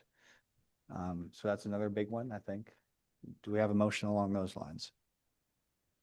I will make that motion. Okay, motion by Senator Larson, second by Representative Banks. Any discussion? Okay, all those in favor, say aye. Aye. Opposed, say no. Okay, that motion carries. Okay, any further discussion on this bill? Any specific direction we give staff for January at this point? Okay, any general comments so far? We heard a lot. This is a big deal. Any general comments from the committee as we look to reapproach this in January? Go ahead, Representative Lawley. Thank you, Mr. Chairman. I do agree with the sentiment that we need to do something. This is a good first step, and the openness to say we can maybe make some additional improvements as we move along that don't necessarily solve all these other problems, but at least in some way attempts to acknowledge and address them a little bit, mitigate them maybe is a better word, somewhat mitigated, but I just feel that this is important. And it doesn't have to be perfect, but we can make it better. We have the time to make it better before we get into session. So I appreciate everyone's cooperation on that and willingness to work together. Okay, any other comments? Okay, I'll just say, I reiterate some of the points I made earlier about the confluence of economic impact and the funding sources outside of this process. Just want to make sure that we are aware of that, and we'll be thinking of ways to incorporate that into the bill draft for January. Certainly, we want Wyoming's water to be put to use to the maximum extent possible. And what I would hate for this pilot program to do is to incentivize and basically cement, non-use or some sort of de facto in-stream flow or anything like that beyond what is absolutely necessary for our requirements under the situation we have in the Colorado River Basin. So go ahead, Representative Banks. Yeah, Mr. Chairman, I would agree wholeheartedly. I don't think that we can incorporate those concerns into this bill. I'm a no today. I'll probably be a no later on. I can't see any possible benefit to incentivizing people not to irrigate their land. I mean, that's a big concern I have, and the economic impact of not producing in agriculture. If you're in agriculture, all of these things that you produce to the community, the buying the fuel, the things that you buying the feed store and the seed and the fertilizer, all these things go out the window. And this bill is going to do that. And I don't see ways we mitigate that. And so whether we voted on it today or whether we vote our next meeting, I'm going to be a no on this bill. I understand we have to do something, but sending a ship forward with holes in it is still going to sink. And so I'm going to be against this bill. Any further general discussion? No. I believe the direction is to simply let this incorporate the amendments we have now and then have it available. And so rightly so the public can see the amendments. That'd be kind of nice in January, and further to develop public input. So without any actual, I'm not sure if we need a motion to do that necessarily. We can just incorporate the input we have so far, and we'll definitely bring it up at our next meeting. So, yep. Speaking of which, Mr. Anderson, I want to verify that we do have enough meeting days to go ahead and meet in January. I know that we have some differences in the way we've usually done things with Management Council. Just want to make absolutely clear that we are in the clear. We don't have to go back and ask for another day for Management Council. So, Mr. Chairman, my understanding is we do have sufficient budget for that next meeting, and so I don't see that we would need to ask Management Council for anything additional in order to have that meeting. Okay, very good. Okay, any further discussion before we adjourn? Any other public comment? Okay, looks like we're adjourned.